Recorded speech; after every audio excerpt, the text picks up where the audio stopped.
one. Welcome to the jungle of YouTube. Don't forget to Yeah, hit that like button. you are actually quoting fucking Axl Rose, aren't you? Welcome to the jungle. It gets worse every day. Yeah, you know what's funny though?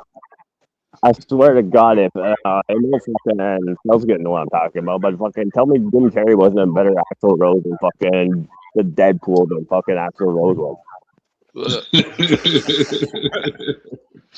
I'd have to agree. I mean, Axl Rose right now looks like I've said it before, and I know some others have said it. He looks like Mama Fratelli from the Goonies. I mean, he went from being like heroin skinny to just being like bloated. So clearly, him being kind of a shut in eventually started to turn against him because No.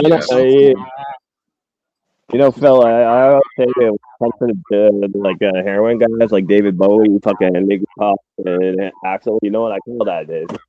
They're jacked like a junkie. You know what I mean? They're all jacked up. There was a concern when Guns N' Roses were recording Appetite for Destruction that they'd all be dead before the album came out.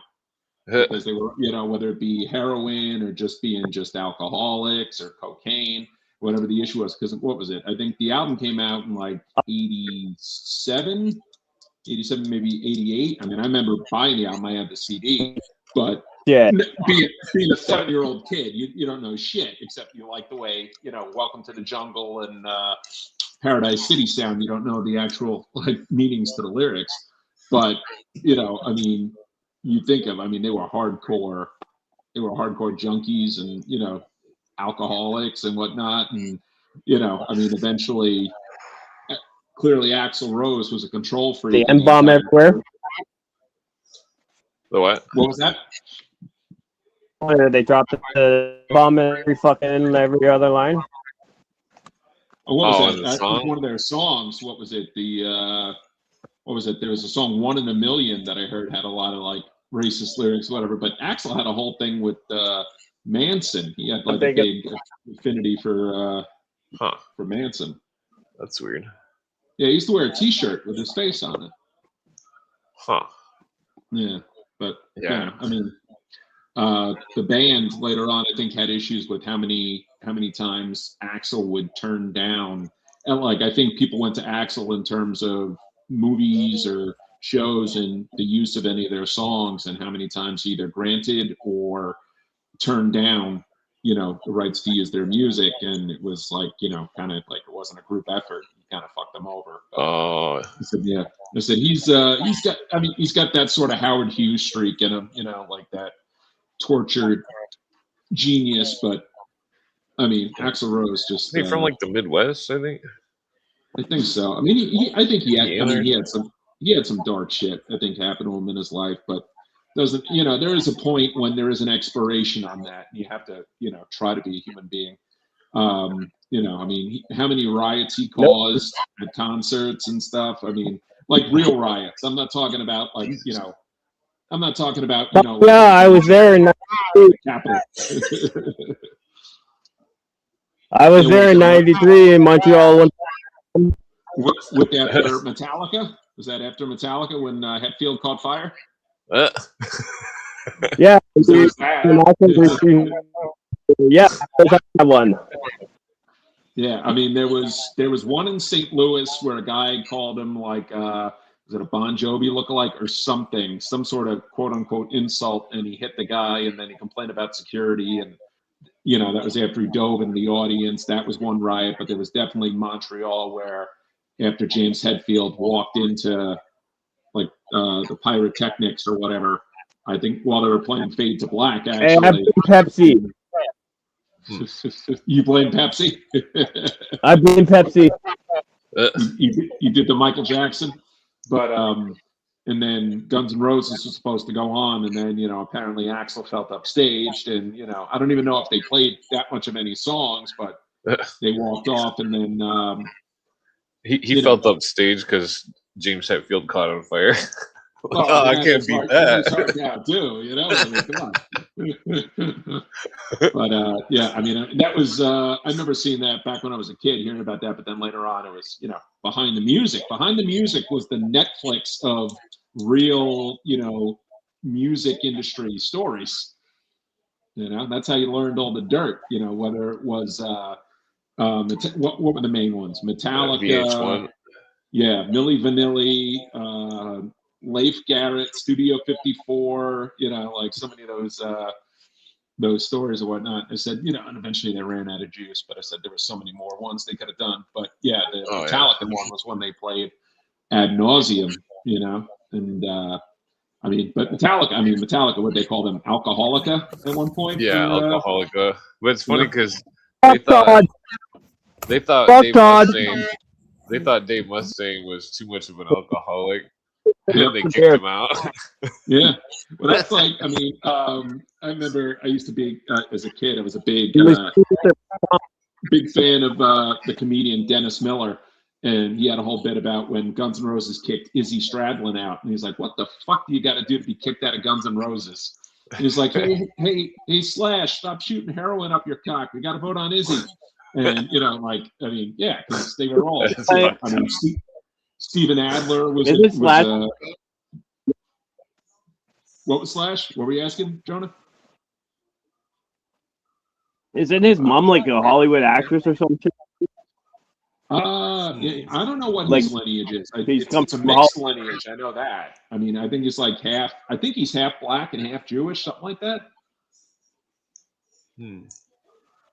Yeah, I don't know. I just know his career has been probably the most fruitful of anybody from that band. He's probably out on Axl. Oh God, yeah. He's got. His guitar playing is better than a lot of stuff with the rest of the band. I would say his guitar playing is outlasted Axl's singing, because Axl's singing now sucks. Axl's up there. What's his name? Vince Neil. Vince Neil can't even get through like a song from Motley Crue without sounding like he's burnt out. Oh yeah. Hey Todd. Good evening, gentlemen. Long time no see. Oh man, it's good to see you, Phil. Who invited this asshole? Man, I saw him over down there. I'm like, oh man, I'm out of here. I can't take this no more. It's too much, man.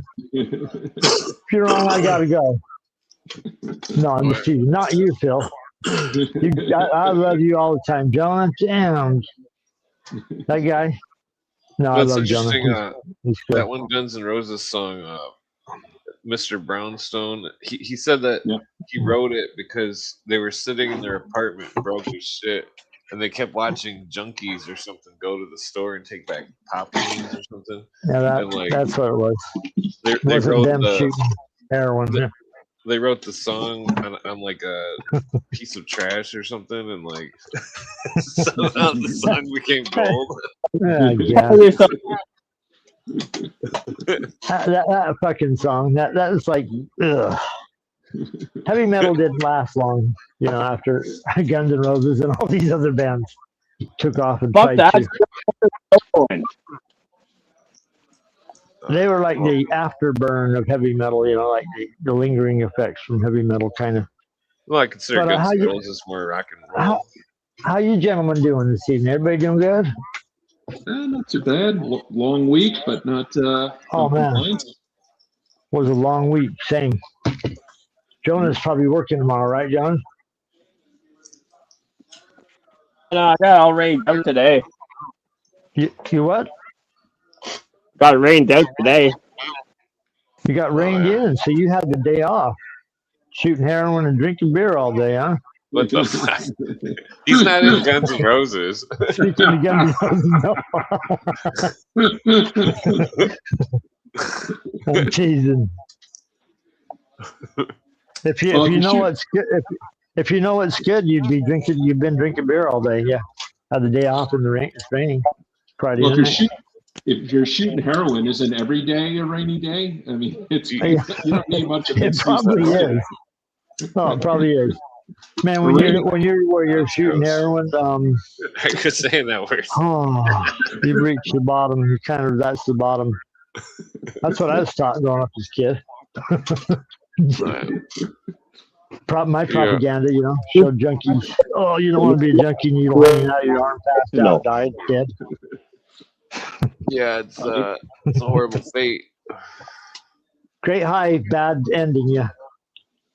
Yeah, it's I mean, well, considering how much our government did to kind of prop up a lot of that, they can call it a war on drugs, but they were marketing heroin to a certain subsection. Easily enough. Yeah, it has to be a giant operation. Yeah. Well, it's just crazy because, I can list off Tell me if there's a war on drugs, it's easier to get it than ever before. The what? What'd you say? If there's a war on drugs, how you picked it up than ever before? Oh yeah, because they're definitely because they want the war so they can make more money on it. I mean, it was a targeted war on drugs. It was never like a full-on war on drugs. That's how, when you can have in what was shown the book The Underground Empire with a certain unit in DEA. It was called CENTAC. Any operation they were running, they were like, we kept running into CIA protected operations, whether it be in Mexico, Southeast Asia. The Marriott Hotel. Places where the drugs are flowing. Yeah, I mean, at some point, I'm sure even in the, obviously at some point the U.S. That was what was the one case? Frogman. There was a case in I think it was in Northern California. It was called the Frogman case, and later on that was CIA connected, and that was, I think, connected with the Contras. Yeah. Which obviously it was more cocaine, but yeah, it was protected. I mean, that's why when Alfred McCoy wrote The Politics of Heroin in Southeast Asia, the CIA tried to keep it from getting published. Todd, your video went out or something. Yeah, that whole Contra thing's fucked up because it seemed like it was involved drugs and weapons. Drugs, weapons. I mean, we've tried to see certain aspects of, limited hangout through movies like American Made or that good show that was out a few years ago, Snowfall, that got into it, or even Kill the Messenger, the one with Jeremy Renner playing Gary Webb. But they'll only let so much of that story come out. Did Oliver North ever get charged with? No, he got charged in relation to what he was doing in regards to the Iran operation. Because what they called Iran Contra was two separate operations. It was the trading of weapons for hostages in Iran, or that's what we were told. Even that's though what he was doing, supposedly. Yeah, well, he was National Security Council. The story was later on. It's like, how is a guy who's operating in the basement of the White House have this power? But he was also helping run a covert supplying of the Contras because the Boland Amendment cut off any sort of appropriations for the Contra effort. Yeah. So they started going through covert means, one of which was through 501c3 operations. And so you had groups kind of like Jerry Falwell's, charities. Oh, yeah. You had that's about kind of the MJ12 thing. Can y'all hear me? Yeah, I can hear you better now. Here, I'm gonna adjust your mic so. Well, I think there was two Jonas at one point though. I think that the MJ12 thing that it involved people that were in the NSC. Yeah. What if he was part of it? Because I think MJ12 was Riconosciuto's octopus. Which we're about to. Excuse me, it's Octopussy. Octopussy, James Bond. On Monday of Danny Casolaro's death, that'll be 35 years. But there's between the Riconosciuto, Fred Chrisman connection. There is so much, I think, there. like, you know, we get little hints of how deep it goes. But yeah, I think Riconosciuto knows a lot. Every time I see the movie Real Genius with Val Kilmer, I think of like the stuff Riconosciuto was involved in, you know, building lasers and, you know, things like that. Yeah, I mean, and I think, you know, I don't know, did you see the Netflix documentary? Did you see Super Troopers yet? I've done a lot I of have research not. on Riconosciuto. It just came out today, so. I still find it a weird thing that Riconosciuto is somehow feeding Ted Gunderson at the tit with information. And I don't know if it was false or true. You fucking faggot. Get off of Gunderson's tits. I don't want to hear about that shit. I'm trying to eat poutine right now. I mean, I'm a fat fuck, though. I had with Gunderson, with old laser Ted. I think about Sherry Seymour's The Last Circle, her book, and how when she kind of dealt with him, she wondered what his allegiance was, and I think it was like one of, you know, her story was kind of like, you know, there's people who might give you certain pertinent information, but you do wonder what their goals are by releasing it. You know, is it someone who's maybe on the side of truth, or maybe trying to play both sides, maybe feeding a little disinformation in here? You know, but what pissed me off with that whole American Octopus, you know, I mean, the American Conspiracy, whatever they call it, the Octopus Murders, was I feel like they were trying to make Riconosciuto look like he was crazy. And I said, I don't think he's crazy. I said, I think he's always been someone who's kind of looked out for himself. And I think, you know, they took a story of two guys, one of whom looks so much like Danny, and, you know, kind of turned that story into just like, you know, the way they do with every Netflix story about conspiracy. They're like, well, it could be something, and then they pull it out, you know, the rug out from you at the end. There's so much. They take over the narrative. Yeah. Take over the narrative at the end, so that the you know, whatever their propaganda, whatever their position is, that's what's left standing. If you go to search into it again. Well, that's why the Obamas are such good partners for Netflix. You know, if we're going to talk a good propaganda story, it's Barack Obama. Oh, yeah. Well, they were just on HBO on that one show. I thought that was weird. Were they on Larry David's show? Weren't they on that? That's it. Yep. The 7th episode. You know what? They can have him. Yeah, he can have them. Yeah, Larry David. Larry David hanging out. Sold his soul once he became a billionaire. I said, you know, it's he's a billionaire. Oh, from Seinfeld. Oh yeah, when Jerry Seinfeld and him, not just between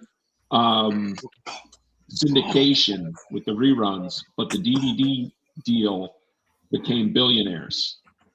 And at one point, when Julia Louis-Dreyfus, Michael Richards, and Jason Alexander felt they were being left out, they said, if we don't get a cut, we will not reappear on any sort of reunions. We will not give any commentary. We're done. I said, we were either an ensemble or we weren't.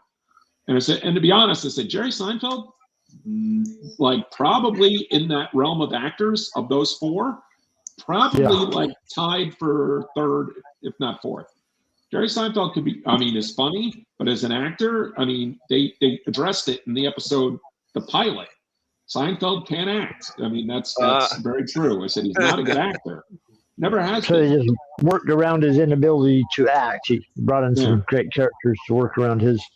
Yeah, if they want somebody bad enough, they do that. Kind of, if they want a face bad enough they'll put an image. His stand-up routine was popular. He had that style of, you know, what's the thing about this thing in airports? Or, you know, he'd start going into something, and so it worked so well that they shaped the show around it. You see, you know, they made a whole episode about what should we do a show about, and it's nothing, absolutely nothing. Meaning they'll write it on the fly, they'll write it on napkins as they're producing it. This isn't being well thought out. It's just a wacky, probably a money laundering operation for all we know. Well, don't forget who was the production company behind Seinfeld? Castle Rock. That's Rob Reiner. Rob Reiner. There you go. Yeah, Castle Rock Productions. That was Rob Reiner. Rob Reiner, God. the story that's so recently deceased by his son. You ever see that Seinfeld South Park about Rob Reiner? You gotta watch it. You gotta watch it. It's really funny. He was on Curb, because I used to love watching Curb Your Enthusiasm. But I said he was on it, and that was like a funny episode. But the South Park roast Rob Reiner. I mean, like roast the shit out of him. Well, I fill up the Comedy Central roast back when they did really good roasts, and I'm talking when it was like the Friars Club before it became Comedy Central, just going off on their own and bringing people like Jersey Shore people. The episode was crazy because it was like the episode was crazy because somehow they made Marlboro cigarettes look good and they made Rob Reiner look really bad. That was what the whole episode was about. It's like, what the fuck did I just watch? Like, how did they do that? Well, they did that thing with the Mormons. They did that thing with the Mormons. Their South Park Mormon episode too. That was. Oh yeah, that was pretty good. Nutball, crazy way to introduce the church. Totally accurate. Yeah.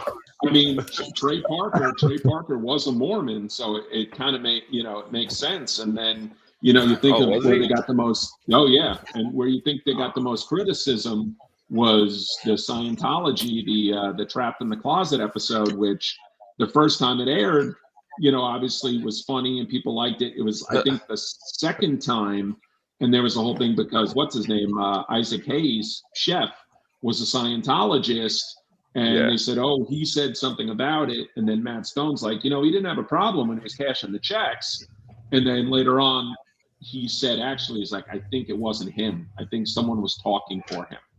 Oh wow! And which led to an episode where what was the episode? Chef got manners, where he comes the Adventure back. Club.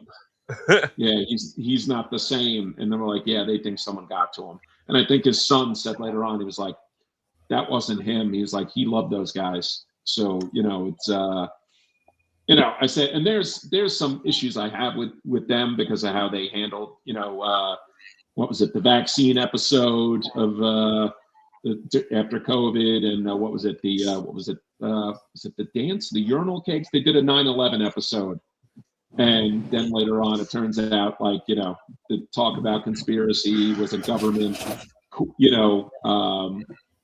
design narrative or whatnot, and it was like, okay, that's a cop out. I said it turned out to be such a kind of joke in the long run. I was like, I thought they would do better than that, but who knows? I mean, they've been on for 30 years at this Curb point. Your Enthusiasm? No, South Park. Oh, South Park, Curb Your Enthusiasm did a couple 9/11 jokes. I mean, it was season 4. There was a guy, what was it? It was a rabbi when Larry's going to renew his wedding vows. And he's like, oh, my son died on 9/11. And it turns out, he got hit while he was on a bicycle on a city street. He wasn't anywhere near the towers. He wasn't, And then later on when they're getting ready to do the rehearsal of him and Cheryl's vows, he says, let's roll. And the rabbi gets offended. How could you say that? Knowing my son died on 9/11. And he's like, well, all due respect, your son got run over while he was on a bike. He was, it was kind of to mock, I think, certain people who took umbrage about that. But, South Park kind of took a knee on that, despite the fact that they've taken some pretty bold stances in other episodes. I thought it was weird that they predicted that Charlie Kirk. They didn't really predict it, but they had an episode about that Charlie Kirk guy. I never heard who he was before. When I see the episode, I'm like, who the fuck is this dude? Cartman playing him or something? The next week, the dude got killed by some lunatic Marxist or something. We don't know who, but Well, Yeah, I would bet that's money not they're true. racist. Charlie Kirk was going on this college circuit and he was being promoted on YouTube in super conservative circles. So he was there in the feeds that they feed you. If you're looking at news or news feeds and stuff off YouTube or whatever, if you go there. That he was making rounds and being seen. He probably would have been a presidential candidate if he hadn't got killed, for the Republican we don't side. even know if he was a real person, technically. And then there's that aspect. Don't even know if he's a real person. Jesus. I mean, if we were to be ultra conspiratorial. I'll tell you what that event did. I remember that event clearly because I was I was going through a sickness right there. Really, really weird things hit me. Oh, okay. And I started recovering. I was coming out. I was coming out and recovering from some sickness I had at that time. I remember it. And suddenly here this shooting occurs. And I came and looked at it, and I was still kind of recovering out of it. It got so sick I had to take about a week off work last year when that happened. Before it happened, and as I'm recovering, I'm sitting on watching it, and it's a horrible scene. Him getting shot. Yeah, it's gross. And why is it horrible? It's a traumatic thing if it's real. And so you watch it a number of times, and then you're like, oh God! And people still would play his shirt fluffing around, which looks totally bizarre. And there's so many anomalies in that story. I'm like, this is like today's JFK. Totally. Okay. Let's go back. Recently, I found out that one of the board members of TPUSA was a friend of Michael Aquino's, an associate of Michael Aquino's.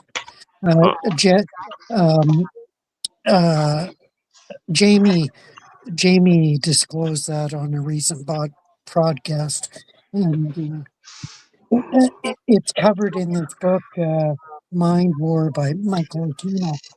But this associate, he was on the board of TPUSA, and he was advising them. Like, there's another conspiracy factor that nobody talks about. Nobody talks about that. Oh yeah. Oh yeah. There's so much shit going on with this TPUSA and all these people. Charlie Kirk's wife. But is this real? His wife was a TV total slut, apparently. Well, no, we don't know that. What? Yeah, he fooled around with so many people. Well, do you got evidence? I mean, yeah, we do have evidence of it. What's who's the we? I'm just this whole story. If you listen to any Candace Owens or any of those shows, man, that story's been blown into proportions you wouldn't believe is humanly possible. Totally. Well, Candace Owens did a whole series about Charlie Kirk's wife. Yeah, but hold up though. Yeah, but making it sound like a setup. Andrew Wilson offered her $500,000, and she's like pretending to bargain, but I guarantee she's not going to show up. No. She agreed to show up for $300,000, and Andrew Wilson, as far as I know, Andrew Wilson bowed out. Well, then she said, "No, that's not what I seen." Yeah, that's what he threw down. He said Rachel just sent a post about it. Yeah. A couple other weird things that happened with that event.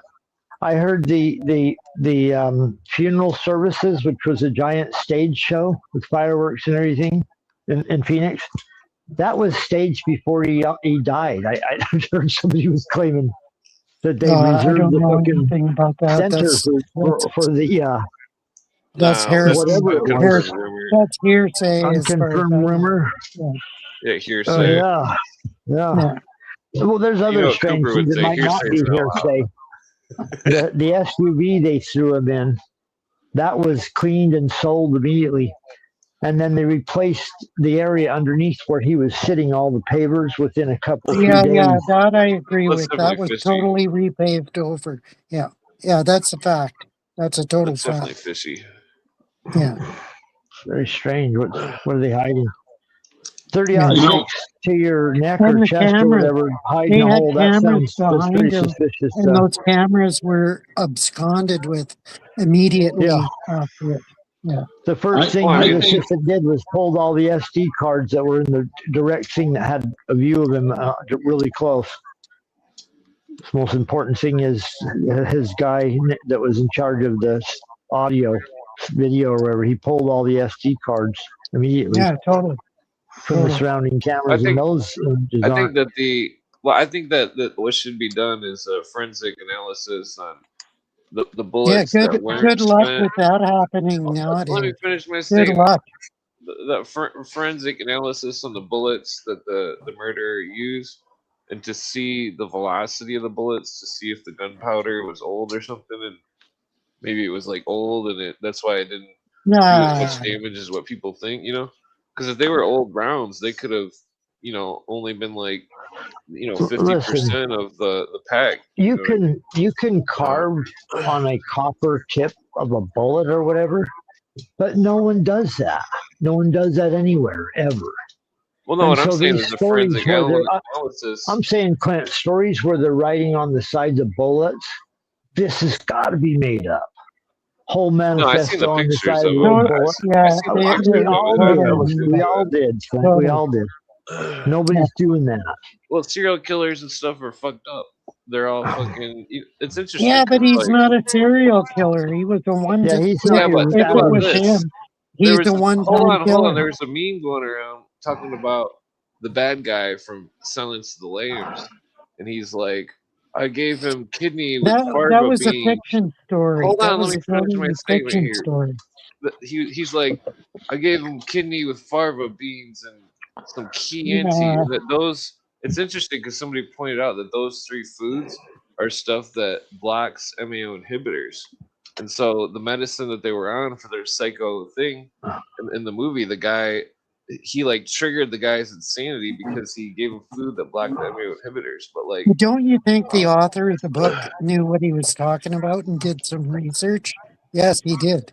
Yeah. Well, I thought that Silence of the Lambs. Oh, okay. But like, what if there was like some kind of what if great big fat version? What if the we need maniac much killer? More evidence. Hold on, though. What if the maniac killer had eaten something that interrupted his psycho medicine, and then he became violently disturbed, and then Shout out to JJ. Miss JJ, by the way. Hope he comes back rolling. Yeah, you were on there the other night, Phil. Or no, did you make it or no? I was supposed to be, but no, I didn't make it, unfortunately. Oh yeah, kind of advertised. I didn't catch the show. I got an alert when JJ puts the show on. Who is I think Jonah did. Phil known as Vic Foster? Have I met you before? Possibly. I can't swear to it. Oh, you don't know you don't know Phil? Harry? Phil's really cool, man. He's a super cool super brain. Reads a lot of books. Very knowledgeable. We're lucky to even have him on our podcast because we're usually so slack jawed, long-winded. Slow brain. That's a good enough endorsement. So thank you for joining us this evening, Phil. You add a valuable element to our podcast. Appreciate it. What do you do? Yeah. Do you do any other podcasts, Phil? Do you go on any other shows? Just curious. It's been a bit. With JJ being at whatnot, but I always get Clint's messages, whatnot. It depends. There's between my regular job and then just like the book review job, I said there's nights where I'm just like, I wear my 45 years of age where I'm like, shit, I tap out early. So it's like tonight, it's like my kids are out, they're at Applebee's tonight. I'm like, all right, I said to my wife, I'm like, I think I'm going to pop in and hang out for as long as I can. But yeah, no, it's really totally. Exclusively probably JJ and Clint. I said, yeah, any of the other guys have been. You're just such an interesting, well-researched person, sir. Love your input on all these shows. And Harry, he's another person. He's a big book reader, man. He's read a ton of books and quite informed on a lot of these subjects. So And I it's good to think see everyone this evening. Sabrina might be coming too. So Sabrina should get on there if she can. Mhm. Since Sabrina. we're always able to, got to shout out Sabrina always if she doesn't come on. Jonah might come back when he's done driving. Jonah, man, where you at? Pedro out there in the chat. Always love Pedro. We got to start talking the movies of Woody Allen. That'll get Jonah. That'll get Jonah. Oh, come on. Yeah, God, he's got a whole routine bag of dicks. I only saw one Woody Allen movie, and that's only because JJ was doing it for his show. And I said, I can't I believe liked that. it, but I said I still hate Woody Allen. I can like a movie and hate the man, and it's like I like the movie. It was gotta be that way because I grew up on Woody Allen films. My parents took me to all the Love and Sex or whatever, everything you want to know about sex or whatever that show was in the Love and War. I can like Chinatown. Bananas. I can like Chinatown and hate Roman Polanski and hate Robert Towne, who wrote it, and definitely hate John Huston because I think John Huston was involved in some pretty dirty shit too. But I said you could still like Kevin Spacey. You can like a Kevin Spacey performance. Kevin that man is involved in some dirty stuff. Definitely. Have you ever seen the Woody Allen movie Bananas? You ever see that film? Just clips from it. Just clips. Look, go check out that movie Bananas, everybody. The only Woody Allen I liked was the mystery one, the spider something. Yeah, that was the only one I liked. Yeah. They used Woody Allen in that movie to replace Castro down in Cuba. So it's ridiculous and it's hilariously funny for its time, along with numerous other early films he made. Sleeper, a futuristic movie, what society would look like in the future, which is really funny and bizarre. So he had probably some of the best comedy films at one point going on in Hollywood. And Sleeper, Bananas, Love and War. He was totally. No, it's irrelevant. The one I wanted to see, it's very relevant. Wasn't a comedy. There was The Front, the one where he was posing as a writer for blacklisted guys. I saw that. Seemed kind of interesting. Can't quite remember it. Because eventually, The Simpsons kind of used that sort of idea in a different way when the kids used Grandpa to write an Itchy and Scratchy episode because they wouldn't take an episode written by kids, so they used his name. There you go. Was kind of like it was They used to make. You're talking about the House Anti-American Committee hearings and all that. Yep. Yeah. Man, they were doing all kinds of stuff at that point in time. One thing I'm into is comic books and comic book history. In the mid-'50s, comic books were some of the coolest, wildest stuff you could imagine going on the shelves. Quality productions, big giant horror and science fiction, fantasy stuff that the government suddenly did a clampdown on with all these hearings. And they created a comic book code in 1955, which threw away all these comic book stories or comic book characters and banned them basically out of moral outrage. They claimed this guy wrote The Seduction of the Innocents, this so-called psychiatrist, and he used Tales from the Crypt and shock suspense stories and all these crime and horror and sci-fi books to warn the public that you got to ban comic books. And people were they could have been comic propaganda books from the start. I mean, because of this guy in the 50s in the United States. And Mad Magazine survived because it was like 25 issues of comic books when the ban occurred.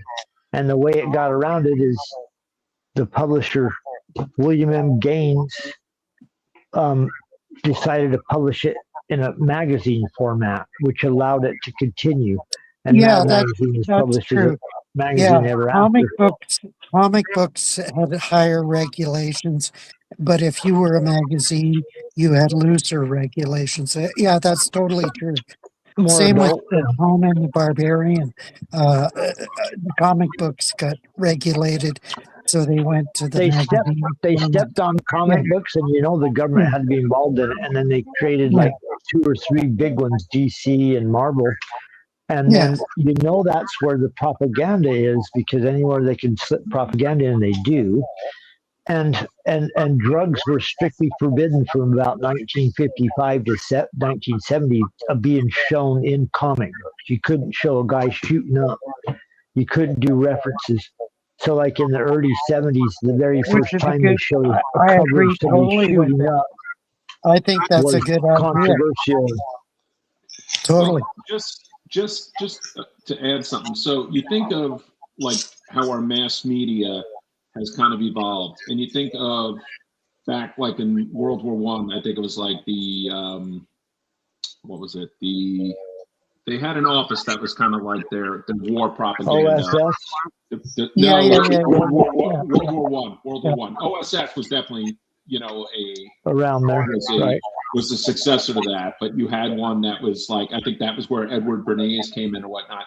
But you think of like when with Hollywood, you had the Hays Code about indecency. Yeah, that's what I was talking about, the Hays Code. You're not allowed to see too much violence or Jane Russell's breasts in The Outlaw or whatever the case is. Lower the skirts.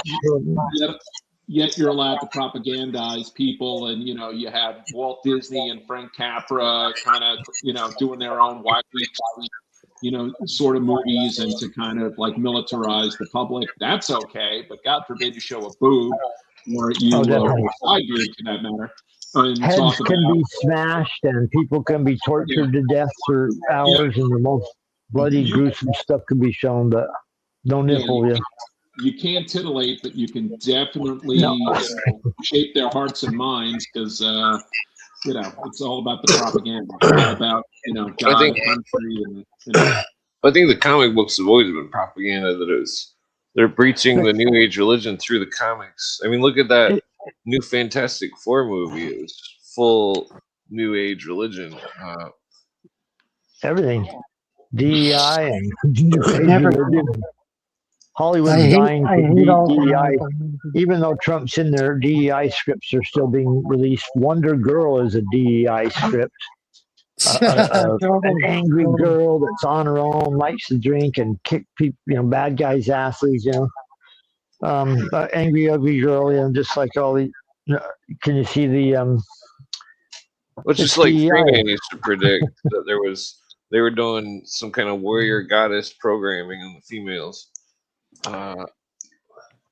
Instead of presenting the most beautiful woman they can find now, they're presenting an average person. They've been shopping for this look for about 10 or 12 years now, maybe 20, and filling the movies with people that are like average, weird, even weird looking in some cases, making them stars. So that the idea of these super beautiful girls like they had in the 60s, 70s, 80s. My wife always complains and laughs about the guys in the movies were ugly in the 70s. How is this the male superstar? Kojak and Ironside, all these characters back then. You're like, no one. We're talking Kojak. Who loves you, baby? Who loves you, baby?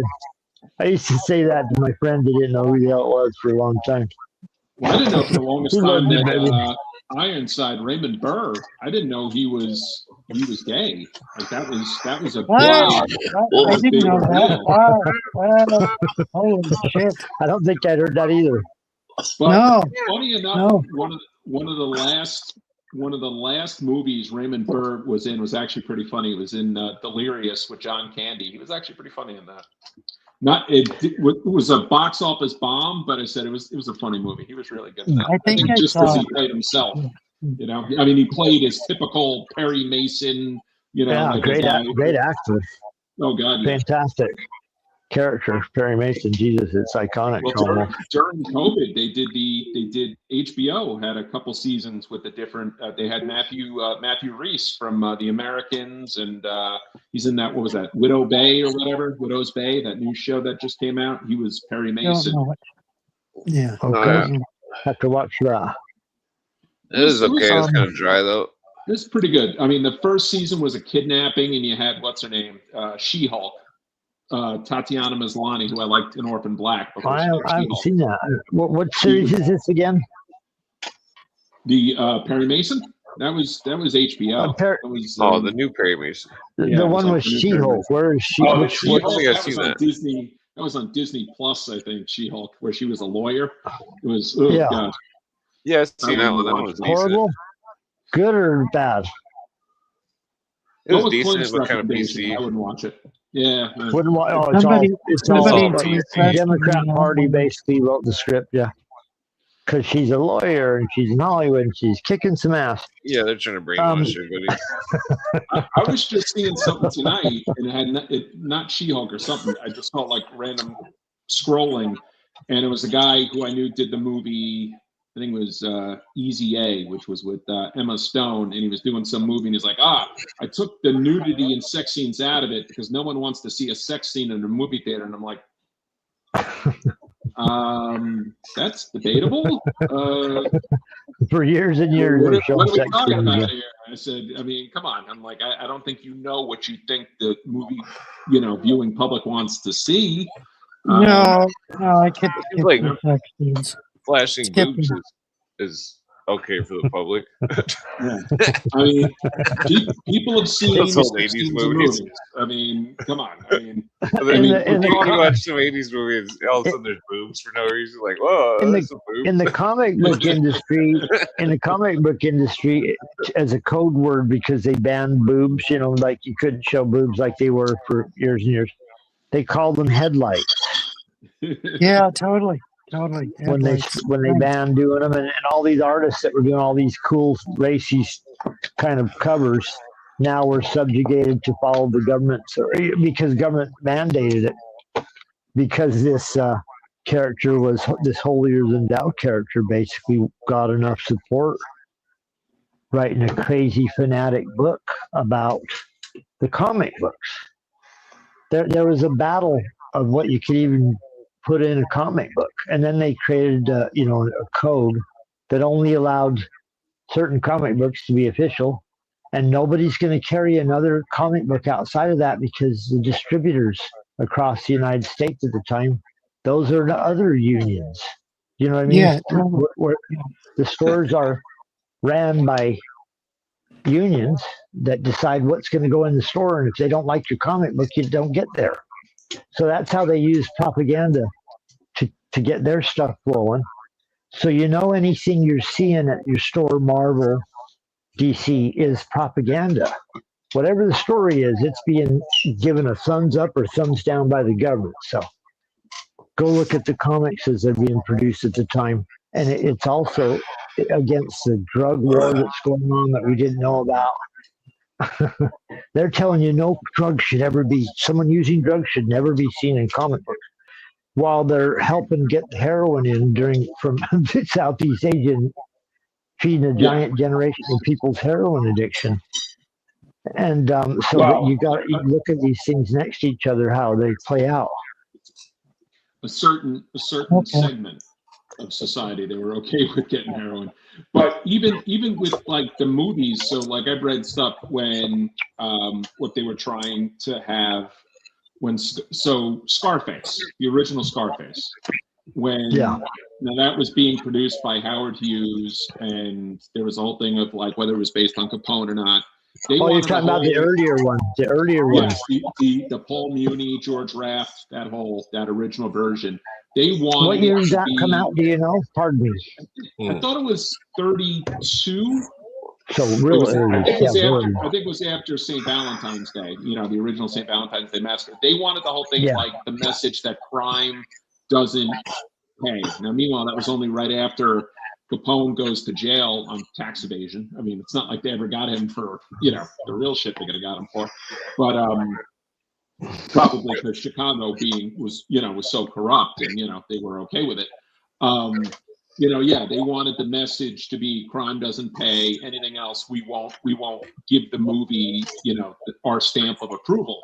The Motion Picture Association of America used to have real power, and to be honest, it did, for a long time, because later on, Lyndon Johnson's guy, Jack Valenti, and there's a whole rabbit hole we can go into about Jack Valenti. The great Corey Hughes, who's written books about Jack Valenti and JFK, but how he kind of got to control, what got Who wrote the book? Who wrote the books? Corey Hughes, who's covered the JFK assassination. Okay. He said that he is posited his belief that Jack Valenti was one of the shooters in Dallas, which I'm kind of willing to consider, because that sounds interesting. Corey Hughes, and the title of that book is again? One second, because I bought one. Oh, sorry, I didn't mean to interrupt you. Pardon me, Phil. He's written at least two. So has anybody researched that Jackie was the shooter? Like, come on. I've heard that story, but that's a funny one. I don't think What's the name of that book, Phil? Funny. 1 second. Look at this Zapruder film. Look at this Zapruder film, frame by frame, and Jackie did it. Yeah.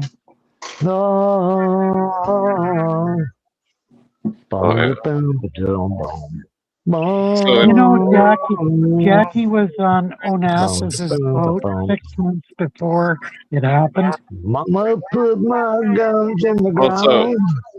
In Dearborn yesterday, there was a bunch of Islams that were praying that America is destroyed. Those long black clouds is coming down. Feels like I'm knocking on heaven's door. Okay, fuck off with Bob knocking on heaven's door. Crazy is that there's a whole bunch of Islams in this country that they are very radical, and that it's that they seem to be in alliance with communism, and that like Cooper always predicted that World War III would be in America. It's a scary thing, because it's like, what if the Islams did try to rise up and destroy America? They could. They could. Yeah, possibly. They rule Plano, Texas. They rule Minnesota. They rule all kinds of places. Oh, they're in Texas. Yeah, Plano, Texas. They run the whole city. Yeah. Huh. I wish I could see behind the scenes in the chat, and everything. I can't from my position here recording on this. Oh, yeah. Someday I will. Someday I'll get set up like it. Who was? Yeah, the chat's full of chat. The chat's full of shit. JJ's in the chat. Shout out to that fine gentleman.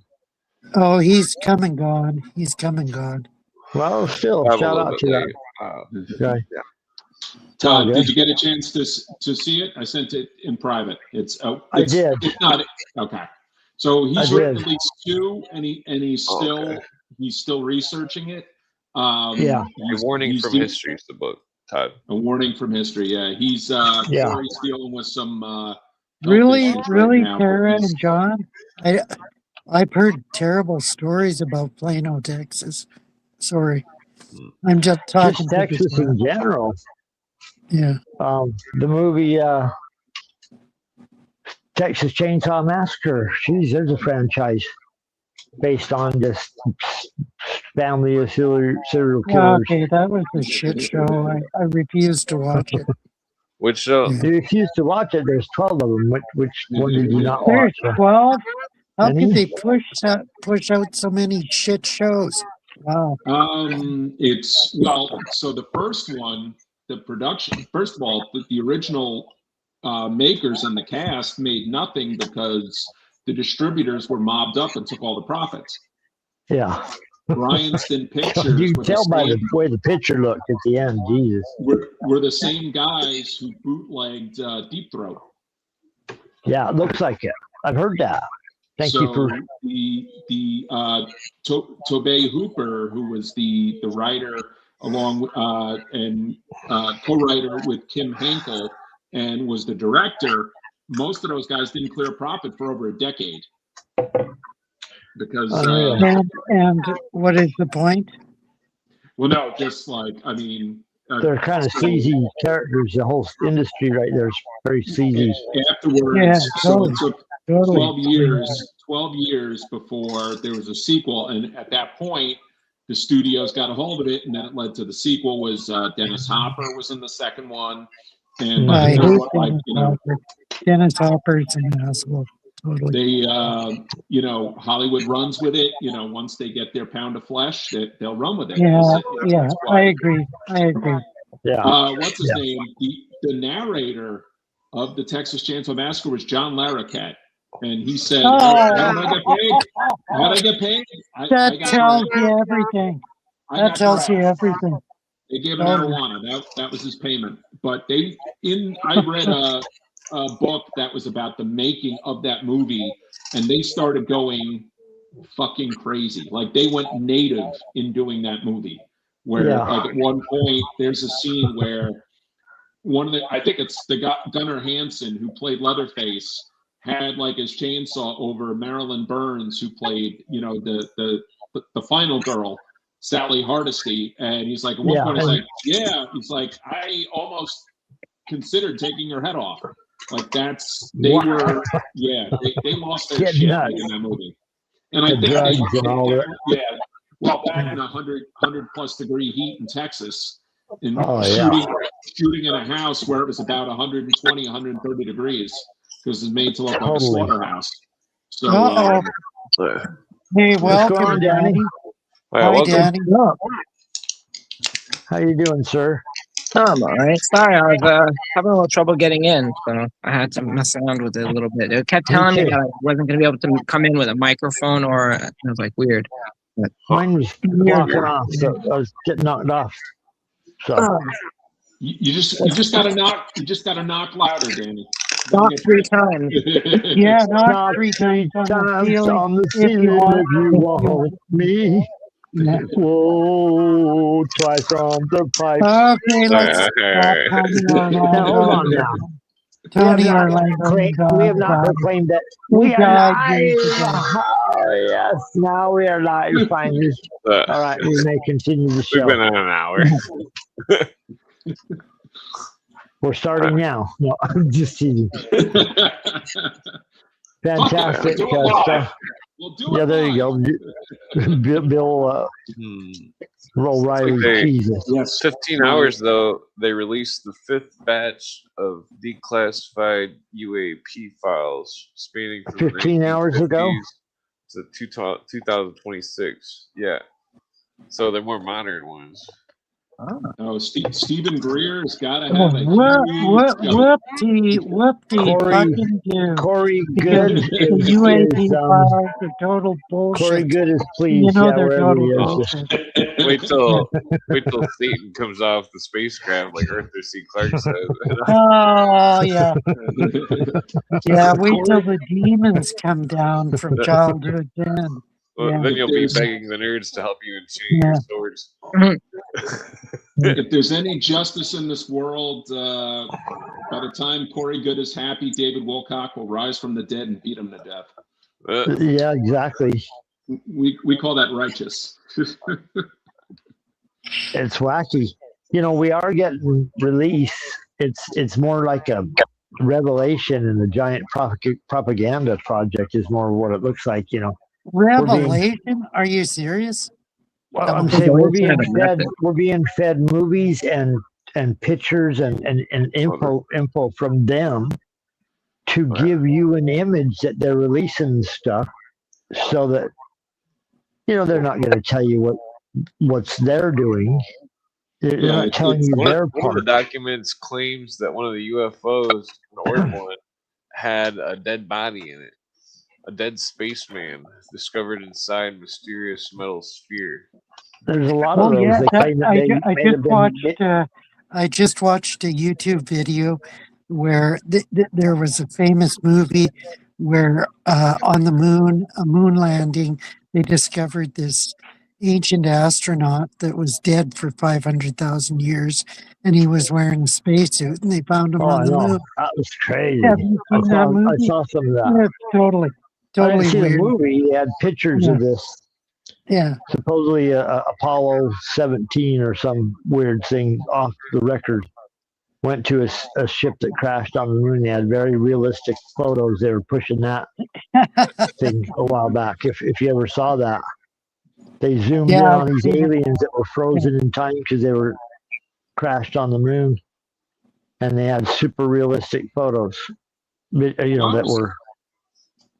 I always wondered why they canceled. Like, I remember watching Apollo 13 when I saw that in the theater when I was 14, and when they talk about what's his name, Bill Paxton's character Fred Hayes was supposed to go on Apollo 18, and then they scrubbed the mission, and it was like, why? I'm like, did you learn everything there was to learn about the moon in that time? Totally. Or had the bullshit run its course? Or I mean, what are we talking about? Yeah, I think they had to quit because they were in too deep or something. Bill Cooper, were you willing to follow the program or not? You're not. I always go back to on UFOs.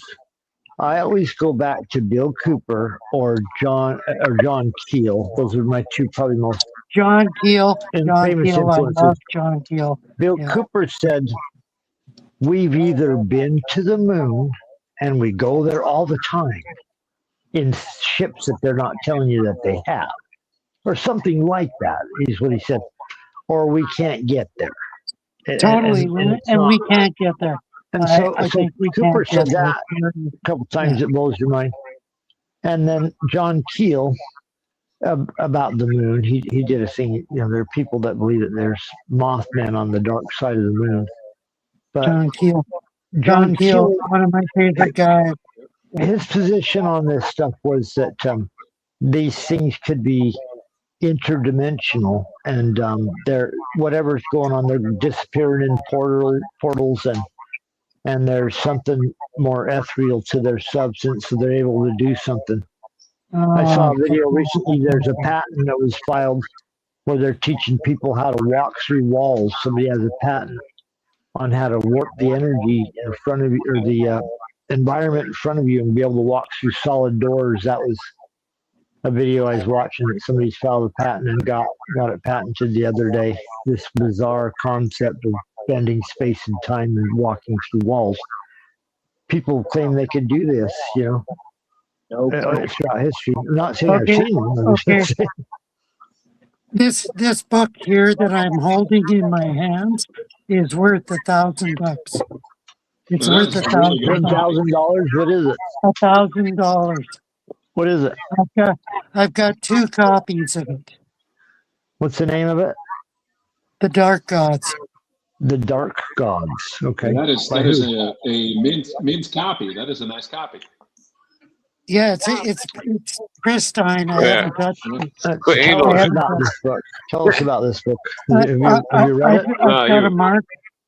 I've got a marked copy, but I sent it to a friend of mine, and they're going to do a podcast going through this book, probably in September or October. They're going to do a podcast going through this book with me. What's it about? It's about UFOs, but it's about that they are not necessarily aliens, but they're spiritual beings. Yeah. Okay.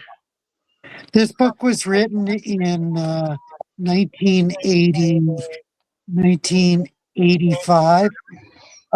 I bought my copies for $1 each at a discount store, and now they're worth $1,000 each. $1,000! I can't believe it. Discount stores are filled with books, like thrift stores and stuff that are worth tons of money. I bought a copy of I was up in Butte, Montana, really weird. I always haunt bookstores anywhere I go. if I hear those bookstore close, I'm in the area, I'll try to go You haunt. start singing Bob Dylan. While I'm singing Bob Dylan. I found that book, the Coming Race by Lord Yes, Bulwer I've got a Lytton. copy. Yeah, I've got a found modern copy. this just disgusting. classic old. It's not That's disgusting. It's a fictional Bulwer, story. Bull, Oh, he's Lord connected to the Bulwer Nazis. Lytton. Yeah, Lord Bulwer Lytton. No, yeah. Yeah. no, he's not. How he's connected to the Nazis, Clint, is they might have taken some of the ideas in his book, and they're not the racist ideas. They're the ideas about people living in the inner earth. That there's a civilization below. Yeah, There's nothing yeah, yeah, racist in this yeah, I know, book. but Blavatsky The says guy's an English specifically author. that. It's not a Nazi. They're not talking about getting rid of Blavatsky people. says This book specifically is that. like 1898. Yeah, but Long before Blavatsky Hitler. says Had nothing to do with specifically. Nazism or prejudice. Blavatsky says specifically that the real force was the secret force of their thing that which should not be named. This is a fictional book, a story about I know it's fictional, but this guy that Blavatsky travels talks about it underground over and and over meets in her books. a species Yeah, underneath but that has let's this energy, the remember, real energy. remember, Clint. Let's not project into the past something that we know presently. Yeah, but if Like, Albert Pike's letter let's is be real to careful. Mazzini, then Yeah. the word Nazi existed in I'm 1870. just saying, back on the It subject, never I existed. found this No. book in I think it did. in like an antique shop, sitting on the shelf. Probably paid $2-3 for it, and man, it's worth about $150. I think I went and looked it up once online what people are selling it for. Especially a really nice copy of it. It's old. It wasn't advocating for hating Jews or getting rid of people. There's nothing like that. I'm not It's just saying it is. It's just connected to the Nazis, though. Well, through the you English. should Through read. the English, You yeah. should If you read want to talk about the Blavatsky, English connection to the Blavatsky and Nazis, Bailey a lots little of bit more carefully because they advocate getting rid of the Jews. They do. They do. Yeah. Oh, do they? I didn't Yeah, see what Alice Bailey. I Oh, read. that's I fucked up. can't remember what Alice Bailey. No, I never saw get rid of the Jews in their writings. Well, Yeah, Blavatsky writes so it's been much. so I long would since I've doubt it. read. Yeah, She's probably she got it in there somewhere. not more so Alice Bailey than Blavatsky. Blavatsky mentions it peripherally, but Might have Alice had some Bailey prejudice. mentions it more specifically. Yeah. Might have had some prejudice, ideas and concepts. My favorite author, horror writer, H.P. Lovecraft. Oh, He's been accused of being racist. I mean, he has a couple stories where he says the N we're word. all racist. Come on, we're all I'm not racist. racist. Yes, we And are. At the turn of the Jamie's not century, racist. it's just Bill's not possible. You racist. might have an author that he did use the N word in one of his stories. And No, he probably used it in a rap song today. people have been begging me to use the N word tonight. That's definitely not Should true. I use it? Should I use it? No. Someone's going hard R or hard J. I bought this super expensive, really cool book a while back. I don't know if you can see it. Witchcraft. What does that say? No, H.P. Lovecraft. Oh, yeah. It's the new annotated H.P. Lovecraft Beyond Arkham. It's super sweet. Big giant book, pictures and all. But guess what it has? It has a DEI perspective on Lovecraft. So it goes through and pecks out, it has his stories in it, but it's got somebody being critical of how it's being written. How am I compromised when I'm telling you? They put my favorite author has a book telling everybody about where Lovecraft was a racist, and that wasn't their focus of the book. I just noticed that was all throughout it, showing you examples where we know all this shit. You do? Harry knows everything. Right. He's a god. He's proclaimed himself. Sorry, I bored you with my totally information. Oh, that explains everything. But what were you? Okay, his story was great, and then there's the commentary, and here's where it isn't good. Here's where it isn't good. And so that's the problem. Yeah, Todd, what's his cat's name? What's Lovecraft's cat's name? Answer? I don't know. Garfield. This is just a Lovecraft had question. a famous nothing story with about cat. cats. Lovecraft had a famous story about cats. The cats of Ulcer. Yeah, Very cool, I very know short. that. Yeah. The cats at the end go form a circle around a house of some person that killed a cat. It's a very strange short story. I love Lovecraft. When I found him as a kid, it was like, wow, horror fiction, fantasy. That's why he's always credited by all the authors of horror of creating this. He was a good friend. type He was a character. good friend of Robert E. Howard. That wrote. He was a friend of Robert E. Howard. He was a friend of Robert Bloch, who wrote Psycho. He was a friend of almost all the most famous authors during the 20s and the 30s because he was the editor of Weird Tales. He never saw his own writings in book form during his life. Lovecraft didn't edit them, but yeah, whatever. He was penniless. He made no money. Totally. Being an editor of Weird Tales.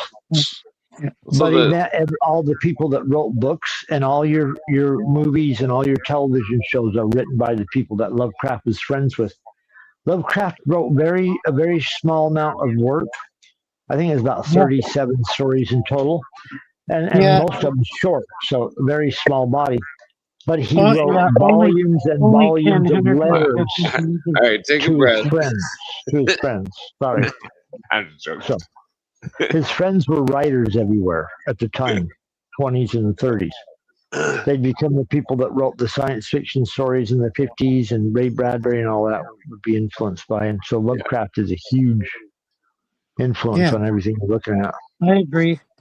In horror. But I agree. I think Ray Bradbury was an idiot. Sorry. Ray Bradbury. What does he write? I forget.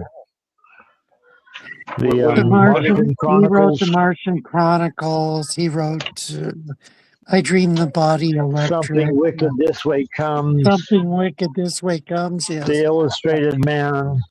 Yeah. The greatest science fiction greatest of all time. Well, the public disagrees with you, sir. He was a fantastic writer. I'd say the greatest science fiction writer ever is Joseph Smith. Yeah, totally. Well, he ripped the story off though from somebody else that wrote that story, supposedly. I just want to go on how Joseph Smith described like how black people were created.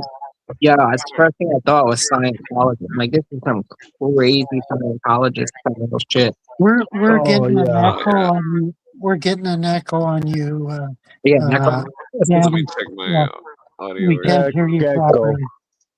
Echo.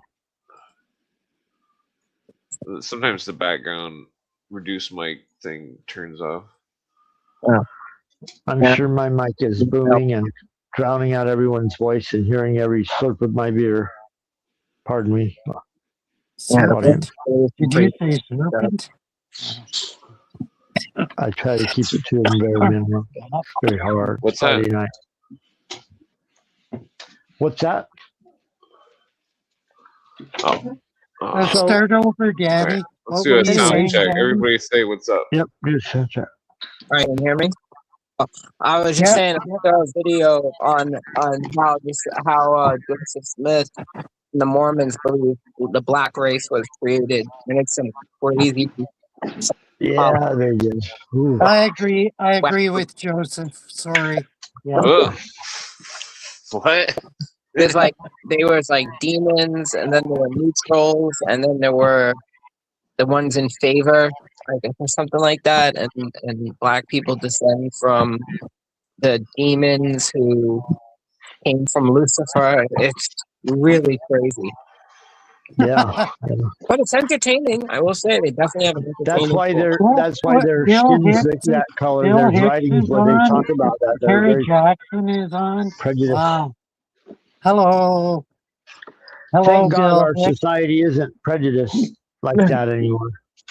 Thank God. I gotta say, I Because see why there's so many Mormons and why they stick with it. It is a very entertaining religion. A lot of stuff. oh man, I'll tell you, they don't teach the members about the planet, or, where they come from, another planet. They don't go into that. They want you to go home and read very boring books. Very boring books that they prescribe for their members, right? That keep you occupied trying to, they have good messages. The Mormons, it's the same thing as the Catholics. It's a great message. If you're looking at them from the surface, it's the history that freaks you out when you look at the history of what they say today is very calm and mellow and polite, but they don't focus on the planet Kolob and having all these wives, and you can call up your wife or not after you die. You're wedded together, but if you don't like her at the end, you don't have to call her up. Weird shit like that. Blacks couldn't hold the priesthood up until 1979. They had all these bizarre stuff. They were bringing in so many people from the islands, from Samoa and Hawaii, and World War II, used Hawaii for the army base. And man, if that didn't start a bunch of people coming from the islands. It sounds fascinating how they can convert, like how hop in, Bill Hicks. Hop in. The Mormons brought them to Utah. This is one of the funniest things about all these Samoans that they brought to Utah. They bring them from these beautiful tropical islands, and they transplanted them into Utah, which is a desert. Cold. Salt Lake City, Utah is like a desert. And in the 70s, that was a program where they just brought as many as they could over here and put them in, middle of Salt Lake. A number of gangs started forming. Samoan gangs were like the worst. Samoan gangs were some of the spookiest things you ever heard of formed, because the Californian gangs, the Bloods and the Crips, were already sick over in Utah, right? So they bring them from a paradise island and transplant them into the middle of a drug war with gangs and stuff in all the cities. Remember that gang? You need to nuance that a bit. Nuance it a bit, yeah. Remember that show Gangland? I remember they had an episode about the gangs of Utah. They were interviewing a who would talk to them. Their members, the Mormon ministers, would get arrested on Saturday and be like, "Will I be able to make it to church on Sunday?" And be like, yeah. There's areas so spooky. The areas that poor people live with, that you can barely afford a place over your head. Man, the gangs were all infiltrated in the cities, and they'd have shootouts and just shoot through people's houses trying to get each other down in these small communities. And these are stories that you don't hear, nationwide. Why would anybody care about gangs in Utah? But same story probably everywhere going on, to a degree. To a degree, I'll accept that. I'm not saying, I don't know these neighborhoods and what they're going on there now. They had a giant homeless park, Salt Lake City did, called Pioneer Park in the middle of the city, where all the homeless went. And it was about a 4 square block area, and so you really didn't want to go around there unless you were homeless. And so, yeah, you don't want to walk up on some bum orgy or something. Right. But it was right down in the heart of the city, just off the edge of some district where 4 blocks over there's the courthouses and the police stations. I'm sure it looks like this everywhere. They decided to clean it up because the property value was becoming too high to let this homeless camp stay. So they literally just pushed them out of there, so they didn't care where they went. And so they just spread throughout the city out in Salt Lake. They probably sent them to California. They probably sent ones to Hawaii and stuff. I don't know if you've seen these videos of people that said, I was from Chicago or fucking Kansas. They gave me a plane ticket to Hawaii. I was homeless there, and now I can't go back because plane tickets are too expensive. Yeah. I'm living in Hawaii. Going up to California. Yeah, nothing. They're paying them like $3 to like sign petitions and vote for candidates. They have like homeless people doing. Yeah, they probably come around when election time, use them for election time. They're doing that definitely. The homeless industrial complex in California is pretty wild. They were shipping in people also to put them in treatment programs so they can get state funding and stuff. Yeah, then like none of the money made it to the homeless people in California.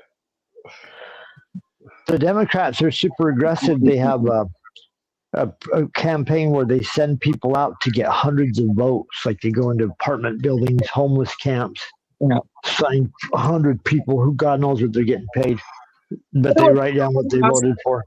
In the rest of the country, are they reporting about the recent shooting? I don't know how to. Let's see. They're like the deputy police commissioner in New York who was involved in a drive-by shooting. Is this being reported on the rest of this country, or they just keep it? I haven't heard about it. You want to elaborate? So, like the first city, Pretty new.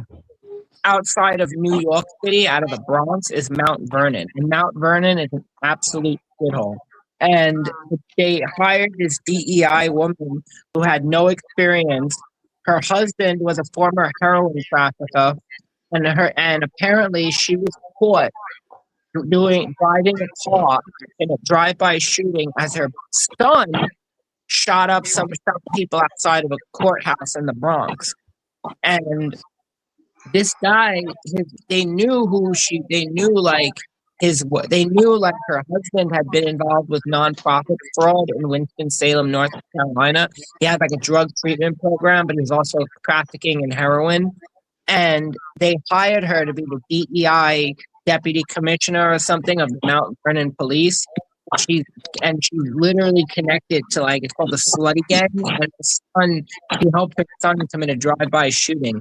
And I'm wondering if they're reporting this outside because it's a huge thing right here now, and it's. I haven't seen it. I read national feeds Hey, too. Mormon Space Wives. Can we play this on this channel? I'd like to play Space Wives. Yeah. Right, well, keep your dating apps to yourself. It's not a dating app. It's one of Jay Dyer's cringecore songs. You know what's occurring here? Occurring here. It dawned on me a few days ago. Clint Eastwood over there is 6 degrees from Tucker Carlson now. What? Even though Clint Eastwood's program continues to go down in views, because if you go look at his subscription, every week it goes down 10 viewers.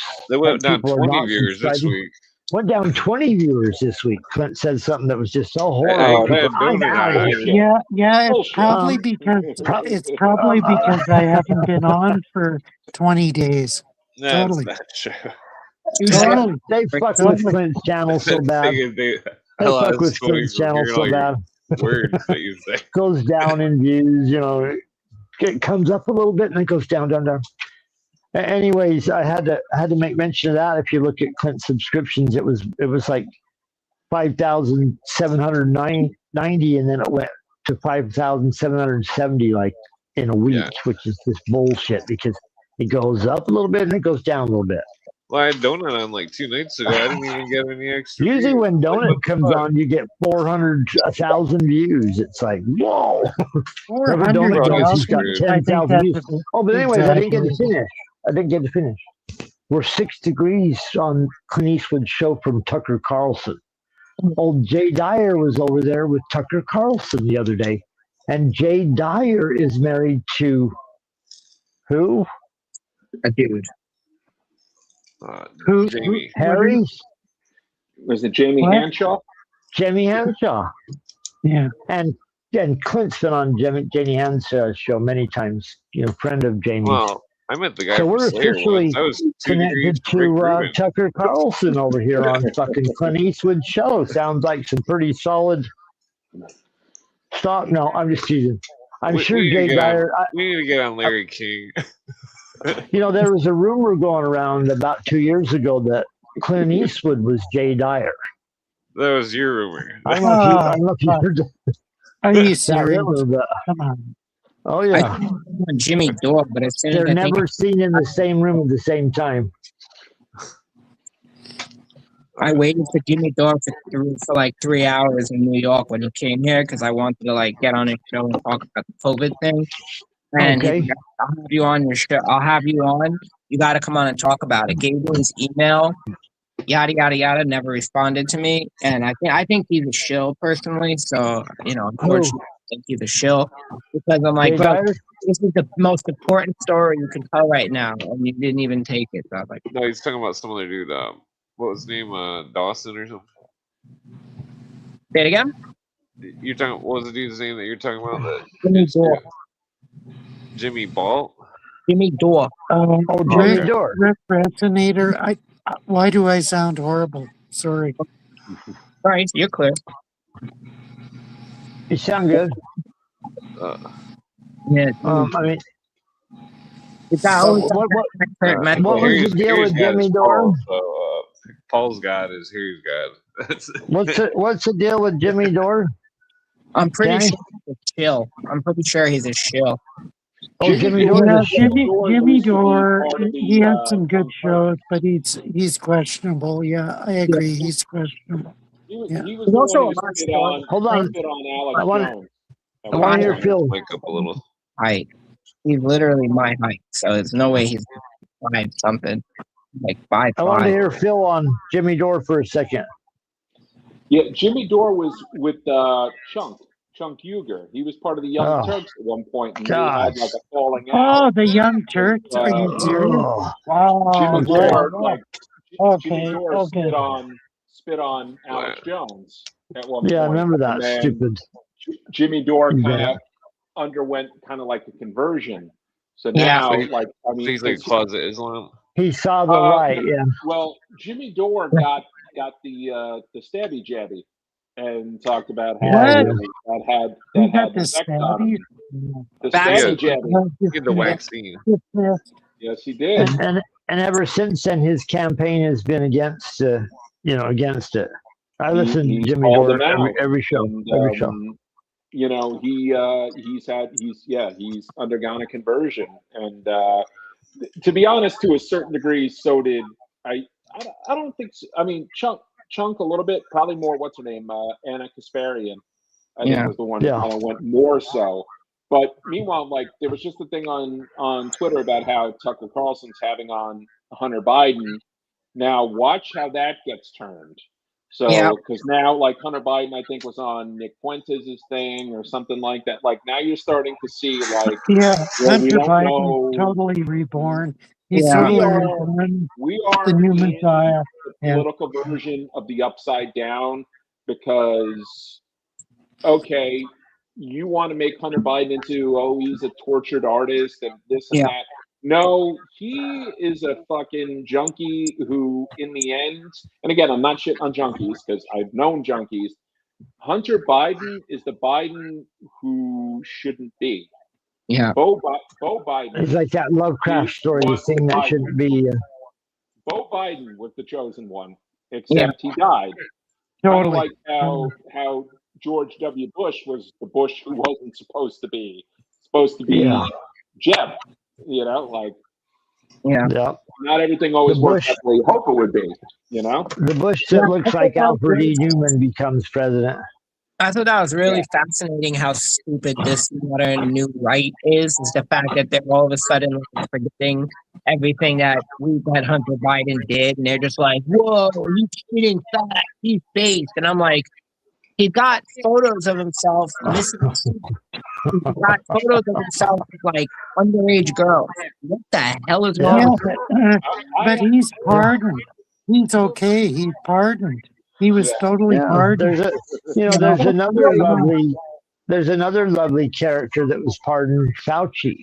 Oh, yeah. Yeah, totally. That's Yeah. the only thing he knows how to say now is I believe the advice to my counsel. I believe the plead the fucking Fifth fifth. Amendment. So from here on out, he is called the Fifth Amendment. Yeah, we'll refer to him now.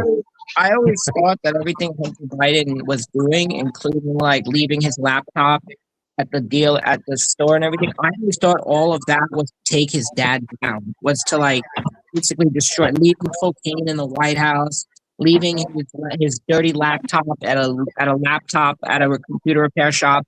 It only seems to make sense if he was trying to take down his dad and embarrass his dad. That so mystifies me that he left it at a computer repair shop.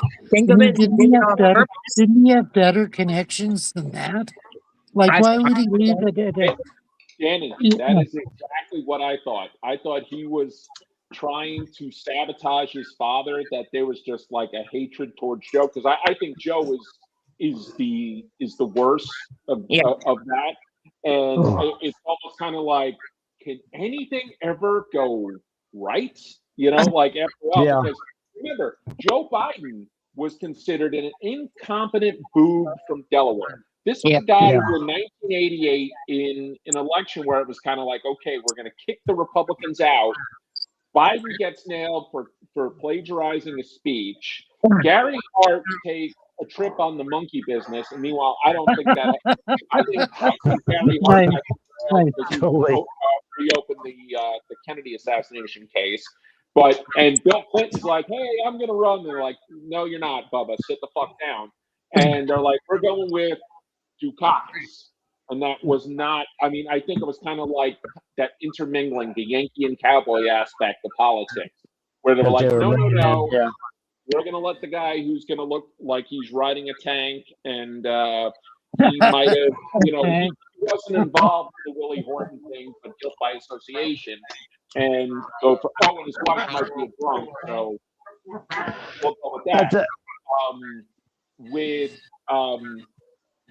With kind of the way Biden was, he was a screw up. I mean, he was a middling fucking politician from Delaware. What is Delaware known for? Extortionate interest from credit card companies. Well, that's all the Delaware companies, all the companies that incorporate in Delaware are totally sus companies. Yeah. Like so. Yeah. When he was running again in 2000, I mean, I think in 2008, I think he ran, but I don't know how seriously they took it.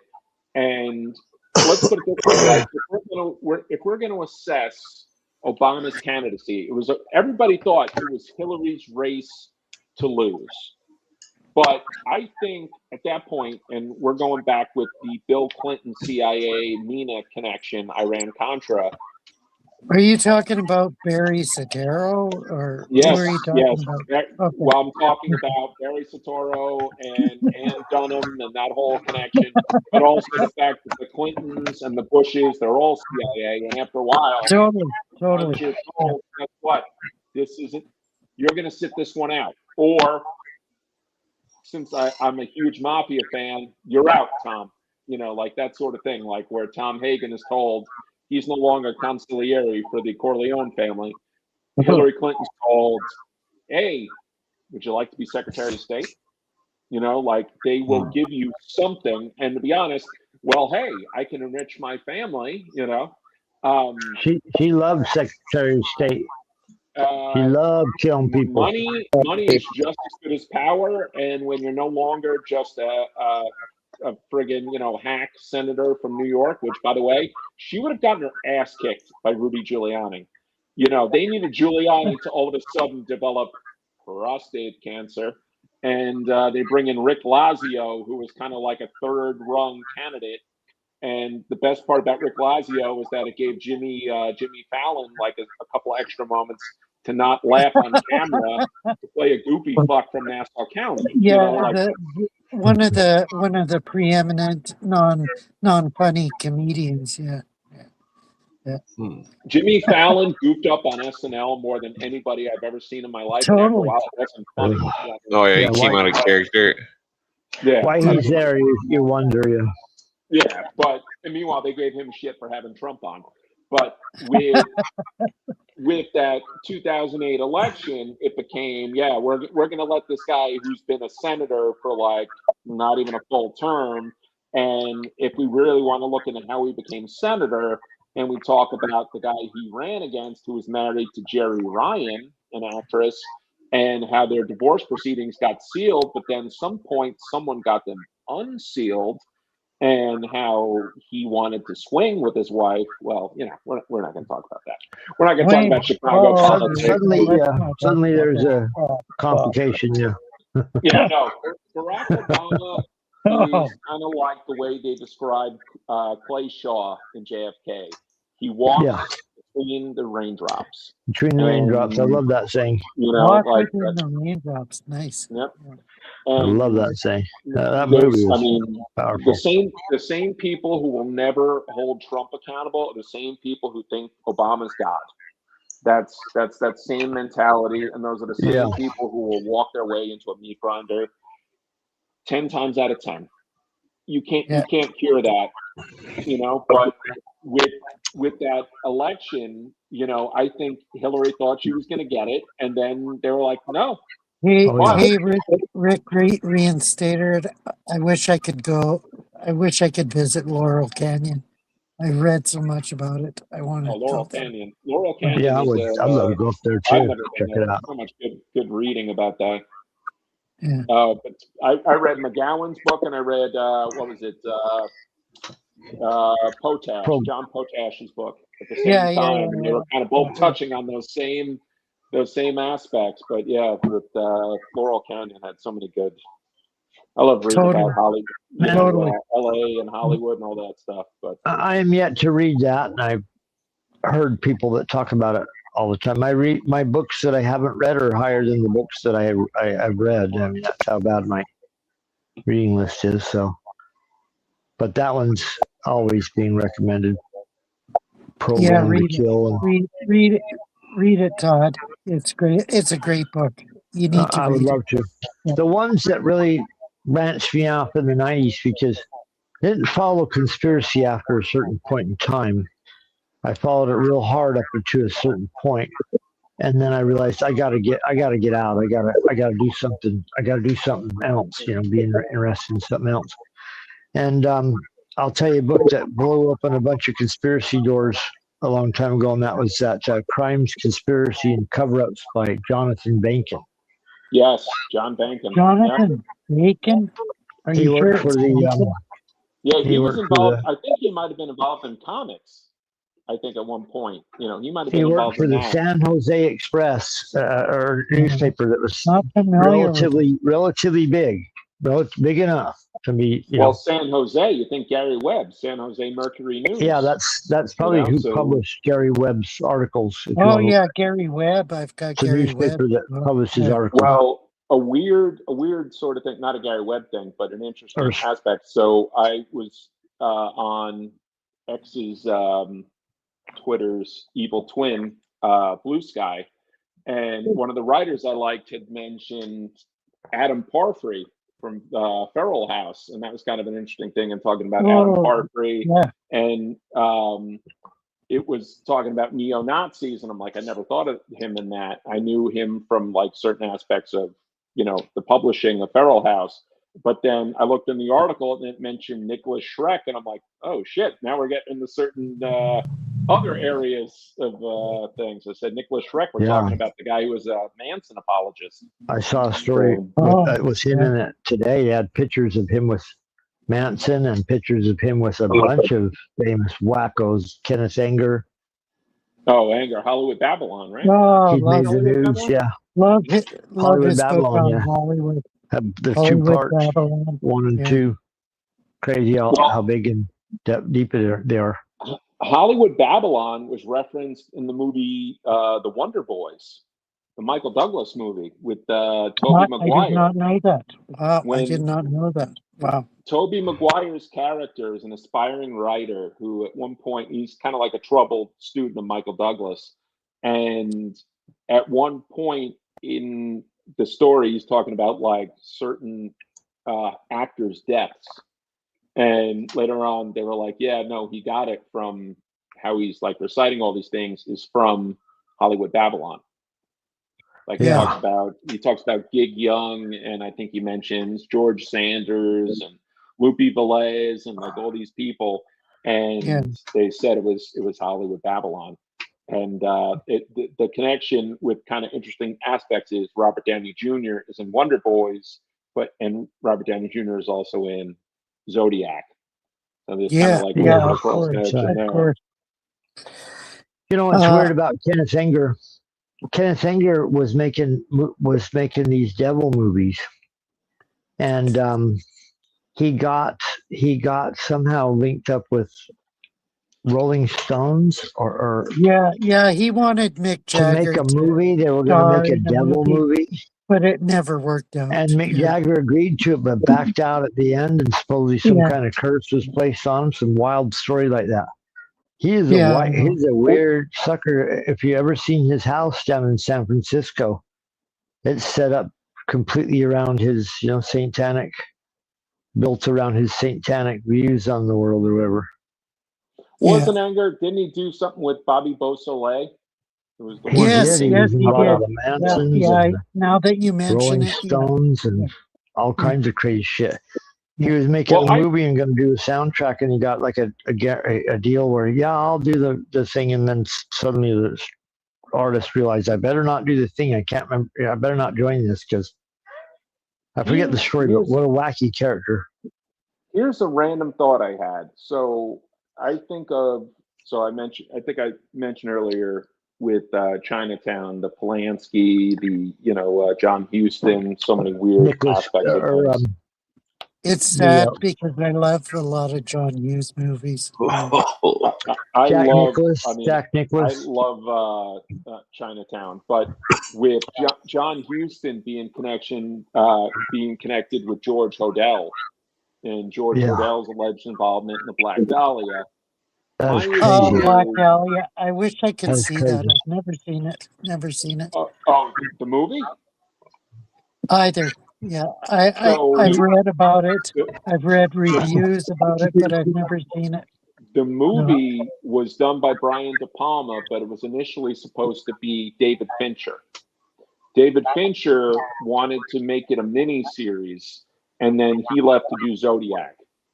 And so De Palma did Black Dahlia. I liked it, but I think there was certain things missing, and then it turns out De Palma's original cut was 3 hours. I know James Ellroy, who wrote the book, disowned it and kind of just went with the fact that, he cashes his checks and that's it. Yeah. But Steve Hodel, who was George Hodel's son, he went out and wrote like a bunch of books after the fact saying, okay, my father was the Black Dahlia Avenger, the killer, which was feasible, and then later on says, okay, my dad is also Zodiac, he's the lipstick killer, he's this and that. And then you start wondering, I'm like, okay, now that time has gone on, I'm like, maybe Steve Hodel is running cover for some of these other guys.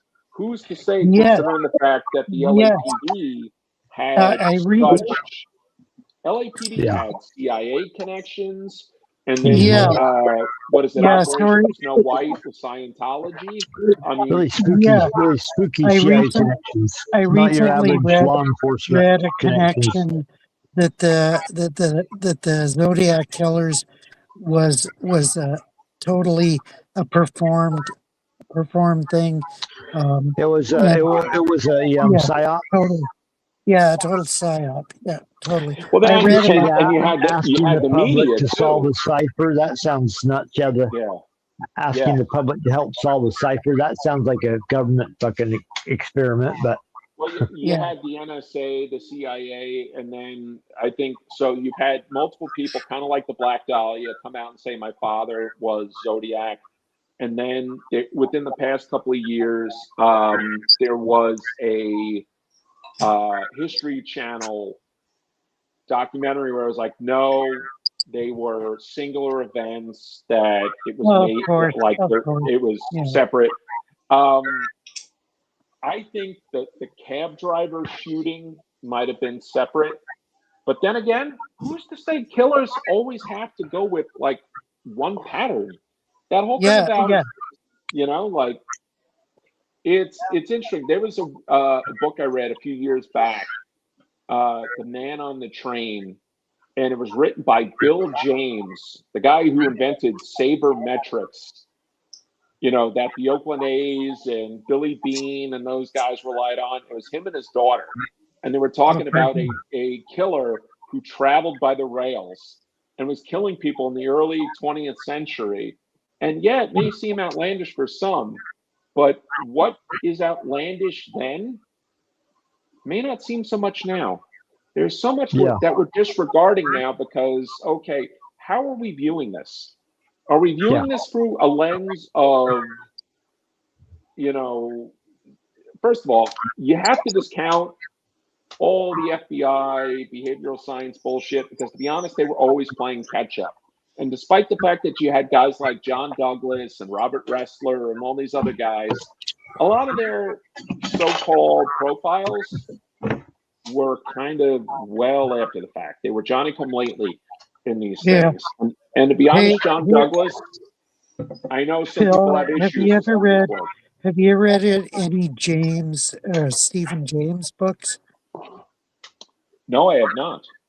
Oh, I would be interested though. He's got at least 8 books on this type of thing. What's he write about? They're totally fiction, but they detail how this type of thing works. Yeah. They're good books, good book series. Yeah, I mean, the way, I mean, you think of how, I mean, we just hit 50 years with what was Son of Sam, and how everybody was like, David Berkowitz, and I've literally had the same discussion with certain people in my family. I was like, okay, then why did the Queens DA say the case was still open in certain aspects? Why did a guy like Carl Denaro, who was shot by Son of Sam, say it wasn't Berkowitz, it was a woman? Like, why is certain aspects? And then people want to shit on him. And I said, I think Carl Denaro is straight up being right.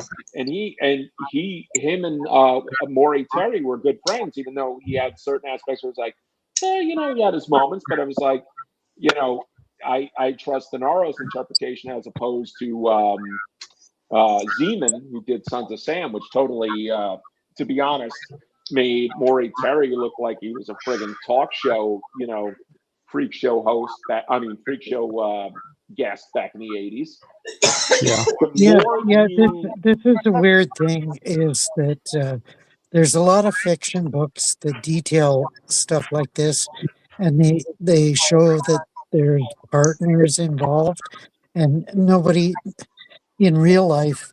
We never suspect that there's partners involved. We always like think the dating show, or No, the dating show is the dating show. Looking books. back on that 1960s show is full of stuff you wouldn't believe that was going on that they've admitted to. Are we talking the dating game? Yeah, the dating game. Okay. How about the fact that what's his name? Just to give just a quick thing. So they talk about what's his name, Rodney Alcala with the dating game. Phil Hartman was on the dating game. Ron Goldman was on Studs, which is like a 90s modern dating game. I'm like, there's a lot of weird stuff there.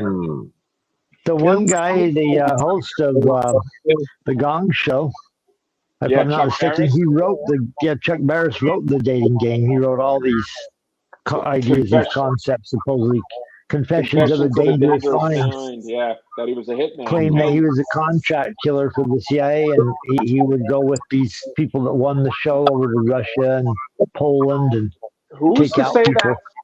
That's so outlandish? I mean, if you consider the control of Candy Jones.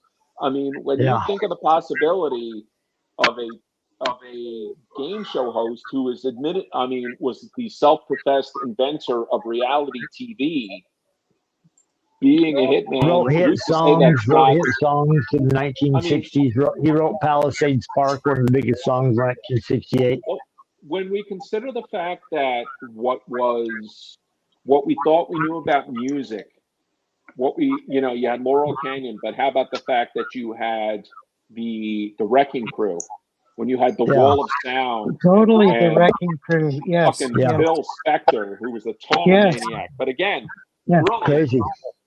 And again, Oh, the music and the recordings they were doing, they don't do it after, never did it again like that. When they It was talk so about good. George Hodel was a piano prodigy who was off the charts in terms of his intelligence. When you go off that, like, you have to consider the fact that there's a possibility that it's an aberration. Your brilliance is off the charts, and you're a little tweaked. You know, it's organic. Organic psychopathy. You know, like, that's unfortunately true. You're smart, but you're also a little off. What's weird about the situation, if you look at what is going on, they take these bands and they take these songs that are going to be, we're going to make this hit now. And the band plays a song. It doesn't sound like the version that's going to come out, but they record it. And then they bring in people like Glenn Campbell and the other people from the Wrecking Crew that just kill or slay on the guitar. They put it behind the band that you know and love. And by the time they're done schmoozing the albums, putting all this in, it's the most incredible thing you've ever heard. There was a famous flute player that played, everyone knows this song, All the Leaves Are Brown, the Leaves Are Brown. The flute player for that became famous and played in almost all your favorite fucking flute songs from that period. If you listen closely, you can hear his flute many other songs. Because they have a moment in that song, Mamas and the Papas, where they stop singing and they let the flute play for about 30 seconds. And it's one of the most classic songs of all time. My famous thing about the Mamas and the Papas is when Michelle Phillips was doing a live broadcast and she ate a banana in the middle of the song to show that they were lip syncing. Oh, I love that. Really? Them lip syncing. And he protested. Can we talk about just a weird thing? As you mentioned, Michelle Phillips. Michelle Phillips was good friends with Tamar Hodel. Tamar Hodel was George Hodel's daughter, and Tamar Hodel took George to court on incest. And meanwhile, like the neurons are connecting, considering the fact that John Phillips fucked his own daughter, possibly multiple daughters. I know he slept with Mackenzie, but for all we know, he fucked Mackenzie.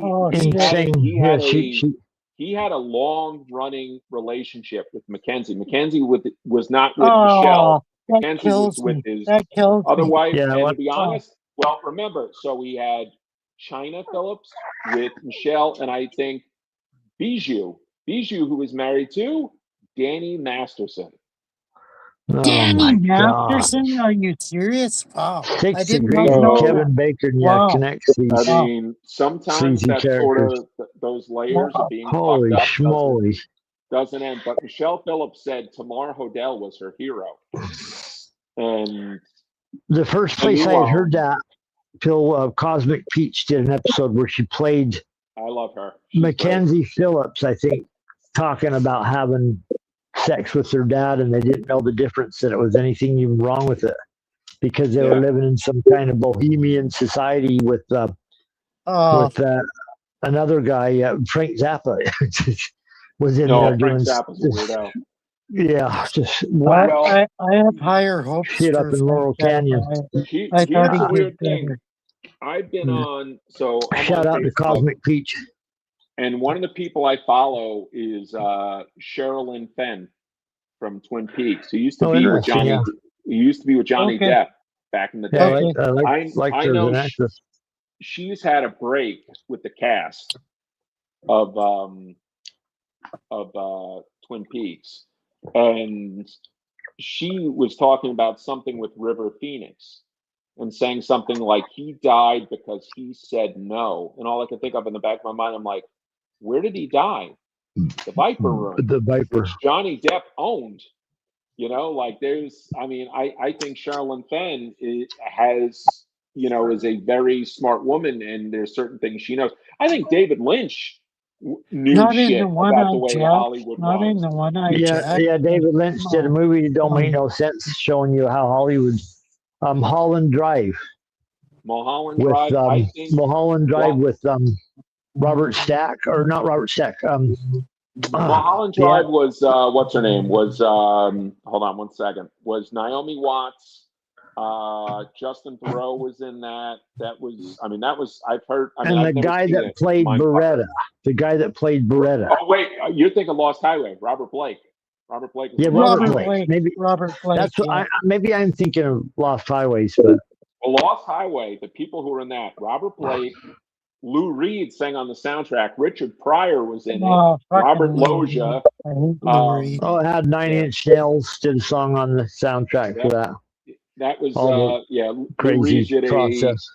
Lou Reed did a rock version of the song "This Magic Moment," which was really good in that. But with I think so with David Lynch, with Twin Peaks, his daughter Jennifer wrote the book The Diary of Laura Palmer, which kind of was the backstory about how the fact Laura Palmer was being raped by her father.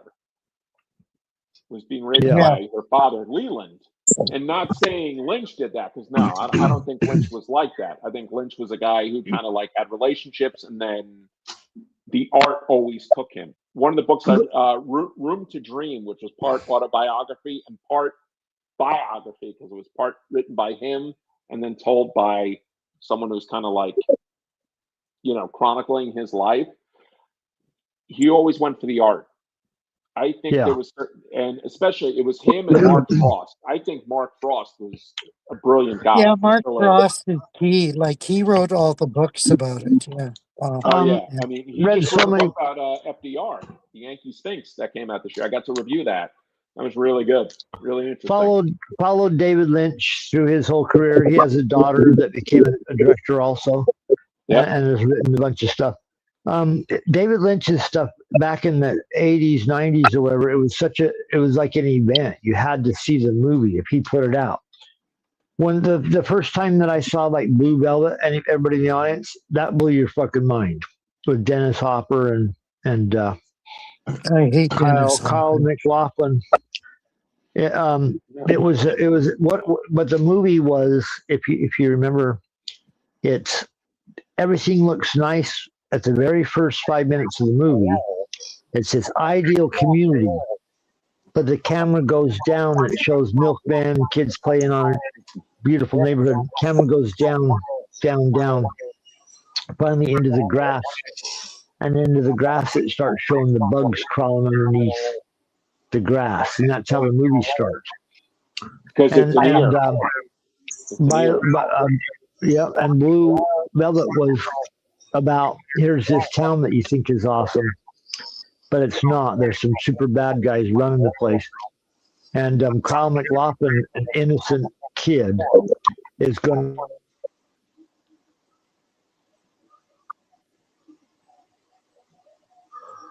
to... I think your mic cut out, Todd. Is that just on my end, or? No, I can hear you. I can hear you, Clint. That's okay. Can you hear me? That's okay. Oh, now I can hear you. But I'll make it short. The director. Short. The director that I can't remember the name. He was putting out movies like Blue Velvet and Wild at Heart, showing you that there's a dark element behind society. Every movie, when it finally gets to Twin Peaks, has a ring of murderers, drug dealers, human traffickers, killers, straight killers. One of my all-time favorite movies is Wild at Heart. Nicolas Cage. The mafia. Come on. Meets the mafia down south, or whatever, because the story takes place in the southern part of the United States. This is a non-fiction, right? It was fiction. It was total fiction. Total fiction. Yeah. Total fiction, but the story is this town's corrupt. There's scary people operating in the background. In David Lynch's Wild at Heart, if you remember, the head bad guy that they show, the highest one, he's being served caviar and has naked women just everywhere. It's a perfect portrayal like Epstein. at a party. The guy that's going to put the guy that decides to put the kill out on Nicolas Cage. He's a billionaire in a big house with naked women running around everywhere. Do you remember the movie? No, Anybody? never seen it. I couldn't give a shit about God it. damn, go see it. And I Harry. like Nicolas Cage. I like Nicolas Cage. You haven't seen Wild at Heart? It was huge. It's the fucking biggest movie of the year almost. I mean, Nicolas Cage, Laura Dunn. Nah, I don't know. I don't like The Laura bad Dern. guy is I don't the like bad her. guy is ugly son of a bitch. Anyways, go see Wild at Heart. You haven't seen that. You haven't seen one of the biggest, in my opinion, films of all time. He uses the David Lynch uses the Wizard of Oz story in the background. Oh, that's weird. Nice. The whole Okay, So movie it's is a about the theosophy Wizard of movie. Oz. It starts out with an angel, or not an angel. So it's a A good theosophy witch. movie. Sherilyn Finn totally. plays a good witch at the beginning of the movie Oh shit! that follows Nicolas Cage through the movie. It's very strange, cool, Is there any cool movie. yellow brick roads? There's Metaphorically, Yellow Brick Road. There's Yellow Brick Road. Well- There's everything like you'd see in the movie, but Lynch Or in was the big Wizard of about transcendental meditation, but I think that's right. he like was. Elvis Levi. I think he. You know, like Maharishi.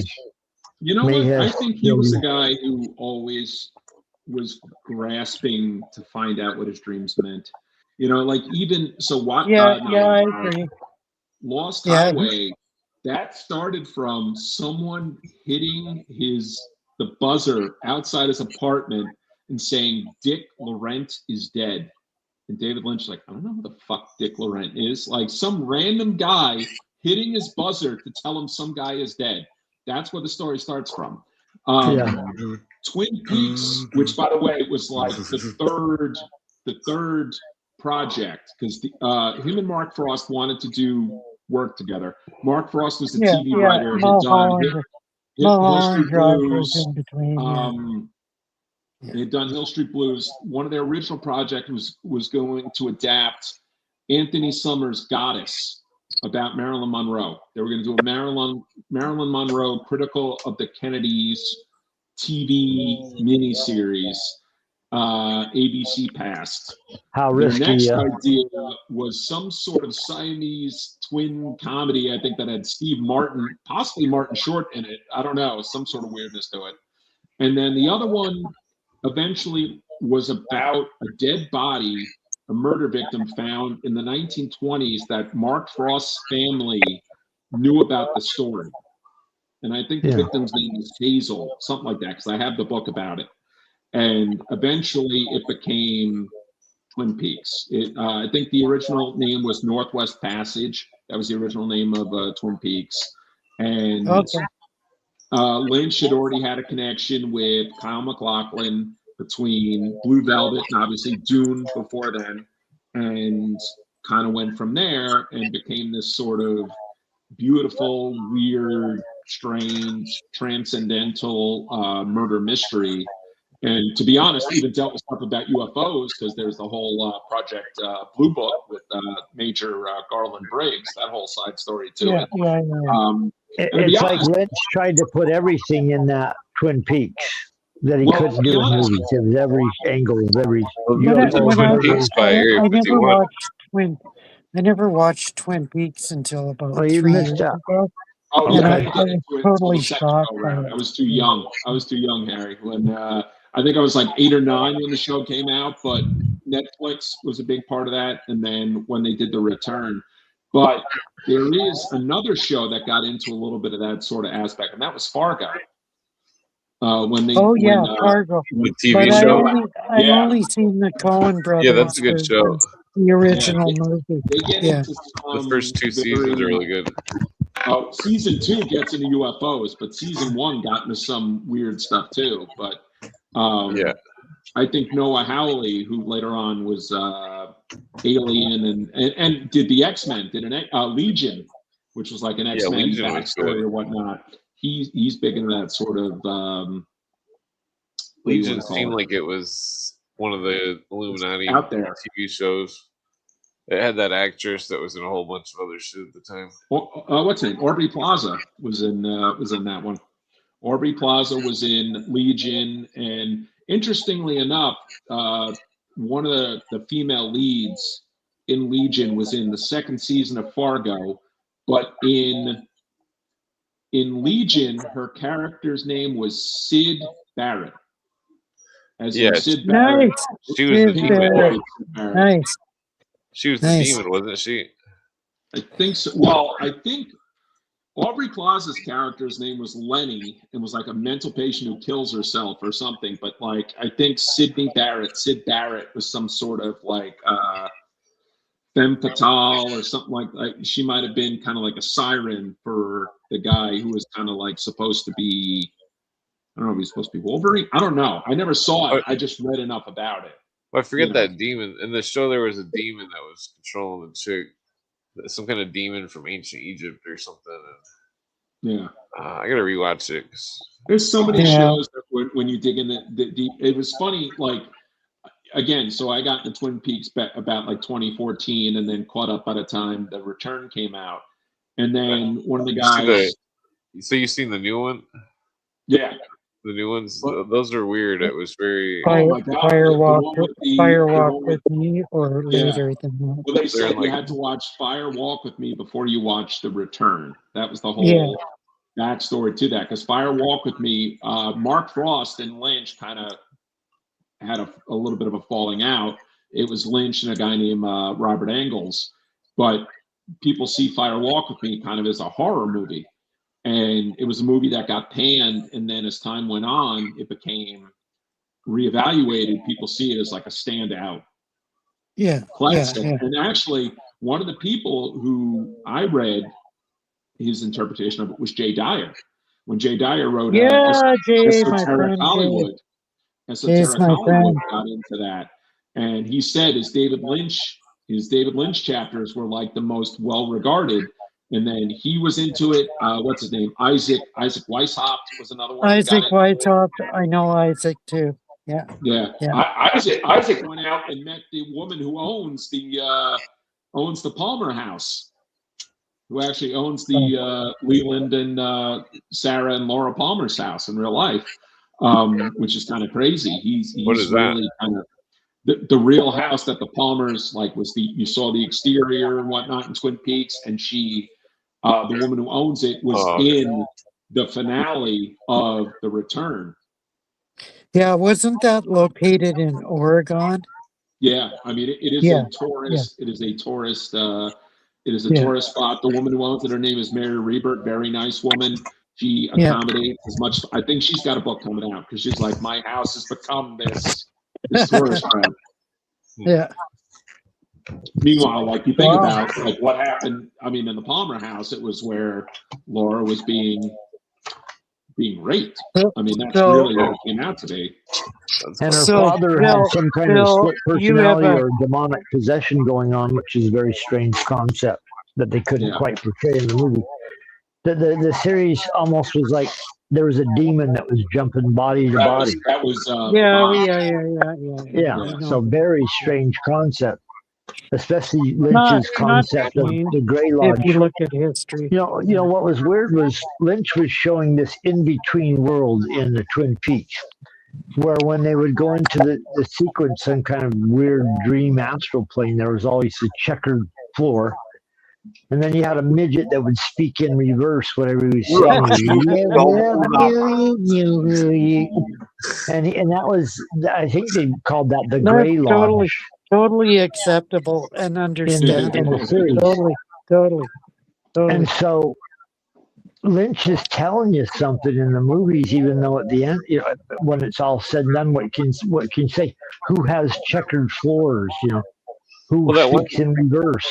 That one YouTuber was Crowley's famous for telling magicians to practice speaking in reverse, practice speaking or walking in reverse, doing things in reverse. What it does is it makes the mind. It stretches the mind in a different direction.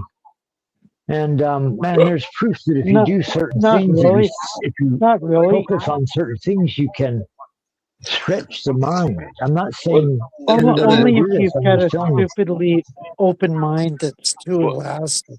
Yeah. in the newer season of Twin Peaks, it's like the guy was a cop of the other guy, and then he goes to Vegas and he makes all the slot machines give money, and it's like, when it's like Yeah, he I was. the never, whole thing was I never seen the It's sequel. like he was possessed by the. It's like Which he was movie? the alien entity. so The so here's the sequels. thing. He's So talking about the sequels. I've never seen with them. Yeah. so the whole thing was so it's weird. So like a lot of the kind of exposure I got, I just looked it up on Wikipedia, but I still watched it. So the whole thing about the show and the movie, there is a connection, and there is brilliance to that. But so when the return starts, what's his name? Dale Cooper, who Kyle MacLachlan plays, Yeah, is lost. But what other people don't see it is that other people see, hey, Cooper's he's got long hair, he's kind of different. And then there's a fat-looking guy who's involved in real estate in Vegas named Dougie Jones. Yeah, no, what happened was Cooper got left behind. There's the whole thing about this Black Lodge. And at the end of season 2, when he's trying to save Heather Graham, whose name is Annie Blackburn, he saves her, or seemingly does. And the whole thing is Cooper is a guy who's in a quest to save someone, and in the end just always falls short.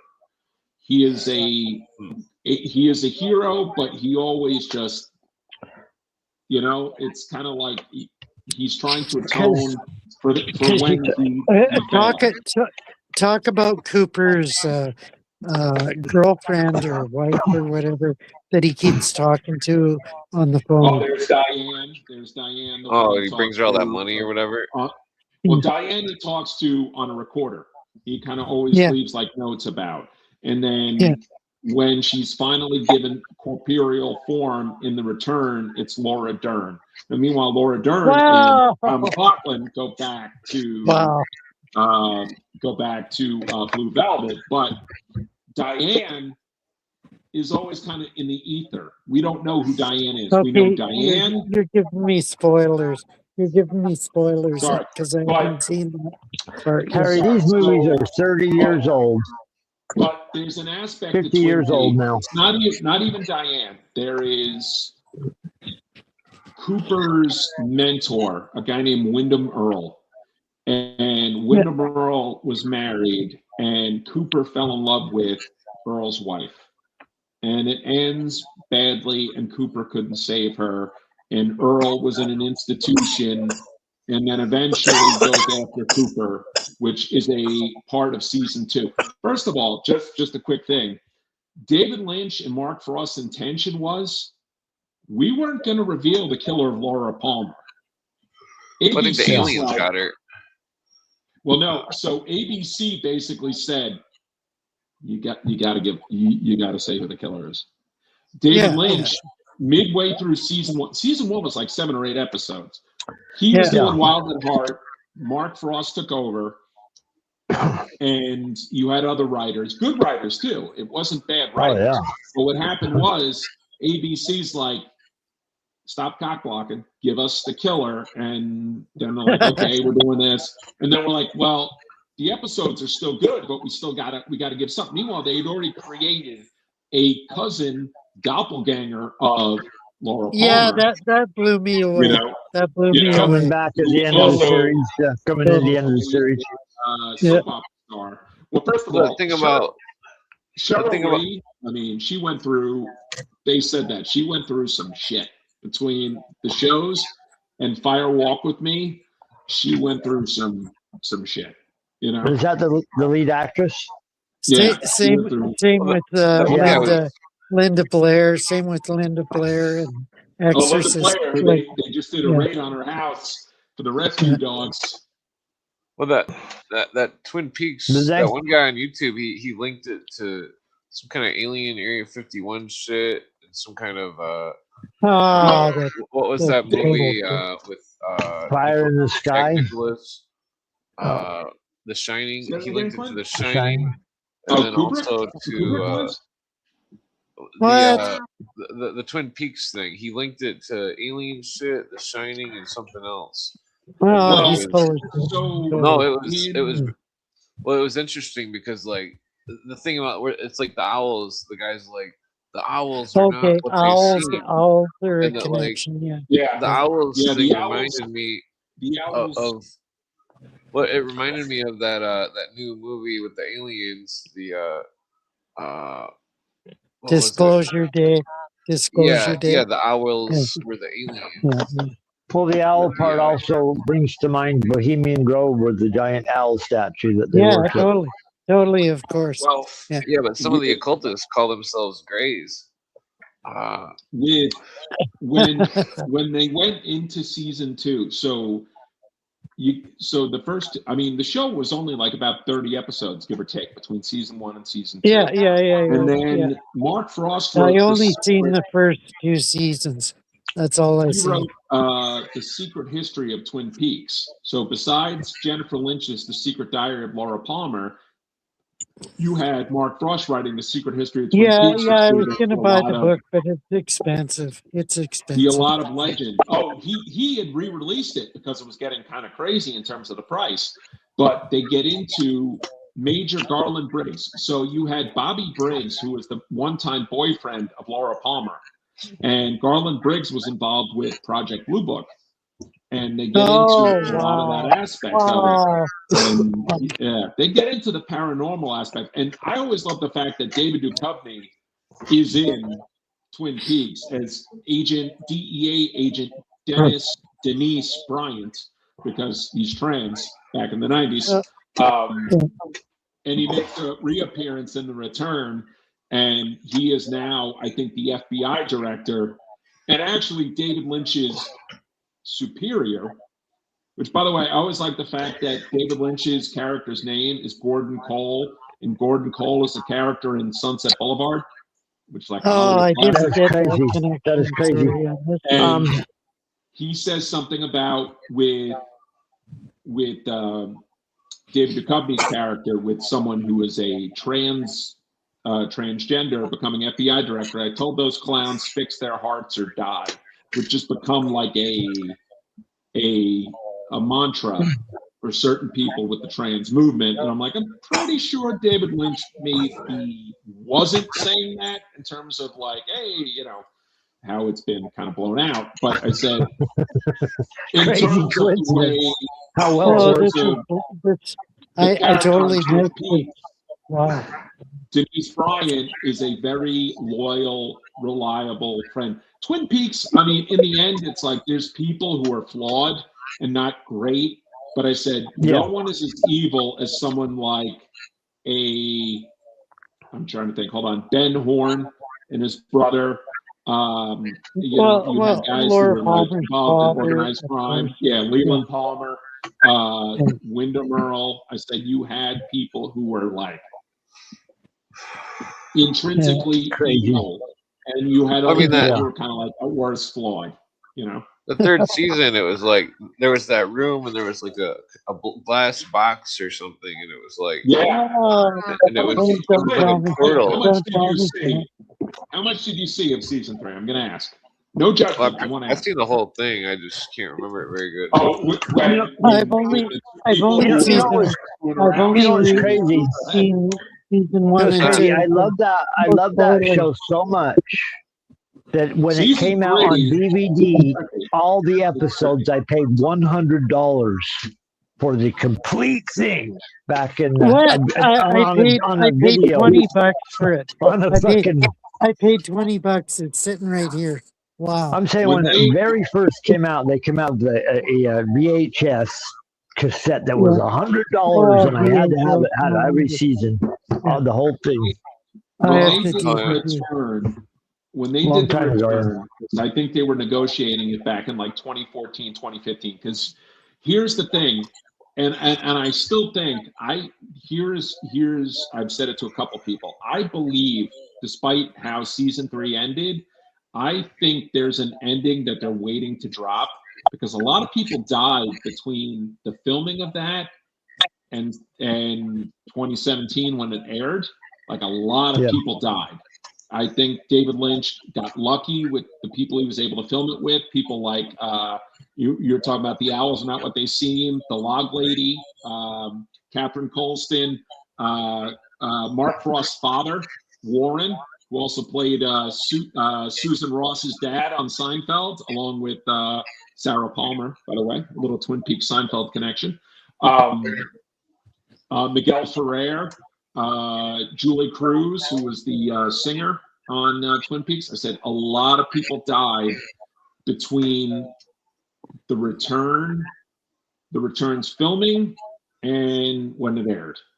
The Return started airing in May 2017, and it ended, I think, Labor Day weekend because I watched it all the way to the end. And when it ended, I had a Sopranos moment. I was like, "Is this it?" Yeah. Did It my felt like DVR there was die? so much more to tell at the end. There's so much more to tell, and it was just over. Carolyn Do you have Finn's a career link? ended shortly after Do you that have a too. link, She was Phil? kind of cursed. She got cursed from that, doing certain stuff, movies. Her career What, went down. Miguel She had Ferrer problems. is I Audrey think Hepburn's Davey passed son? out.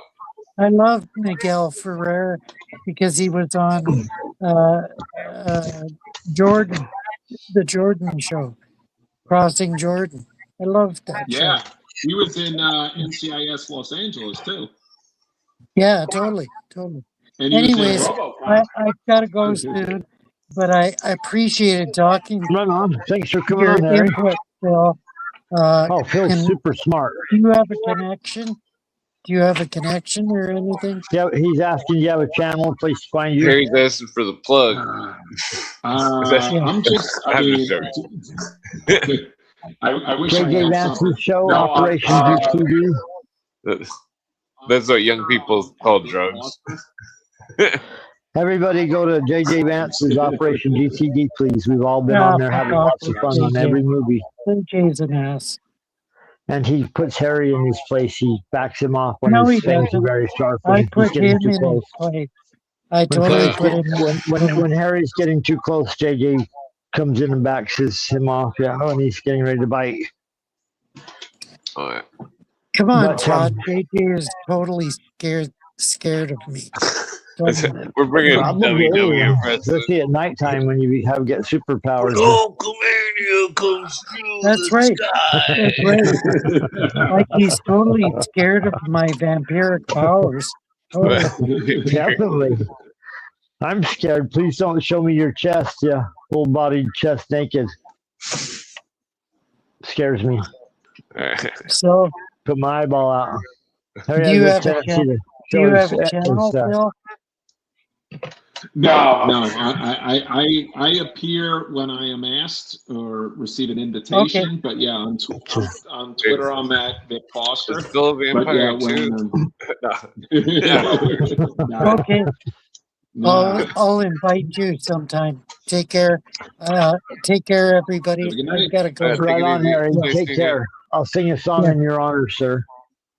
I'll Yeah. sing an ELO for you. No, If you listen later, you can go to sleep to it. No, Do you split want my love, woman? No. Do you want my face? I need it. Do you want my? I'll do one of those in your honor. Little tambourine in there. Okay. Right on. We lost Harry, which is awesome. Go to bed, Canada. It's late. Plus those beers from Canada will put you to sleep. Lots of green beer going on up there. Green beer. Yeah. No, I'm teasing. It's not St. Patrick's Day, Todd. Oh, I know. I'm saying the beer's bad. No, Canadian beers there's some really good Canadian beers. But Phil, thank you for coming on this, doing JJ's show and the movie reviews. Found those are so fun. Oh yeah. JJ's always got this crazy wild take and just can deep dive on all these characters. Doing his show, I did a little research though on some of these characters. Tom Cruise. I saw a couple movies recently that I'll tell a quick review of. I saw that The Man from U.N.C.L.E., which I thought, wow, that's surprisingly good. I missed that one. I don't. It was probably 2018 or something. Saw it recently. Have you seen that? Man from U.N.C.L.E. was a TV show. I mean, Yep. I remember.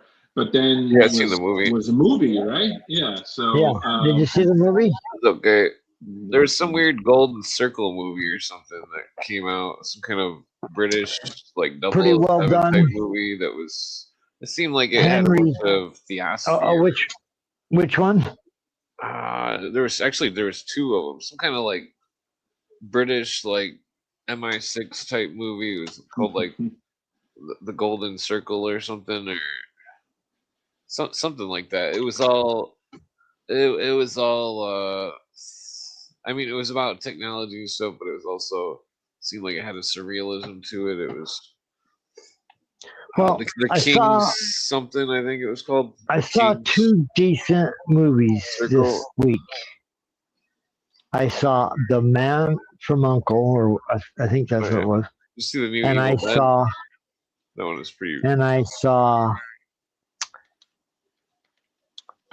the Mission Impossible. I think the last movie, Fallout, which is kind of weird. Have you seen these either? I'm sure Clint's probably seen maybe the Mission. I don't know if I've seen that one. Usually I watch those, but I haven't seen that one. Now, think about it. So, in terms of where we are now, I've seen the first one. The one, now again, there's a lot I could say about Tom Cruise. Him choosing to take the back end of the profits for Mission Impossible 1, smartest decision he ever made. And that was Brian De Palma who directed it, and it was, I believe, a Robert Towne screenplay. Yeah, so which I remember when it came out. So because I remember the video, the music video where it was what's his name, Adam Clayton and Larry Mullen from U2 had done the instrumental, like the Mission Impossible theme. And some people took the De Palma movie as blasphemy because of what happened with Mr. Phelps. You know, the character from the Peter Graves show is blasphemy. And I was like, Jesus Christ. And I'm like, does every Peter Phelps? Which character is Peter Phelps? Peter Graves, Jim Phelps' character was John Boyd. So, okay. Without, I mean, I don't know if we're still live, but I think we are. Yeah. So for those who took it as, oh my God, it's like sacrilege. It's like, well, shit. I remember seeing, not in a show that became a movie, but I remember the first time I saw Harrison Ford as a villain in something, and I was like, no. Wait, which movie? Talking about Mission Impossible with how they turned Jim Phelps into a villain, but Harrison Ford, I'm talking about What Lies Beneath. Oh yeah, that one. Yeah, I think I remember. It's like a murder mystery or something. Yeah, with Michelle Pfeiffer. I think that was Robert Zemeckis. I think Robert Zemeckis did that one. I still have. So here's the thing. Years ago, for a book review, I read Alec Baldwin's book, Nevertheless. And Alec Baldwin talked about when he got his Jack Ryan, so him being Hunt for Red October, when Harrison Ford took it over, and he's like, yeah, this actor who had a limp-wristed handshake, and I'm like, Baldwin saying Harrison Ford had a limp wrist. Hey, how are you? Yeah. Good evening, Sabrina. Hello. Good evening. How are you? Doing well. How is everyone? Oh, we're deep in conversation about movies, and your presence is going to add to it. I heard Phil talking about Harrison Ford playing a bad guy, and something lies beneath. That's a rare thing for him. Oh, very rare. Yeah. That's one that I actually did watch. I mean, it's It's a spooky movie. I mean, I remember that. I'm gonna write that down. What lies beneath? What lies beneath? Yeah. Michelle When did that Pfeiffer's come out, really Phil? good in About that. 20 years ago? 25 years? 1999, 2000, give or take. But I think about, so they were just again, the Twitter timeline. They were just talking about how the Fugitive movie got released this past week. But again, he's not a bad guy in that ultimately. And to be honest, I mean, it's not even like Harrison Ford originated that role. It's just the movie. But yeah, What Lies Beneath is, I mean, that is Harrison Ford full villain. But you know, months ago, I was watching Presumed Innocent on Tubi, and you know that's Harrison Ford. Harrison Ford playing against his normal type role, and that movie, to me, that movie gets to me because I think that might be one of Harrison Ford's best roles ever. Oh, I gotta see that. I gotta see that. Yeah. Presumed Innocent. That's these guys do a series of movies, you know, throughout their career. Some of them are bad. Wait, that's a bad. recent one. Now, Presumed Innocent is 1990. It is Scott Turow. Yeah. Scott Turow has probably written over like 12, 13 books. It is set in the fictional Kendall County, but I think Kendall County is like a kind of like it's supposed to be Chicago. But they just did I think Apple TV did a remake of Jake Gyllenhaal. But yeah, because that's who's coming up. Presumed Innocent is Harrison Ford, Raul Julia, Brian Dennehy, John Spencer, Paul Winfield, Bradley Whitford, Bonnie Bedelia in a non-Holly McClane role. Good actors in that movie overall, and underrated movie. But Harrison Ford, like I literally, like one day I was at a loss to kind of like, with my book reviews, I had kind of hit a rut, and I was like, you know what? I wanted to start writing about movies, and I started typing about that movie because Harrison Ford in that movie, there's just certain things that kind of hit me. And in that movie, there's scenes where he is not Jack Ryan. He is not Indiana Jones. He is on another level. And most people would probably disregard it because it's not just a movie about a guy who is accused of murder. It's about a guy who has failed his wife. He strayed from his marriage. But Phil, it's not the same character as The Fugitive. No, definitely not. It's not a Richard Kimball at all. But at the same time, it is a man who is trying to fight for his innocence. And you know, I look at that movie where it's like there's great scenes, and I think of like, you know, with JJ, we were supposed to do a couple of shows about the movie FX. Yeah. So we're talking about Brian Dennehy. With Brian Brown. Brian effing Dennehy. Man, I made notes, watched both FX1 and FX2, and did all these notes, and we never did it. Darn it. Wait, I thought FX isn't FX Brian Brown, the Australian actor? Yes, Brian Brown and Brian Dennehy. And Brian Dennehy, okay. Yes, and then the first I love Brian Dennehy. They share not even 2 minutes. They share not even 2 minutes screen time in the first one. And in the second movie, Brian Dennehy doesn't appear till about like over 30, 35 minutes into the movie. Brian Dennehy was an alumni of my high school. Wow. And, wow. Yeah, actually, so here's just a quick aside. My high school, I've gotten emails because one of my classmates, and I'm not saying someone who was like a year or two removed. No, a classmate, someone I know from where I grew up, is involved with a counter-terrorist group, like a counter-terrorist consultant group, and they're doing a 25th anniversary about 9/11 sort of situation. Yeah, it just popped up in my email. I'm like, 25th anniversary let's all remember that we hate terrorists. Is it You one of know, those kind of things? Or on Brian Dennehy, I love Brian Dennehy. He was in that movie review we did, JJ. I don't know if you caught that one, Sabrina. Pardon me. I didn't mean to interrupt you. But he was in that Chevy Chase Goldie Hawn movie. Foul Play. He was in Foul Play.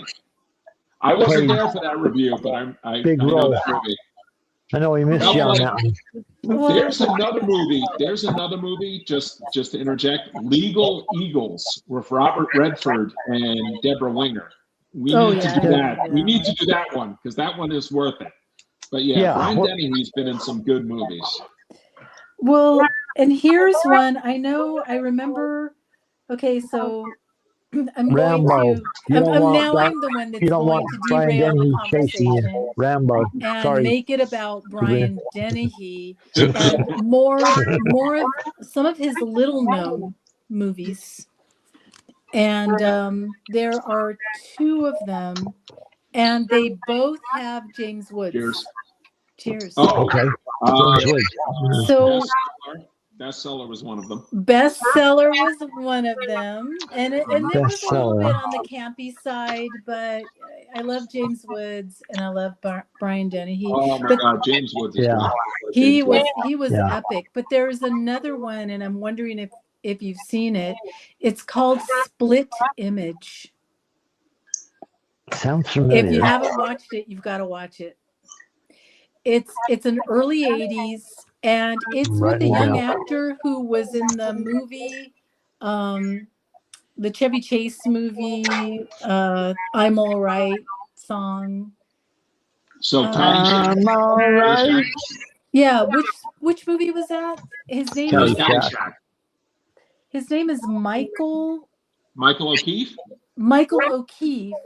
Yeah, Michael O'Keefe was it's Danny around the same Noonan. time frame.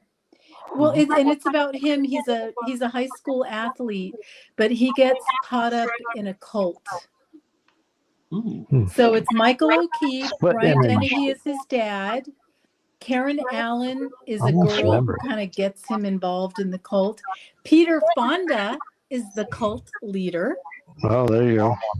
And James Woods is the man that Brian Dennehy pays to get his son out of the cult and deprogram him.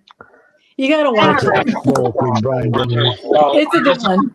As I just looked it up on Wikipedia, two things came up. A guy named Ted Kotcheff was involved. Ted Kotcheff was Weekend at Bernie's, directed Weekend at Bernie's, and was also Jonathan Silverman's dad, you know, when he's trying to, Monroe, why don't you lay my suit out? How about I lay you out, okay? Yeah, okay. And he also eventually, I think, directed a bunch of Law and Order episodes, SVU. You know, that just shows kind of the confluence of like TV movies and things like that. You know, I got Brian Dennehy confused with Charles Durning a little bit every now and then growing up. Oh yeah, I never confused them, but yeah, it was a random, you know, when you're a kid and you don't know better. But Charles Durning and James Woods were in a movie that I liked, the James Ellroy adapted movie called Cop, which is about a serial killer. I remember. And Cop's a good one. But Cop it's is a good funny. one. So whereas, well, that's a movie that James Ellroy disowned because he didn't like James Woods' portrayal of the character that he wrote. But I always thought it was interesting as I got the Dennehy and Charles Durning confused, the fact that Charles Durning was a legitimate war hero and Brian Dennehy had stolen valor. That came up later on. In real life, he made claims about being part of a military thing. Brian Dennehy claimed heroic acts that he didn't. Oh, okay, heroic acts he didn't do. That's another version. So he served, but he might not have did something he said. You know, when I think about Brian and Dennehy, who can forget Tommy Boy? Yeah, I love Tommy Boy. Was he in Tommy Boy? Oh yeah, he was Chris Farley's dad in Tommy Boy, which was based off Chris Farley's dad. I mean, there's a lot of truth in that. And to be honest, one of Brian Dennehy's last roles was in The Blacklist with James Spader, and oh my God, Brian Dennehy was great in that. I mean, for that being like his swan song, it was pretty. I mean, Brian Dennehy was. It didn't matter whether he was playing Leo McCarthy in FX, whether he was playing the guy in Cocoon, or he played Jackie Presser. Rambo, the guy chasing Rambo in the first blood. That's one of his very well-known roles. The last person you want chasing you is Brian Dennehy. The last person you want to chase Brian Dennehy. In foul play, they beat him to get the confession out of him. You know what I'm saying? He's a stand-up guy. David Caruso was the best actor in First Blood. I won't hear anything different. Oh, that's right. And David Caruso came into his own with a television show in the 90s, no? Yes, he did. And that he left. We're tapping into the people running the whole transmission system now. Like, we got the whole fucking like television system. They wanted to run it through the mind of the people. You could not. Hell yeah. You could not run. What's going on? You could not run their Isaac? system with your mind. You have to have their mind to be in their system, with how they're putting it out there, right? For sure. You can't. I was just thinking. They'll get killed. I was just thinking earlier today, the government used television as propaganda and books and comic books, but that's a limited audience. How many eyes are picking up comic books? How many eyes are seeing television? How many eyes are listening to radio? They're going to talk about it in the collective, in the collective situation we find ourselves in today with the computer, where they control every aspect of information that's coming in. If that's your source of information, I bet you they trigger the modern generation, Isaac, the young ones, they're on their phone fucking full tilt. They're living the internet. I can't go anywhere without seeing most of everyone, like 10. No, everyone 3 years younger than me or older, or 3 years younger than me or younger, are on their phones, and I'm not. I'm driving through traffic. Yeah. I'm driving. Back in the 70s, the propaganda was coming through television that not everybody's looking at it. You don't hear radio every day playing everywhere. Television is like a dream. To tell a vision, to have a dream, to implant an idea. Television, here's the vision. Yes. Take it in. It's all connected. I took shrooms tonight. I took 3.5 months off. Sorry. Nice. How you feeling? What you seeing? I'm gonna take more, but I'm also tired, so I'm gonna save it for tomorrow. I'm tired too. You seeing any tracers? Are you seeing any waves of energy, Isaac? Any waves of energy? No, I'm sure he would let us know if he did. I feel like I'm almost there, and I should take another one to get there, but I don't want to do it because I'm too tired. So tomorrow, went over to Isaac's channel. I finally found it. Isaac's channel. Everybody go check out Isaac's channel if you would, and subscribe to it. Help him grow. He's an interesting character. He raps like fucking Clint. He's like taking on Clint with his raps.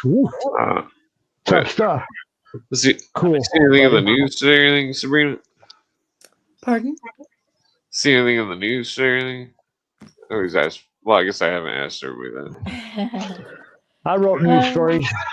Yeah, there's a lot of stuff on the news. I'll throw some things at you that are pretty concerning.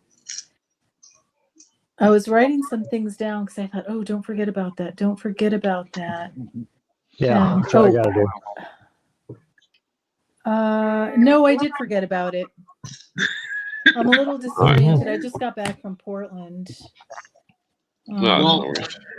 Jonah after took spending his a couple dog of out to days. pee 2.5 hours ago, and he hasn't come back yet. I know, so he's you're like, good. I gotta take a leak. I'll be back. He passed out. Fell down, hit his head. So Sabrina, you got time. We can make this work. No, Jonah ain't coming back. Thanks for coming on, Sabrina. Gosh, I don't know. I was thinking earlier, it's like, oh, there's some really strange stuff going on.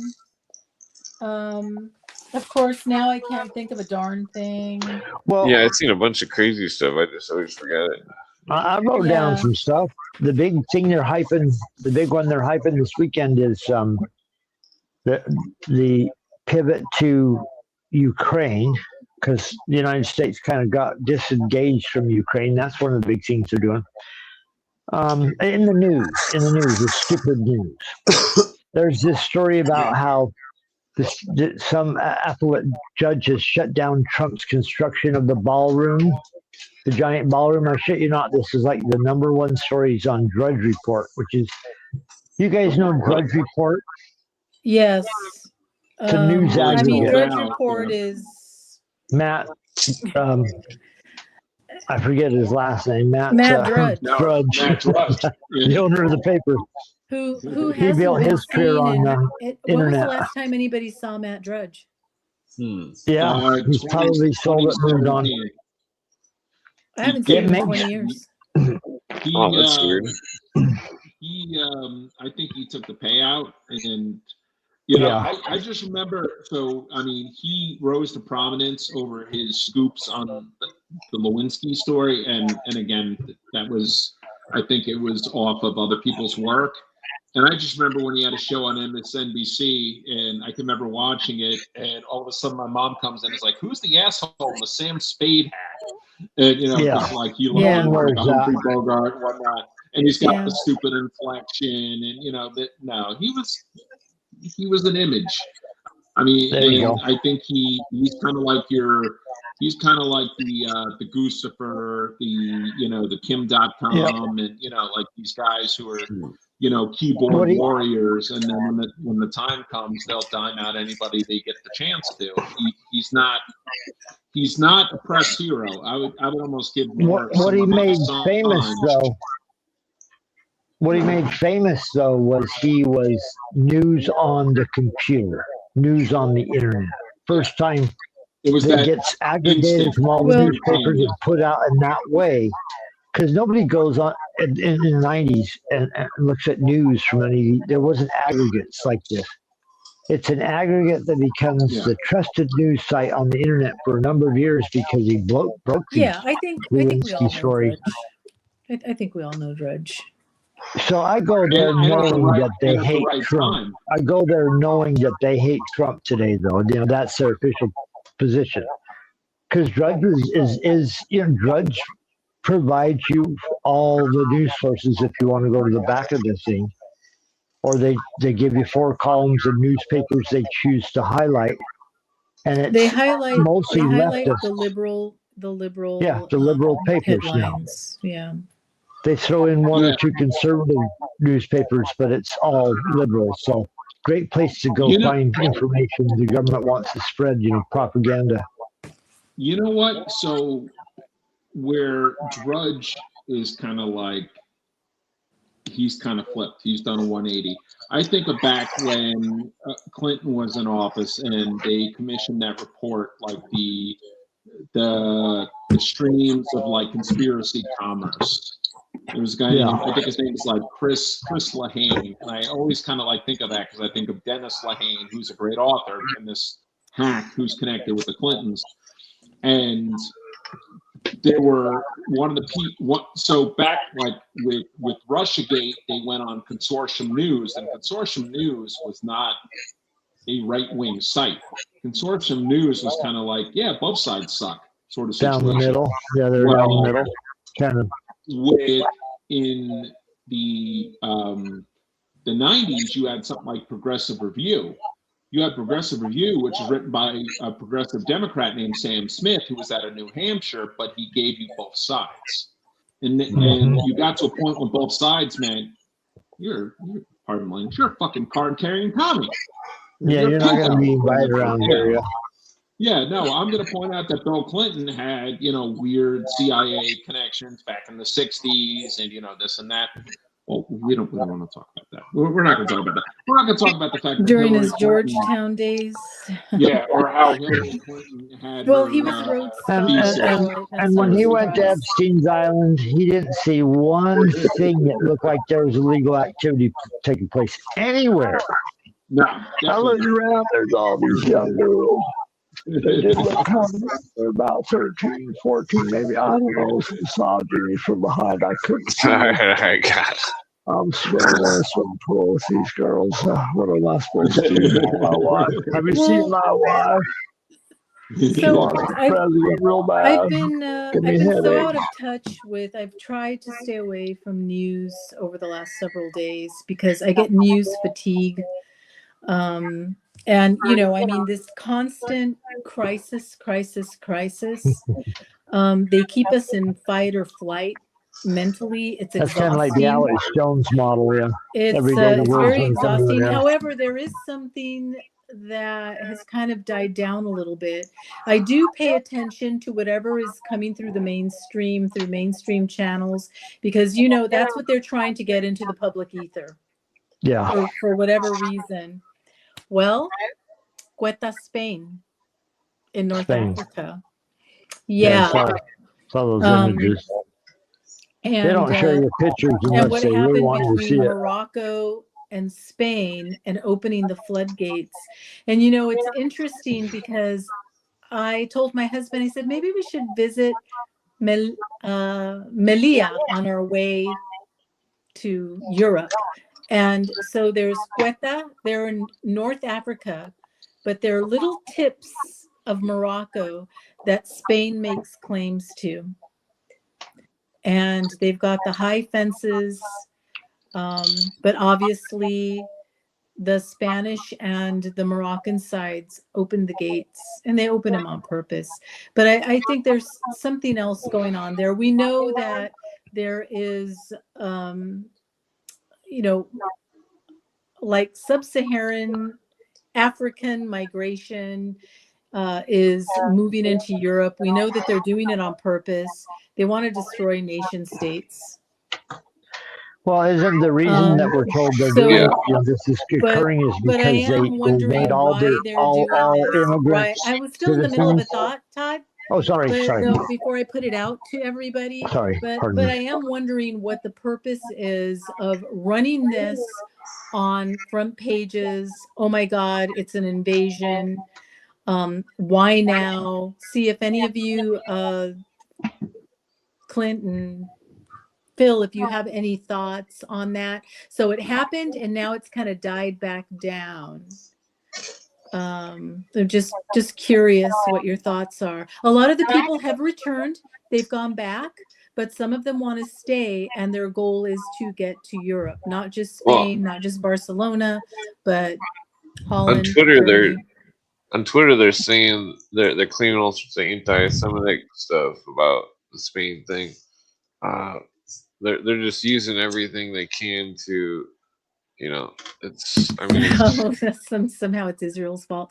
No, I mean, that's such a straw man. There's obviously something else going on. I mean, I know the Spanish PM he's a Marxist. They're all globalists, though. They're all globalists. You don't get elected unless you kiss the ring. I would say the same thing about the United States too. Oh yeah. Yeah. Well, I think there's just a straight up propaganda movement going on. They're testing the waters to see what gets popular and what doesn't, trying to distract everybody from anybody that's got anything decent to say. Didn't Spain claim they were going to legalize every immigrant that was in the country suddenly, just make everyone here a citizen? That's what they were going to process everybody, essentially. If you got here, you're here, come. And so suddenly there's videos of all these masses of people running in. Other countries are saying no more immigrants, where Spain is saying, please come, we'll make you citizens. This is a battle that's occurred in the United States since the 80s, 70s, 80s is illegal immigrant stories. The battles of illegal aliens have been going on since the Reagan administration. They were bitching about them, wanting to use them and bitching. Remember Chavez? Wasn't Chavez like a revolutionary immigrant back in the day, trying to use the power of the immigrants? He's working for the commies. Right. But I'm saying, he's like this rise up workers of the world. Mexico is a socialist country, essentially. It always has been. They were always dropping communist propaganda flyers. Well, decades And ago. wouldn't you say, pardon me, Spain has a big influence on Mexico, its politics? Well, they became independent through They became the independent, but war. Spain still Yeah. is deeply tied to Mexico. But I don't know pardon because, me. well, I can tell you ethnically that the Spanish consider themselves superior. So they view Mexico as Colony. the lesser nation, the mixed nation. Because remember, who wasn't in Mexico, right? So a lot of the Mesoamericans, the people who were there, they were wiped out either by the conquistadores or disease, and then they brought in black slaves, and then the French were there, the Germans were there. Dutch. Yeah. Well, they made like a So racial classes. it's a big mix. Yeah, and I can tell you that there is a lot of racism in Mexico. And the whiter you are, the better. And that's just the hard truth. That is how it is in Mexico. Very much. Yeah, I forget all the terms. Mestizo is like part native in Spanish or something. And they look down on the little They have Indians. blonde hair, blue eyed Spanish people with blonde hair, blue eyes. Other people they're are like Spanish, probably. Yeah, they consider themselves, higher. Well, just like in Asia, I believe the Japanese consider themselves at the top of the hierarchy. Right. Well, in Mexico, it's the Spanish. Although that's pretty brave considering that Spain had a corrupting influence everywhere they went. I mean, let's face it. Oh yeah. Yeah. Look at the Philippines. Pretty much the worst part of the Roman Catholic Empire, where it reached its madness during the Inquisitions and witch hunts that they did. Those stories are famous in Spain. Spain connects to the Illuminati through the Alumbrados. Before the Illuminati their was the influence abroad is just as bad, But in Mexico, it's Catholicism is a mix of local superstition and Catholicism. Oh yeah, those are the cool ones. I'm only recently. You ever ask people about those? No. It's very interesting. It's because you take away the Christianity and then you get the local superstition. It's really interesting. Well, last night when we went to dinner in Portland, man, Portland is a weird place. And I saw our server had an ankh around her neck. And so I asked her and I said, "Why are you wearing that ankh? What does it represent to you?" I said, "I know it's an Egyptian symbol, but it has a lot of different meanings." And she said, "Oh, I'm a witch." So, that was her whole explanation. There you go. She said, "Oh, this is my." Explains it all. She said, "This is my, my amulet of life. I wear it for protection." Symbol of life. Yes. And I said, "Oh, a witch. All right." And I said, "I asked a coworker. She had an ankh too, and I asked her if she was a witch." I said, "I didn't mean that in a pejorative. I was just inquiring." And she said, "Oh, no." She said, "Thank you. The way you asked was so nice and polite."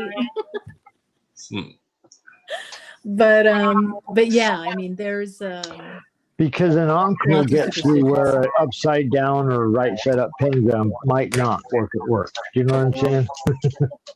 Even in Portland, they probably don't encourage people to wear pentagrams. I don't really believe in. You can do anything you want in Portland. I'm sure you could probably. Nobody. I mean, heard reports. Been there a long time ago. Well, I mean, if you haven't been there within the last 5 years, it's changed. Yeah, it's 20 years, 25 years. Oh, it's totally changed.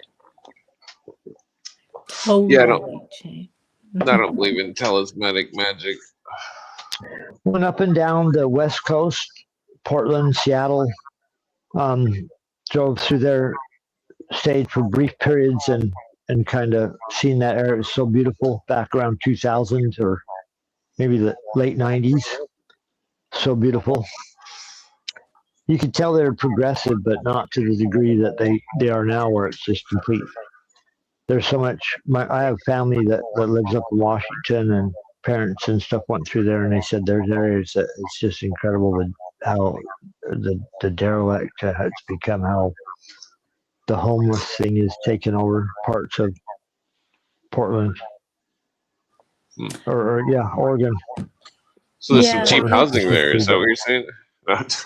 No, Probably housing in is certain very areas. expensive, but it used to be cute, and now, I mean, there are still nice restaurants to go to. The food is much better in Portland, but you're on your own. If you have to call 911, they're not going to show up for a long time. So it's a little Wild Westy, and they have very tight gun laws. You're not allowed to carry. So it's very much like the Wild West. Seattle Police Department, they don't respond to sex assaults anymore. That's fucked up. Yeah, it's terrible, and yet somehow these people continue to get elected. That's why I think I can't believe that any rational person would vote for abolish the police and open the prisons. Was it Seattle or Portland that had the Chaz zone where it was taken over? That was in Seattle. Portland. Oh, it was in Seattle. Gotcha. Seattle, yeah. There's Chaz Which and I Chop, won't even right? bother to go to. And Sorry, Chop. Be cool to look for pirate treasure around those parts. Only when the fog comes in. Yeah, what were you saying, Phil? Yeah. No, I thought it was Chaz and Chop. But as we're talking about treasure, are we talking One Eye Willie?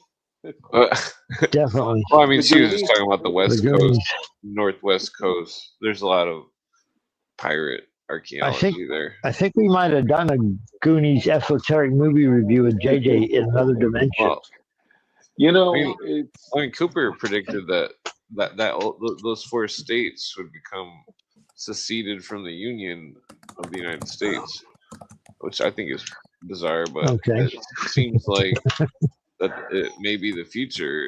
You know, Oregon and Washington State, and I forget the other 2 on the right of those. Indulge me, Montana. indulge me, everybody, if you will. Idaho, yeah. Well, I finished that Mission Impossible and Man from U.N.C.L.E. movie review real quick, if you would. Have you seen Mission Impossible Fallout, Phil? No, great movie. I haven't Sabrina, watched great any of movie. the Mission Impossibles. Oh, geez. God, Not they even got some one. incredible. Yeah, no. There was, I don't know what happened, but there was a period where Tom Cruise, if he was in it, I'm like, I don't want to see that shit. I've seen him too many years being the best race car driver, the best dancer, the best pimp, the best. Because his early career, you know, he's Top Gun, he's the best jet fighter, the best drag racer, the best bartender. I don't want to see him anymore by cocktails. I don't want to see it. Anyways, I've taken a look at movies I wouldn't have watched doing JJ's show. We did a Tom Cruise month. Pretty good movies. I might have missed it if it wasn't for him. But the new Mission Impossible has Tom Cruise, Henry Cavill. Anybody know Henry Cavill? Of course. Yeah, he was in The Tudors back in the day. Okay. He played Superman for a period. The main guy in Superman, which I've learned recently was not a bad movie. The one where they introduced Superman's dog because Supergirl's coming up, and that's going to be dogs going to be part of the whole show. Anyways. Yeah, go ahead. What were you going to Man say from about Mission U.N.C.L.E. Impossible? Oh, no, Mission Man from Impossible. U.N.C.L.E. Oh, okay. Yeah, I'm doing 2 real quick. Mission Impossible, Man from U.N.C.L.E. mixed together. Man from U.N.C.L.E. has Henry Cavill as the lead actor and Armie Hammer as the sidekick. Great movie. Really funny how they play off each other. Armie Hammer's a Russian spy and Henry Cavill's a CIA guy. And they both think they're the top. They're both the top of the CIA. You know, the spy of the CIA. So they're butting heads the whole way through over a girl. It's really well done movie if you haven't seen it. Look at this. This is Henry Cavill's double-headed eagle. And what is that? A tattoo? Yeah, what is that? Double-headed eagle.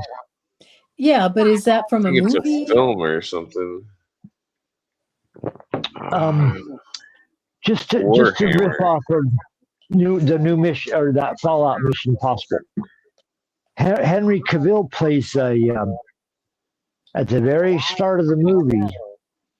Henry Cavill and Tom Cruise are set at odds with each other because Tom Cruise's boss is Alec Baldwin, that douchebag, and Henry Cavill's boss is a black woman that I can't remember her name, but she's been in so many movies.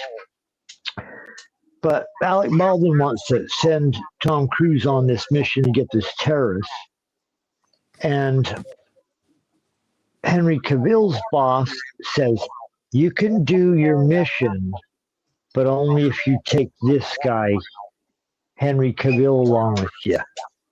He's got to be there the whole way through, and the mission is to get the plutonium device that's going to explode, the bomb that's going to explode, like every Mission Impossible episode. And so Henry Cavill, though, in this movie, is planting the idea with his boss and putting it out there that Tom Cruise has turned rogue. He's probably gone bad, and he's the guy, he's the terrorist that we can't find because he's been through so many missions. This is something he states in the movie, where you screwed him.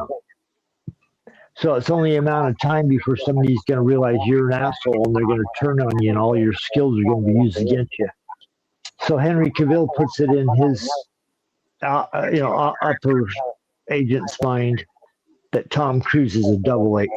He's working against us. He's playing a terrorist. Where really Henry Cavill is the terrorist, working with the terrorists they're going to go round up. So pretty crazy, cool combination riding the movie's almost 2.5 hours long or so. It felt like that because it's packed. But go check out the Mission Impossible Fallout. Pretty interesting. But what it does is it puts the idea in the mind of the audience that CIA agents have been burned so many times they may become a bad guy. Of course, Tom Cruise isn't the bad guy, like they try to put out in the movie. But this is probably a real scene that's taking place inside the government.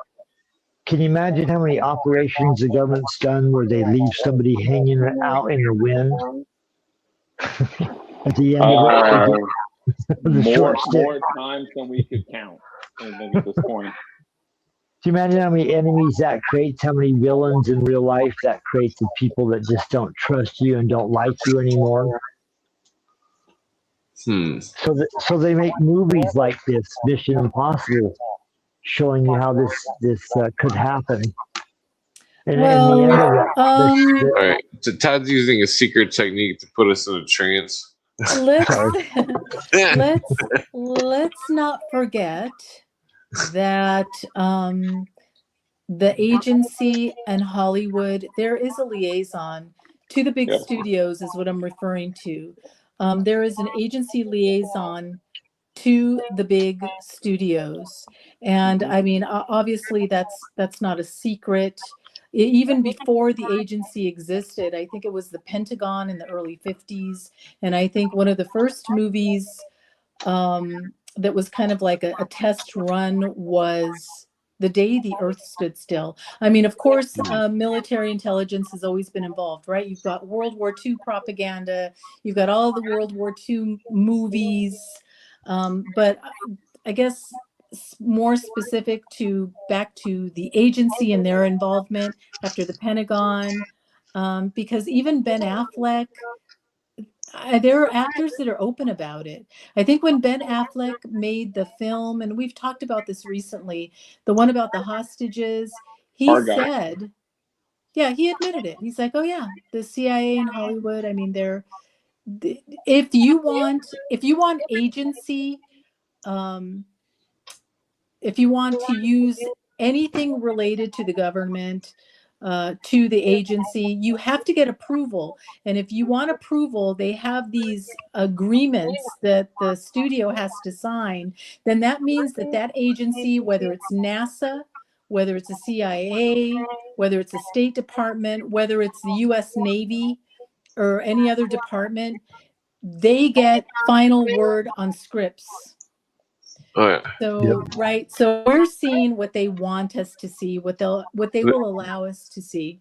They said that when they made the movie with Will Smith, the alien movie, Independence Day. Yeah, that they were NASA was gonna help make the movie, but then they wanted the stipulation. Yeah, they wouldn't allow them to say Area 51 if they were involved, and yeah, so or use the NASA logo, because that includes using the NASA logo. If your movie's important enough and you're friends with them, they'll let you use all the military equipment, all the backgrounds on the bases. They'll help you film. It's not being friends. It's the big studios, and like I said, they get final say. They can, cross lines out in scripts. Phil, what were you going to say? No, I was saying that 13 days about the Cuban Missile Crisis. The Department of Defense would not cooperate with Kevin Costner in the production of that. So when they wanted planes to kind of talk about how we came, like within a blink of an eye, to nuclear war, they had to get those planes from somewhere else. And you had guys like Chase Brandon, who was CIA liaison, and a guy named Phil Strub, who I believe was the Pentagon liaison. Yeah. And you also had Gary DeVore, the quote unquote writer with no hands. Gary DeVore. So, I mean, and to but be honest, he was a script writer. He didn't really have any, but he definitely had agency connections. When he was writing a movie about the Panama invasion, that's when his death came right after. And to be honest, if we want to talk about agency connections, we could talk about the fact that Under Siege, one of the, and I've mentioned this before, one of the people who was like a Navy or military bigwig was Robert Booth Nichols in the Danny Castellaro Octopus aspect of things, was in that scene. But there is another aspect of it. So when the Under Siege movies, which scene? Yeah, he is in the first movie. There is when Tommy Lee Jones is making his demands for Gary Busey's character. There is a scene where it's like a table of muckety mucks. One of them is Robert Booth Nichols, who's described as like a Clark Gable type with like it's not a porn stash, but it's like a Clark Gable stash. That was Robert Booth Nichols. But when JFK thought there was a possibility of a military coup, he allowed aspects of, he allowed parts of the Oval Office to be filmed for 7 Days in May, and I believe The Manchurian Candidate. That's crazy. So it does go both ways. There's a benevolent. Those movies had to be stamped of approval from the Pentagon. Phil, do you believe the Gary DeVore, the Panama script, and the real reason that the president is imprisoned? Do you believe that? Noriega? When I had first heard about DeVore's story, you take it kind of like it's like, let me see.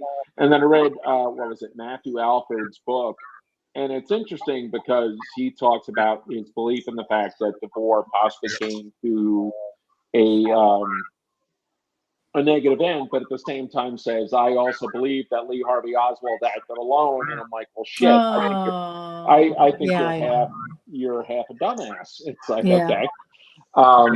So, it's that sort of limited hangout of truth. It's like, oh, I believe in this, but I don't. It's the same people who will tell you, I swear by Anthony Fauci's bona fides, but I believe Yeah. that Trump was pissed on by Russian hookers, and I'm like, I think you're fucktarded beyond belief, and I can't help you. Yeah. That's it. I said, Definitely. guess what? I'm not going to protect you. I don't think you're worthy of protection. We're done. Like, you can't help people like that, because it becomes, you cling to your insanity without any belief. At one point, like, I literally had this thought earlier. Now, meanwhile, Lindsey Graham, who uttered the golden showers comment about things, meanwhile, might have been the Good recipient of God. such. There's But a man that yelled golden showers. Probably with had many of them. you No, had I mean, Tom Arnold, a full-on meth addict, and to be honest, I am willing to believe Tom Arnold is a full-on. He smacked Roseanne around, because she had way more talent than he ever had. Oh, yeah. He was on the search for the PP tape, which became a show on Vice at one point. Did he find anything? No, he found shit, because there was nothing. And guess what? well, I know and I believe that Donald Trump is not a good man. However, I'm not willing to believe every negative thought that is put out there about him. Right. I say go on the merits. Don't go good for you, Phil. Yeah. That's how you create the Teflon aspect, if you go with that. But never believe a meth head. How never many believe someone like Tom times have you heard Trump's lost? He's done. He's over. Every day for A lot. 16 years. Yeah, I just read a headline that he's supposed to resign. Oh, James He's Carville. losing the war. James Carville said it. Oh, James. Yeah, the guy who looks like an alien. And going back to what we were originally talking about, another one who did. Oh, and the person I was thinking of, and I could not remember his name, was Donald Baruch. He from 1949 to 1989, he was the liaison between Hollywood and the Pentagon. Donald Baruch. That guy had a lot of creative control. But the other director who didn't get military or State Department cooperation was famously, if we believe it, Francis Ford Coppola for Apocalypse Now. He had to film it in the Philippines. He did not get cooperation. Yeah, I know there was Steven Spielberg or George Lucas. Yeah, Coppola spent well over a year and a half filming Apocalypse Now.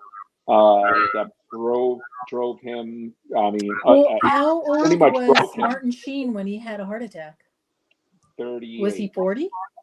Do you remember Martin Sheen had a heart attack during filming? Yep, I think he was 38. Yeah, give or take. That's I mean, insane. I know Lawrence Fishburne was 15. Yes, I thought he was 14. He lied about his age. Way too young. Way too young. Yeah. Yeah, he was a kid. If you watch Hearts of Darkness, which was done by Coppola's wife. I haven't seen it. Oh my God, it's on Tubi. It Hearts is of Darkness. Yeah, Hearts of Darkness. Well, because that was maybe long ago. That was the Joseph Conrad book about Kurt and Willard and all that. But with Coppola making that movie, you know, it was considered such a bold step. And again, it's about a movie. I mean, it's about a war that we're only a few years removed from. And, you know, at one point, like, Coppola's kind of like egging Martin Sheen on. And when you see a scene that's, by the way, within the first 10 minutes of the movie, and it's choreographed to the Doors, the end, and you see, like, Sheen, like, doing a karate chop to a mirror, and he's like cut an artery, and he's like walking towards this, the camera. I mean, He was really bummed. Yeah, I mean that's saying a lot considering that Dennis Hopper was all coked out, and I know. That was a Brando was 100 pounds overweight. And, I mean, that was it was a shit show. It was one of those movies that would not be made now, and makes me think of like Air America, that was made about a decade later with Robert Downey Jr., who was high on drugs, and which kind Mel of Gibson. yeah, and talks about the fact that Vietnam and the CIA's airline was ferrying opium back and forth, and Robert Downey Jr. was in the midst of a huge friggin' heroin habit, and that the set for that movie had, I think, a typhoon and 2 earthquakes. I believe that was the toll of that, and people kind of like, oh, it was a buddy comedy. It's like, well, no, it was a comedy and a drama. And one of the great scenes is when Robert Downey Jr. helps load down plane, and him and the co-pilot, a guy named Art LaFleur, who passed a few years ago, he's like, yeah, opium fly by on that boat, on that plane. He's like, we just loaded that? He's like, you helped. Like, Air America wasn't a buddy comedy. It was a serious movie about the fact that the CIA kind of helped keep Vietnam War afloat by trafficking drugs. Yep, very important part of the that movie was pretty intense. It was pretty subversive when you think about it, and the fact that you had these strung out soldiers who were also consequently fragging their superior officers. There is a correlation between that, and they don't want to talk about it, but that's it's a fact. I mean, why the hell would someone who's riding chasing the dragon want to follow their officer in a certain death when we can hang out with the Southeast Asian who never met us any harm up until then, Yeah. They're running all kinds of complex psychological operations. They're running psychological operations on the Vietnamese people. Oh God! And writing about the Hmong, and meanwhile we're like fighting war in Laos with you have the Pathet Lao. I mean, so many drugs. I mean, it goes back to even China with Chiang Kai-shek was a notorious drug runner.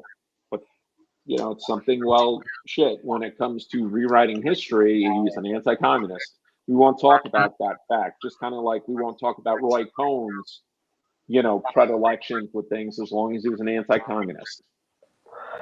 Yeah, we'll rewrite. I do a dive into Roy Cohn. It's very spooky. He's a very spooky person. Being an anti-communist doesn't mean that you aren't a globalist. Yeah. Well, it's kind of like if you say, and again, so like in terms of anti-communist, like I think of, we talk about Roy Cohn, Joe McCarthy. One of the names I've heard is Archbishop Spellman. Archbishop Spellman, in terms of some of the books I've read, said he was a pedophile. And, some people are like, oh, well, he's a good Catholic. Well, if he's fucking kids, I don't give a shit about who he prays to at night. Yeah. Because about the praying part, he's hedging his bets. I'm sinning, Lord, but I'm going to do it anyway. So thank you for saving my life. I need to do more research on Joseph McCarthy because I just don't believe the narrative that's been pushed, since I was in the 8th grade. I don't buy it. Communism was a threat, but I don't. He was done in. He was done in. He was a broken man. And I could just imagine. I thought that maybe Frank Wisner. I had read somewhere that maybe Frank Wisner was involved with trying to get McCarthy to back off. He didn't back off, so they established a smear campaign. I mean, he died an alcoholic, but I think he was offed too. And you could say he was a blowhard. He was a self-made guy, and like I said, you can't go up against the system. You Well, know, the Cooper, Mr. Smith goes to Washington narrative is a myth. yeah. Well, Cooper, That he brought up McCarthy McCarthy story. Oh, sorry. several. Go ahead. Pardon me. Cooper brought up McCarthy several times. He had a few episodes about him, but like he says that McCarthy was murdered by well, I can't I've remember heard what that it's called. too. Because Not he was sodium at pentothal, but the other Bethesda. one. He was at Bethesda Hospital, which is where James Forrestal never got out of. Very spooky. So, Reputation. James Forrestal, our first Secretary of Defense. So I've read that too. And who was it? Farrell, Joseph Farrell, who's gone into certain things about extraterrestrials, says that McCarthy, certain things he was getting into led to him getting unceremoniously off. McCarthy was close with the Kennedys. Like, Bobby Kennedy was on McCarthy's committee, and him and Roy Cohn clashed. And but McCarthy used to partake in some of the Roy Cohn stuff. Hyannisport, Cooper says that McCarthy could never figure out the communism because McCarthy didn't understand Freemasonry. Yeah, that's my point. Yes, McCarthy, he's finding that's links what I to these believe people. too. He was confused because they didn't understand. That goes back to what I said. It's like communism and globalism aren't the same thing. So I'm sure that would have left him absolutely puzzled. How this is working, or an internationalist, as David Rockefeller. Yeah, he doesn't understand how these British spies, so that must have really Tim Philby, puzzled him, and all these crazy British spies are actually working for Russia, the communists. Yeah, Cooper says that James Jesus Angleton was Russian. Angleton, I mean, so a couple things. So as we're talking about with communism, globalism, it makes me think of the line from Clue. No, communism is just a red herring. Like that whole paper tiger. Why everybody in Clue. And Clue is quite a subversive movie when you look at it, because the McCarthy hearings are taking place on a TV in the kitchen as this senator, this FBI agent, this Marine colonel, this madam, this senator's wife, all these people, nuclear scientist's wife, all get together and realize they're all being blackmailed, but yet the McCarthy hearings are taking place because it's supposed to be New England, 1954, right before the what's his name, Joseph Welch, the Have You No Decency, at long last have you no decency.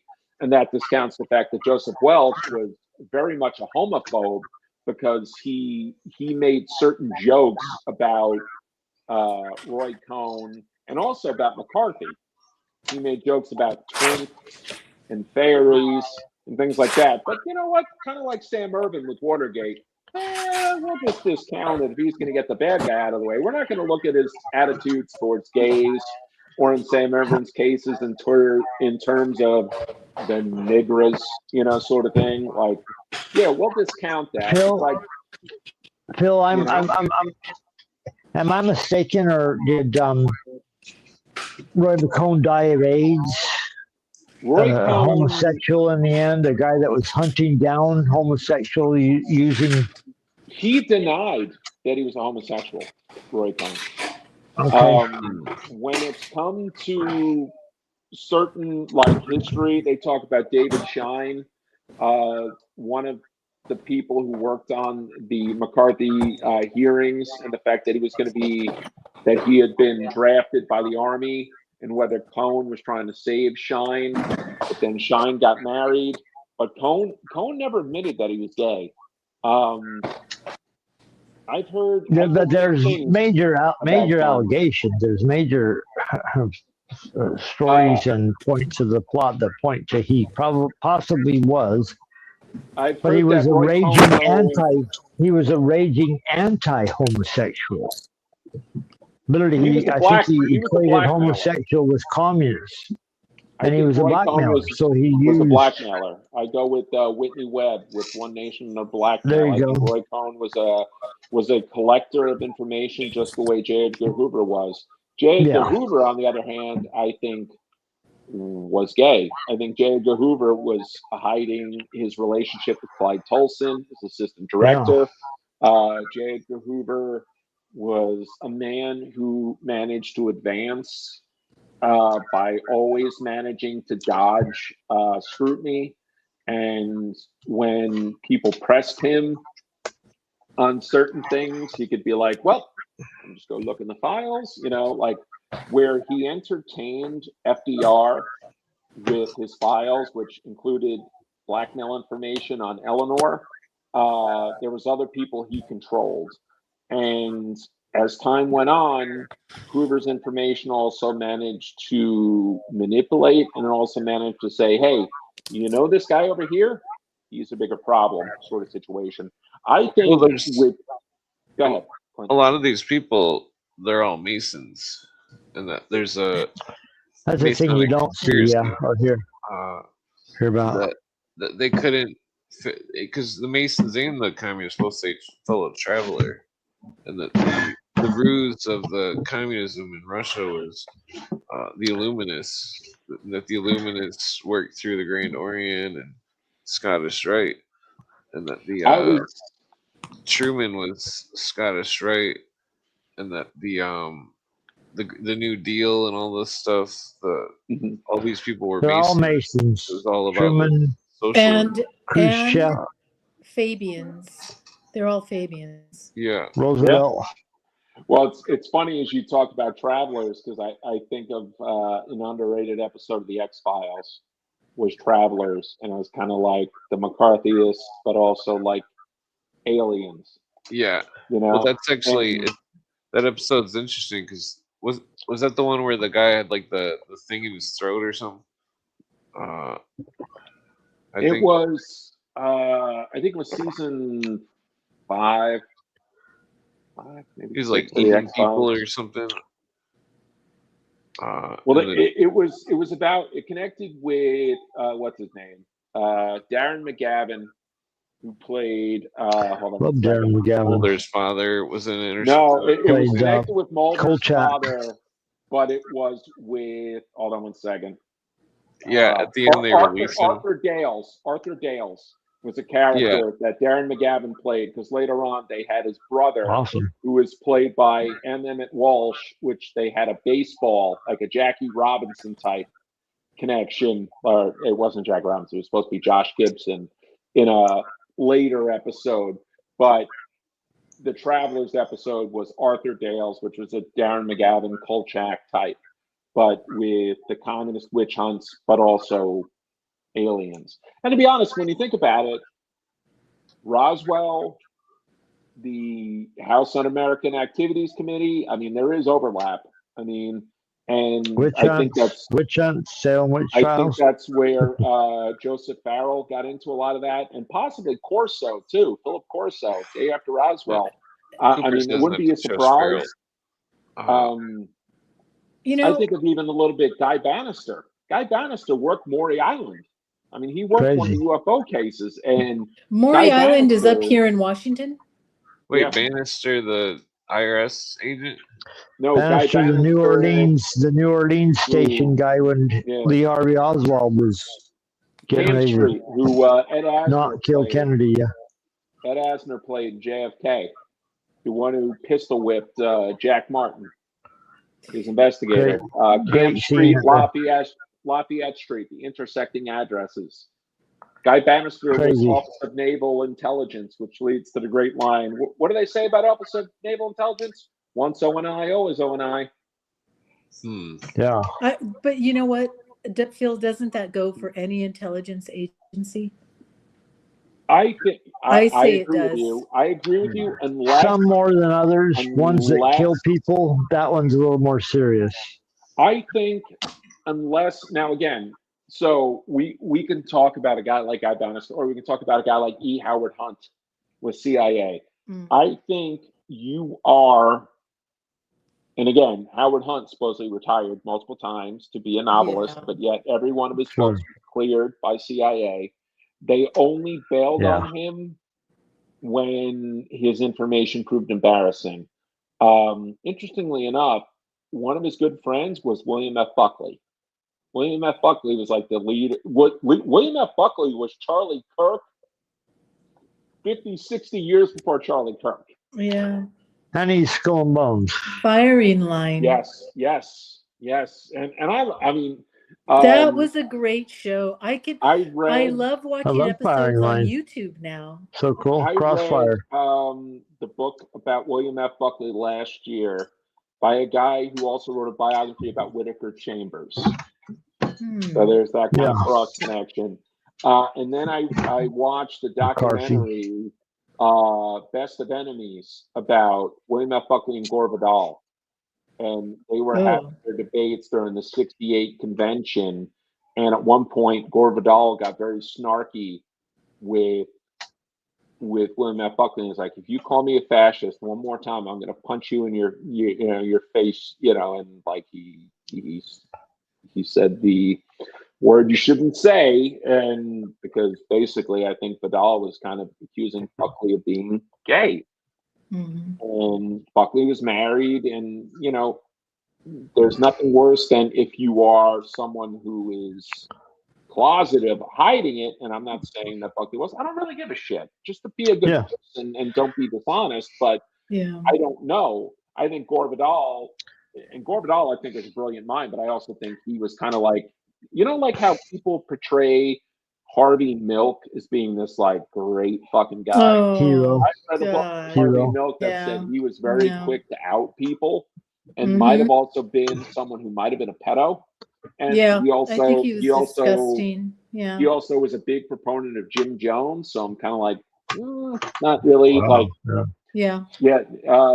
Well, I always think of the fact that after Jonestown happened, within about, 2 weeks, Dan White goes in and shoots George Moscone and Harvey Milk. Both of whom were huge proponents of the People's Temple. And the one person that Dan White spared was Dianne Feinstein. So conveniently, a couple people that had inside information and were around there got off. Well, I also don't think Dianne Feinstein, who's the crypt keeper.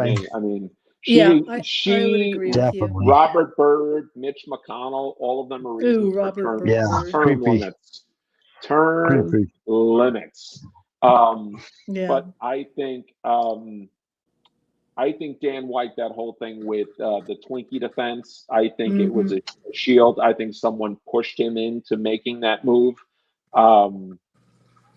I think they made that movie Milk, and it was, Gus Van Sant. Gus Van Sant is a brilliant filmmaker. So the laughable idiot everyone loves from Fast Times at Ridgemont High, Sean Penn is the lead actor.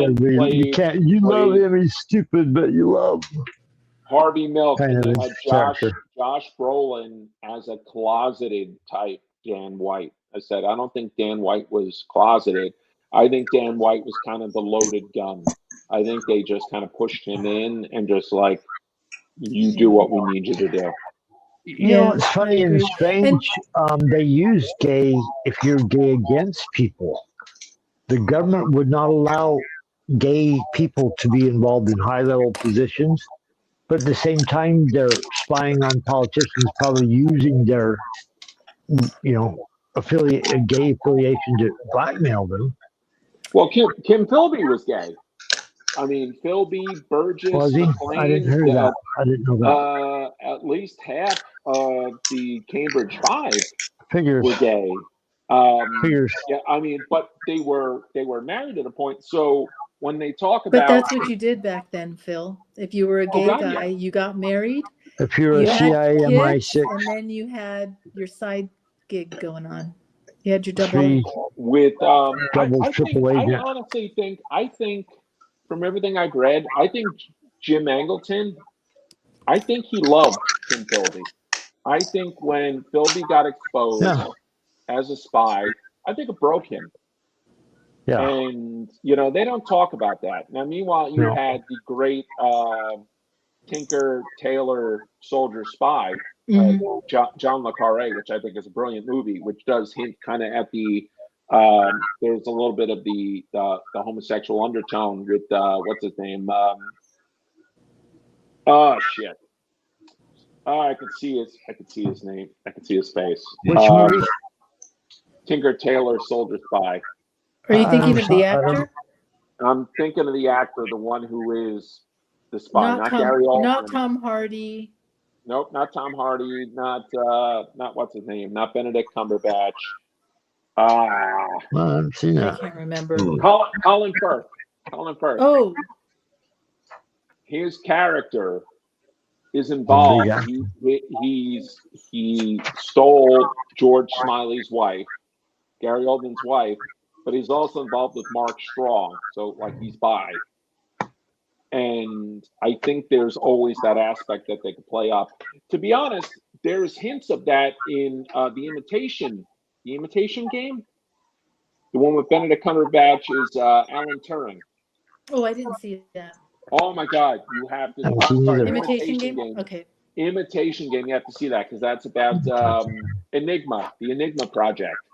And in that, it's Benedict Cumberbatch, it's Keira Knightley. Ugh. But one of the people in it is John Cairncross, who is one of the Cambridge spies. Everybody says it's the Cambridge Five. It was more. Oh, Charles Dance is in that one. Yes, Charles Dance. He's a nudist now. Every time I think of Charles Dance, all I can think of is the Golden Child. My brother Nancy. What's he? What parts he play? He is in the Golden Child. Oh, he is the guy who communes with the devil. He is the one that he is the bad guy. Okay. It's him and I forget who plays the guy. Shit. There's the one guy who's kind of partly blind in that, but Charles Dance is the bad guy. He says something like, "I could disappear you just like that," and Eddie Murphy kind of plays it on the thing. Well, no one wants it just like that, Hey Phil, controversial question for you. Yes.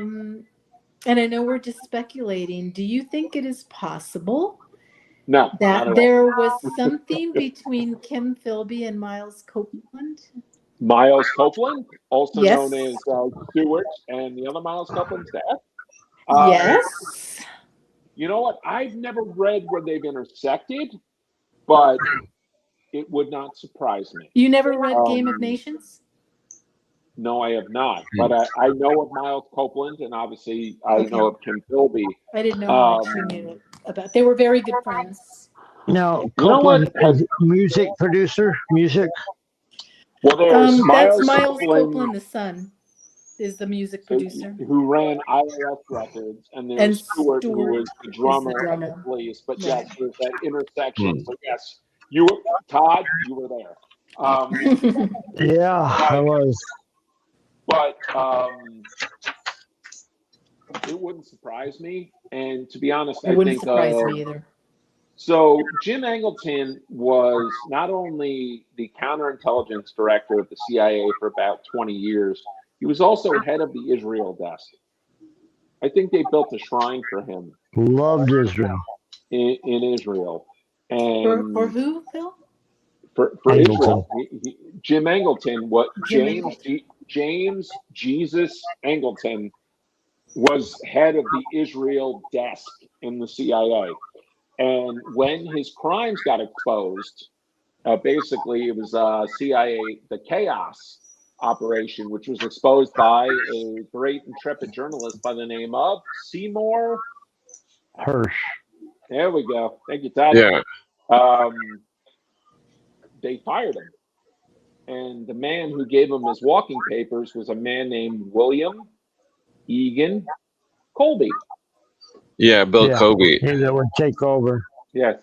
and do a fantastic And, job. and if our channel was here, he'd be like, Bill Colby is a saint. No, We just mentioned Bill Kobe. Kobe He'll be here in appointed about Kissinger he'll be here in too. about 30 seconds, Phil. The AI robot will show up shortly. You mentioned the name Colby. Okay, I've walked I think Bill past Colby got that whacked. Jim Angleton Memorial corner. It's in Jerusalem. Well, Wow. Jim Angleton was also connected to Mary Pinchot Meyer. And Mary Meyer was married to Cord Meyer, who was with the CIA. And at one point, Cord Meyer, they were trying to drum out of the agency because of his kind of like globalist leanings. And I think he was in a group called the World Federalist Society, something along those lines. And when Mary Meyer got killed in 1964, her brother-in-law, a man named Benjamin Bradley, who worked for the Washington Post, who was married to Mary's sister, Tony, was trying to find out what happened to her diaries, and they found Jim Angleton right outside. The information about Cord Meyer, what's your source for that? Because that sounds specious. Which part? The part about him, the agency's attempts to get him out because he belonged to some kind of no, it wasn't the internationalist agency. organization. It was more like the communist committees were trying to go after Cord Meyer. It wasn't the CIA. It was more They like suspected he might be communist leanings. Oh yeah, like the anti-American activities. That's why I don't go with, they always talk about the Army McCarthy hearings. I look at it as the CIA went after Joe McCarthy. Yes, I do as well. Or it wasn't the CIA, but it was an ancillary office, and I think it's the one that Frank Wisner was part of, and I can't remember the name of it. He was part of the Office of Policy Coordination. Yes, that might be what I'm thinking of. Office of Social Services, because they used to call it. Office of Policy Coordination. So before you had the Central Intelligence Agency, you had the Office of Strategic Services, and then you had the ONI. Yep. Well, but with ONI and OSS, you had mob connections too, and especially that's where Angleton, there was a little bit of cross currents. But when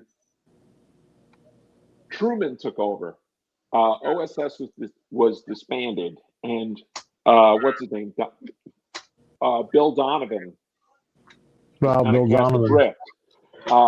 He wanted to lead a new intelligence agency, but Hoover was kind of like, Donovan has socialist connections. And where OSS was considered oh so social, you also had the OSO, which was the Office of Special Operations, and you had OPC, which was the Office of Policy Coordination. And Cord Meyer was there from the beginning, and yes, they tried to drum him out. He was married to Mary, who he was very much in love with, but at some point they went their separate paths. And later on, I think it was David Heyman, who wrote one of the books about Mary Meyer, tried to say that Cord Meyer, when he asked about who killed Mary, it's the same son of a bitches who killed Kennedy. Yes and no. I think there are people who are kind of like, again, that limited hangout. They are kind of the, what do they call it? Who was around Meyer? Say it again. Who was around Meyer? Was he around? What's his name? Howard Hunt. Howard Hunt said that Cord Meyer was involved in JFK's assassination, but again, that's quote unquote confession. I don't think came from Hunt's son, St. John. I think it came from Hunt's later family. I think there was kind of like a manipulation, and when that story came out, I think part of it was coordinated with Rolling Stone, and we have to consider the fact that Rolling Stone went from being a kind of like an instrument for good to being when Jan Propaganda. went. Straight When propaganda. I mean Jan Wenner. I mean I had some decent thoughts about Hunter Thompson, but I think Hunter Thompson. I mean, Yeah. they had one of the Franklin tapes Used to love has Hunter his Thompson name until on it. recent So revelations towards the end of his career. he's compromised. I mean, we could talk about Fear and Loathing and the adrenochrome reference. And again, that could be straight up that reference in his book to where it indicts him later. Here's the thing. There was a great book written in 1980 about Jim Angleton and a guy named William King Harvey. Who knows Bill Harvey? Yeah. I don't know Bill Harvey. Clint, do you know Bill Harvey? Sounds familiar. Bill Harvey was called America's James Bond. And Bill Harvey was former FBI. The story went that Hoover fired him when he didn't report in. Some said he was drunk. Others said he was tired after a long night and fell asleep in his car. I'm lying. I do know this guy. Wow, I haven't thought about him in a long Isn't he time. Sorry, Wild Phil. Bill Keep Donovan? going. Keep going. I'm sorry. Isn't he Wild Bill Donovan? No. Or am I mistaken to be him? honest, he kind of had that intrepid nature. Didn't he have some kind of Bill, shoes or something in the Museum of Spy stuff or something? Well, Bill Probably. Harvey called out one of Kim Philby's guys. He called out, I believe it was McLean of McLean and Burgess, and said that he was a spy because there was things he saw and he said this isn't right, and he tried to convince Jim Angleton. He was like, you need to wake up. So, and years later, they had Robert Littell wrote The Company, which was a great book and a fantastic miniseries. It was a very overlooked miniseries. Way before Michael Keaton got recognized for being Birdman, Michael Keaton played Jim Angleton in this TNT miniseries with Alfred Molina and Chris O'Donnell.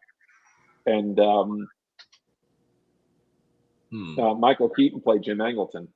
And at one point, Alfred Molina played, his name was Harvey Torridi. So he was like Bill Harvey, but in Italian. And he's like, Jim, wake up. Because it's like, you're being bamboozled. What you think is your friend, he's not your friend. Kind of like the way The Good Shepherd, Matt Damon, is kind of Jim Angleton, even though his name is like Edmund Wilson or whatever the case is. Yeah, I tried to rewatch that recently. I need to rewatch it again. I need to It's watch not a bad it movie. too. I mean, that was one of the first movies that got Joe Pesci out of retirement to play a mafioso. Which, by the way, a great role. If you're gonna get friggin' Joe Pesci out, let's be a mob guy. And it was a Skull and Bones, just Skull and Bones through and through. It was Skull and Bones movie, basically. I think De Niro might be intelligence connected. Truth be told, I think absolutely 100%. A lot of them are intelligence. The Good Shepherd was about Skull and Bones, though, and its influence on the intelligence agencies. Going back to about an hour ago when we were talking about aliens. And we're somebody. Clint, you got any alien it might have videos been you you, or can it might show have while we been discuss Todd, this? who talked about Independence Day not That was getting Clint. cooperation. Love that And movie. there was one important point, because I was thinking about Independence Day. I rewatched it this July again, and there's a key difference between Independence Day and movies like Disclosure, movies like Close Encounters, movies like E.T., all the Spielberg hits. Oh, that's so creepy. Go. All the Picture the Putin looks like Iwas when he's not She give me a press conference. He shifts But back into going this. back to Independence Day and no cooperation, what happens in Independence Day? We see the aliens and we're going to defend ourselves. We're We going to come in kill them. peace. They want to destroy us. Give me your The blood Spielberg tissue. narrative, I just want to finish a thought, Todd. The Spielberg narrative Pardon me. is no, I think Spielberg even implies that the aliens are humans, but more highly evolved. And that's just because I've also been seeing the They're from the future. panspermia narrative being played out, right? That we were seeded and aliens are higher forms of ourselves. Therefore, we should look up to them. They're the example, even though they look horrific and scary, that's what we should aim for. And I think, and of course, Spielberg is one of the biggest, probably the biggest director in Hollywood alive. So that's a very different story that he tells about aliens and what we should think about them versus Independence Day, which is kill them. So anybody 100 years ago or 150 years ago would say kill them. And now, we're being fed the line that they are superior beings, even if they harm us. That's just an interesting dichotomy. It doesn't make any sense to me, but I guess it does make sense that we wouldn't cooperate with a production like that because it's not going along with the aliens or our higher selves evolved. Yeah, anyway, Spielberg's I just wanted movie, to get that out. he even says the aliens are a higher power. And angels. They're beyond your religions, kind of. You know what I'm saying? It's outside of your religions. Because they have religious kind of people involved, but they suddenly are not.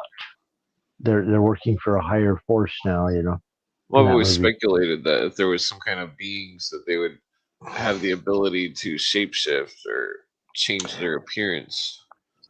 In the disclosure, we're hearing a lot about there are people in the government that believe UFOs are demons.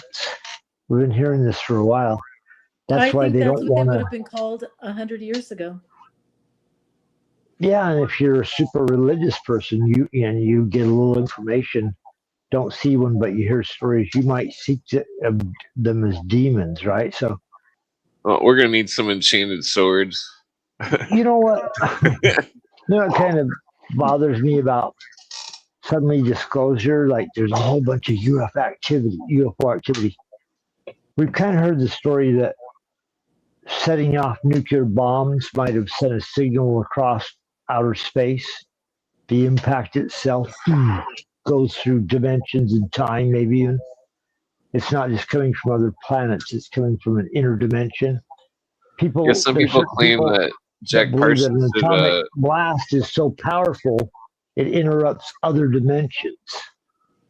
Oh, yeah. Some people claim that Jack Parsons did some kind of magical ceremony that opened up a door, and that 1947 was when the year all the UFOs started coming. Well, weren't they running around the desert all sodomizing one another, doing their magic rituals? Taking peyote and drugs. I mean, I'm sure Parsons was the same, but maybe it was more like Florida. Did anybody here watch the series Dark Angel about Jack Parsons? I heard it, heard about it, didn't watch it. I think the series implies that Jack Parsons wasn't a bad guy.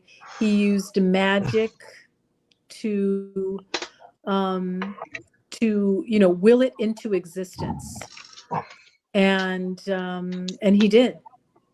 And so it focuses on the rituals that he was part of in order to make the discoveries and the advances that he did. Chris Everard, he alleges that Parsons was trying to do some kind of trying to bring a dead infant back to life or something and embody Oh, the I have never Antichrist or read something. that. Wow. It's pretty wild allegations. Yeah, that's but it wouldn't surprise me. On that that same wouldn't be subject, surprised. I have heard that there's a company that's paying money for brains. People are donating their brains, and they're taking them and trying to bring them back to life and induce them to function outside of human bodies. This is a new company that's gotten It's gonna be like RoboCop 2 before you know it. Yeah, and so just kind of to close up the alien theme, because I'm getting really tired. Maybe at some point, just going back to aliens in pop culture and films. I think even though that is getting pushed out on again into the public ether, the aliens, are they real? Are they not real? The government is withholding information. I think there's a different narrative outside of aliens that has more to do with internationalism than it actually has to do with aliens. Yeah. And on that note, I'm going to say good night. Thank you for And this was a lot of fun. Phil, always a pleasure. Todd, thank you. Clint, Thank you. You guys are the best. Appreciate Pardon everybody. me for interrupting the whole time. Have a good Sabrina. night. Later. You too. Take care, everyone. Peace. I love Sabrina. Such a beautiful voice, brilliant mind. Sounds very worldly too. Her impressions on things are much deeper than most people. Phil, you always bring just a hardcore, heavy information. You're just a wealth of it. Love listening to you, sir. Thank you. Thank you. All right. Yeah. I join Clint every other weekend, as you might have heard many times. Love Clint's free-flowing show. Does a little rap. He does a little rap at the end. If you ever heard Clint rap, man, he's hardcore. Well, it's like Fit right in the the whole Wu-Tang alien thing. I mean, we're still going. It's interesting because in the Magic card game, they don't have they don't have Cthulhu. They have Eldrazi, and so Eldrazi is a play on word. No of Cthulhu. They have meaning- every single other character in the world you can think of, but no Cthulhu. Well, Eldrazi was Aziz the Elder was some dude in the Cthulhu story or something. No, Lovecraft never wrote the character Eldrazi in one of his stories. I'm pretty sure. Well, it's a play on words and something. I might not be quoting it accurately, but I know Okay. it's about Cthulhu or something. I'm just a nerd. You know what? Lovecraft ruined me on horror fiction. I could almost no one else entertained me after Lovecraft. Stephen King and certain horror writers that came later, I tried to read them. I'm like, man, this ain't no Lovecraft. Because I started on Poe and all these old authors, and when I found Lovecraft, it entrapped me so much. This idea of the Cthulhu mythos that Stephen King's stuff looked hollow compared to the stuff Lovecraft had done. It's like a cheaper version of horror, a cheap version of horror. Stephen King. I always, and not sorry, Yeah. not that Lovecraft he wrote short stories. He didn't write giant. Two biggest stories on like 100 pages or so. So it's not like it's his volumes of stuff. But what were you saying, Phil? Pardon me. No, when I think of Stephen King, and I've read some Stephen King, I always, and I like his work. I always think of my cousin, who's like a horror author. I was talking to him like just one time about books, and he's like, King's a hack, and I was like, oh shit, is that all right? I respect that, but I was like, I like his books, but I remember when I was at like a party and someone was talking about it, and it was like, yeah, that orgy thing is a little weird, and I hadn't read it yet, so I'm like, I don't know. And he's like, yeah, no, it's weird when they put a bunch of like kids in an orgy, and I'm like, again, I hadn't read it yet, so I'm like, I knew. It's a Stephen King book. Oh, yeah. So we're talking about the one Oh, with Pennywise. Yeah. I knew 11/22/63. I knew Dead Zone. I knew Christine. I knew these things, but I was like, I didn't know that it had apparently an orgy in it. So I was like, okay. Oh, that's fucked up. Right. Yeah. Stephen King is fucked up. Yeah, For all we no, know, he's like a serial killer or something. Well, that's Could be, why, like, claiming. when JJ and Cosmic Peach did a thing about what was it? Ghost Story, which was Peter Straub. Peter Straub was a Really co-author good with review. Stephen King on The Talisman and a couple other books. Peter Straub has passed, but they were talking about Ghost Story. And they're like, yeah, there's some weird shit with that one. I'm like, maybe. Ghost Story was a good spooky movie if you look at it, because it's like a revelation of probably what's happened. You know what I'm saying? Well, you also had actors who were kind of like at the ends of their career. Like, I'm like talking. My wife had mentioned Fred Astaire tonight. I'm like, that was one of Fred Astaire's last movies. Fred Astaire, Melvin Douglas, John Houseman. You had these guys who were at the end of their careers who did horror movies. Kind of like one of one of Henry Fonda's last movies was Tentacles. You had these guys who were doing these last bit movies, probably to get a little extra money off their name. We're doing these cheesy fucking horror movies, like not a lot of money probably, but man, they're well done because the actors involved. I think they did it for the money. I think it was probably. I mean, what was it? One of them did Piranha too. I think no. I think Henry Fonda did Piranha. So Piranha might have been lucrative. But Ghost Story, Phil, man, that's a spooky, classic spooky movie. I heard it, and I know when JJ and Cosmic Peach talk about it, they talk about apparently there's like it's a PG movie, but there's dong. I think that's the way they describe it. Oh yeah, it starts out with some old guys laying in your face or something. They were saying. Yeah, and I don't remember that part. 1981. I don't remember that part. Well, I only remember how spooky it was. Melvin Douglas, they were like, that's one of his last movies. Melvin Douglas was in Being There with Peter Sellers. And I'm like, there's some weird stuff there. And Jerzy Kosinski wrote that. Jerzy Kosinski is connected with Roman Polanski. And there's interlocking weirdness there too. So, with every one of these movies and things where it seems have you seen Ghost Story, Phil? I have not. 1981. Then you better go check it out because it's very spooky and well crafted. And the part that spooks you the most is it's these old guys are all being haunted by an act that they did together. Yeah. That they killed somebody. Oh, the and ghosts. Now they're being haunted, so they all gather again, like the alumni of some secret society, Skull and Bones. I mean, that's how weird this is. They all meet again to tell each other something weird's happening. Well, it's something funny we've done.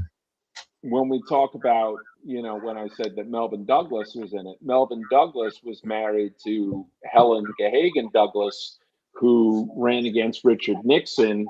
And Richard Nixon said she was pink down to her drawers. And she became known as the Pink Lady. Nixon, that was like his first. He was already a congressman. He came he arrived in the same congressional class as JFK. But he ran for Senate. That was really kind of like LBJ. LBJ would never have rose to the pinnacle of power he did if he didn't become Senate majority leader.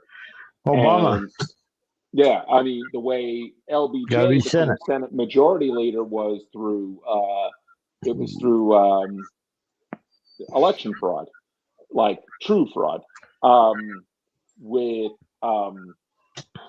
Nixon, it became as attacking the character of your opponent, and That's what he did. Where when he ran for Congress, it was like, oh, okay, my opponent goes soft on this, this, and this. Well, when he ran against Helen Gahagan, it was like, yes, it was she's pink down to her drawers. With LBJ, who was also anti-communist, it was ballot stealing.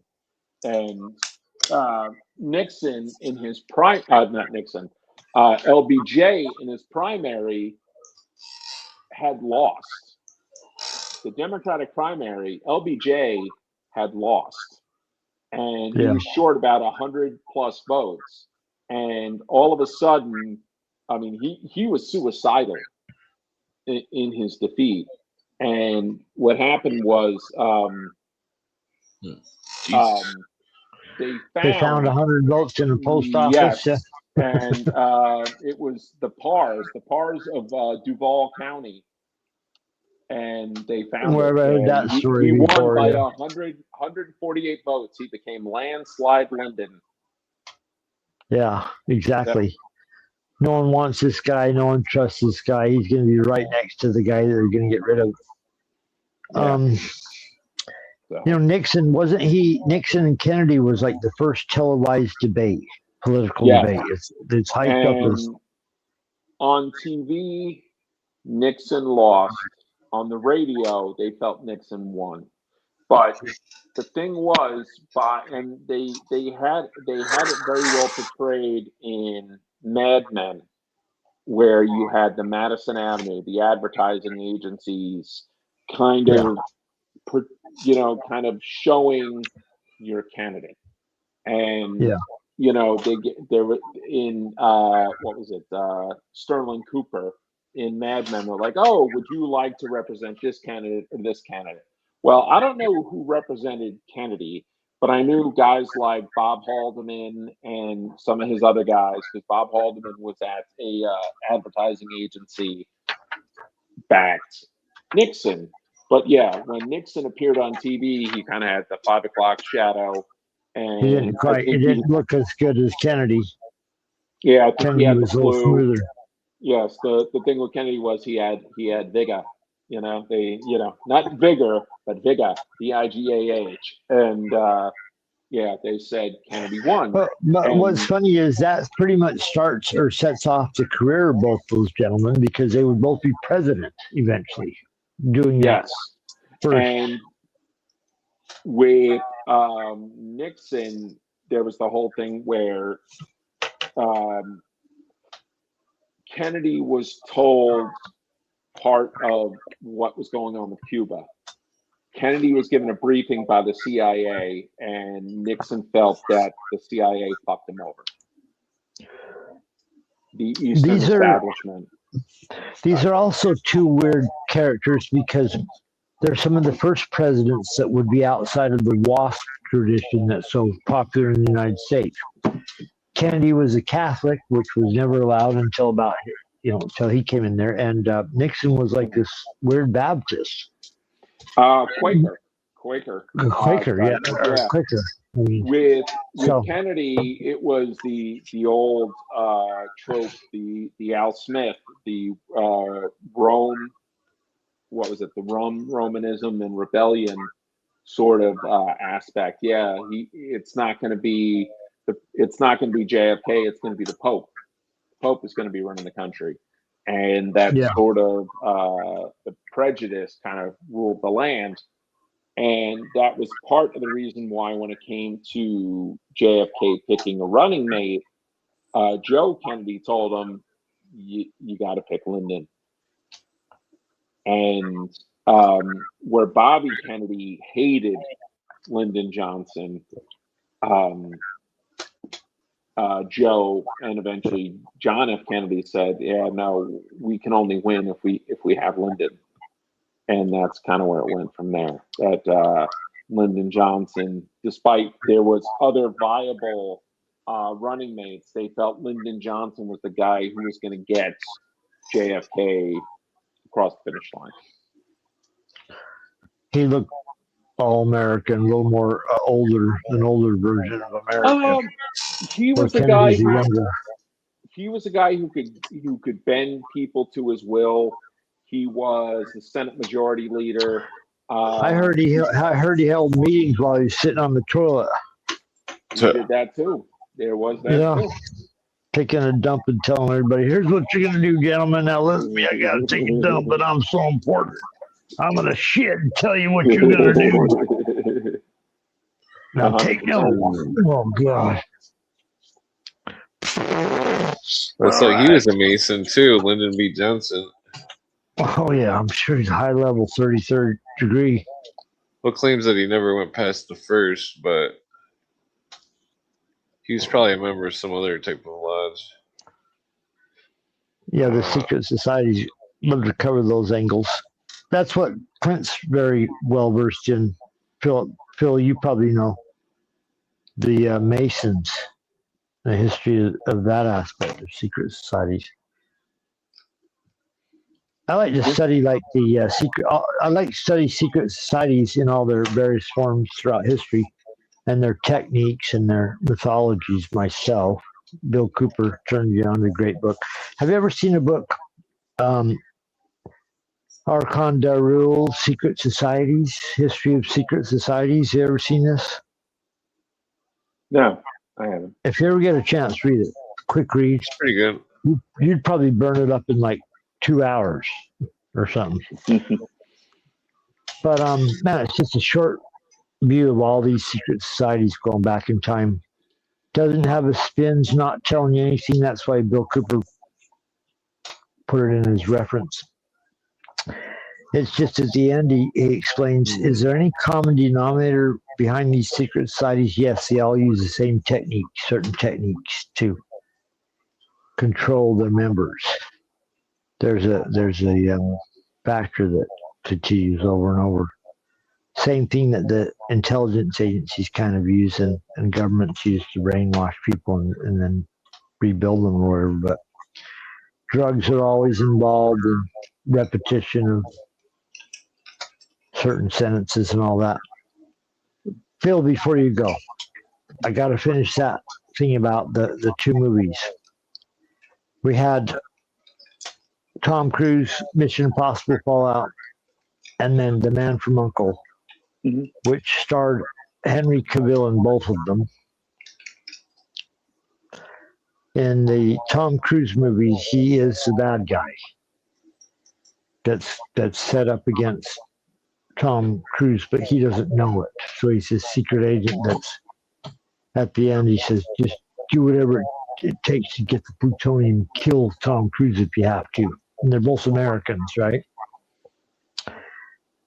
But in the Man from U.N.C.L.E., they're MI6 or whatever Man from U.N.C.L.E. is. And Henry Cavill is the CIA guy. And Armie Hammer is the Russian agent that they put together. And I think the female is hooked to British intelligence. But at the end of it, British intelligence sits on the outside and doesn't get involved with these three characters because they're all too. They're going to do the job. They don't need the British actress that plays an outside scene, swoops in and out. This is all real stuff. Phil, have you ever heard of a book called Wilderness of Mirrors? David Martin. Fantastic book. My first introduction at a young age to this early history of the CIA, which is the kind of two branches the CIA becomes with Wild Bill Donovan and James Jesus Angleton. One of them's Ivy League, the other's FBI oriented, hard-nosed cop. So their approach when they come into the CIA in that book is illustrated classically, where Angleton's looking for the mole in the CIA, and Donovan thinks Angleton is the mole in the CIA. If you look at that history there. Yeah. Yeah, I think it's accurate.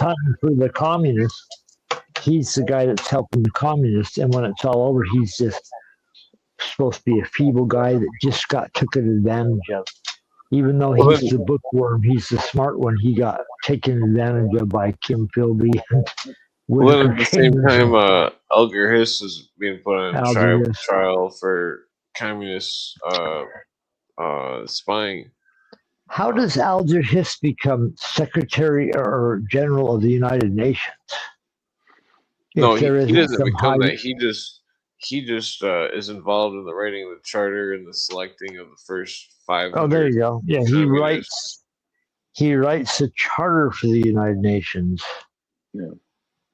Yeah, there was a couple, but it's I totally basically do. just a ripoff of the USSR Constitution. That's what the As soon as UN charter McCarthy is. was zeroing in on him, he runs to Russia and is heralded as a fantastic agent. Well done. You fooled the British and you fooled the Americans. Fooled the Americans. It's like This Elder doesn't Hiss was happen by chance. Do you think working the under some American JP Morgan establishment and the thing. British establishment would miss a mole reporting to the CIA? This is what we're told happened. Well, I mean, But the whole Elgar Hiss thing, though, it's like he was working under JP Morgan, and JP Morgan was working for Rockefeller with that thing that Hiss was involved with. even though he wrote Alger Hiss, Oh, Phil just passed out. yeah, I probably bored him to death. Sorry, Phil. Thank you for showing up. We love you, sir. Come back every time. Anytime I'm on, I want Phil on here. And then there were Sparks? two. Is Sparks out there? Does he not do Friday nights? Is he just shout out to Sparks? Oh yeah. If you're out there, we love you, sir. Probably lifting weights right now. Listen to us. Phil, I gotta take it. Phil, we love you. Come back again soon. Clint, I gotta take a quick break. I'll be right back. Oh yeah. Do do do do do do do do do do do do do.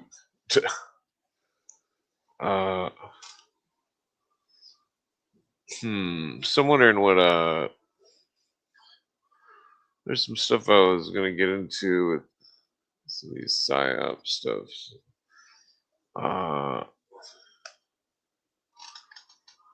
I mean, there's a lot of I had this climber book that I might bring up, but I'm not gonna bring that up right now. Some psyops type stuff. Let's see here, what do I got? Policy and psychological operations of NATO.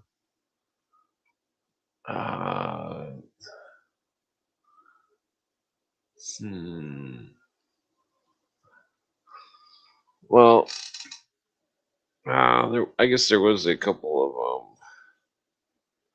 where did I put those? There's a couple of papers from some new release, whatchamacallit. Where did those go? The desktop? Yeah, this is one of them. Well, I think there was 3.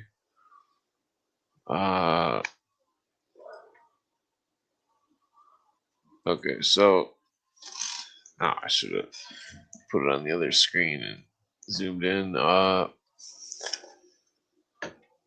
Okay, well, let me see here. Okay, so it says,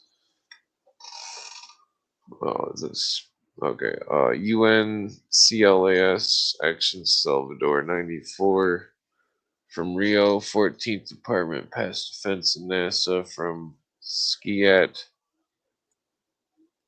Simor Pietri, blah blah. Large metal man balloon had been found vicinity Salvador approximately November 8th. Dead crewman aboard wearing uniform or spacesuit with strange markings. That 4-meter deep crater formed upon impact. Well, that's weird. They spelled deep wrong. Page 2, Rousseau. I understand further the object had been sighted aloft in that vicinity around that date. That said object had been tentatively identified as a weather-type balloon, but that no such object has been found aground.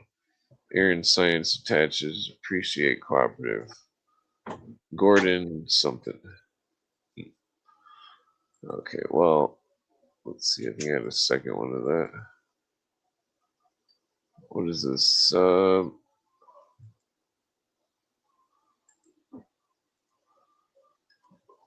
One second here. I think it was this one. Yeah. Okay, so it says negative report on UFOs, Salvador. Information, blah blah. Story of strange object descended on region of Conda Bahia, apparently fabricated in Rio. No such object seen by anyone in the area, according to newspaper reporters and others who rushed there before investigation reports were received. Secretary of Public Security speculated object might be weather balloon, but no such sighting verified. I'm back, Clint. Pardon the interruption. Pardon my break. What were you going on about here, sir? Some kind of newly disclosed UFO file. Now there was some dude found in some kind of balloon or orb or something, and that he had strange markings on his uniform that weren't identified. They crashed. Yeah, in like the 60s or something. Okay, so here's they found like humans. Except they were like not victims, but they had dwarfism. The Russians used like some people that were suffering from dwarfism, put them in a craft and tried to fake it, an alien. So this is a few more sentences here. All right, this is a different document. It says reports from the municipality of Conde and Bahia say large metal spheres fell in the center of the city, gouging a hole 4 meters deep. The mysterious sphere has window-shaped openings covered with thick glass. Inside is a human body dressed in heavy clothing, bearing inscriptions which cannot be deciphered. The population of Conde is intrigued, and the authorities have been informed. So, what year is that? Like 1963 or something? Yeah. I'm not sure. Seems very bizarre. Well, it's Friday night in the city, and I came loaded for bear, so let's do this. Man, it's a fantastic show so far. We had Isaac, Phil, please come back all the time. Sabrina, love you, love your content, love your voice. It's beautiful. Person. Who else? Who else am I missing? Clint, you? Incredible person that you are. Oh, Danny. Miss Danny. Right on, Danny. Anybody out there in the audience? You know, where's Demon? Where's Sparks? Let's you see. out there? No, you're out there. Shout out to you, gentlemen, if you are out there.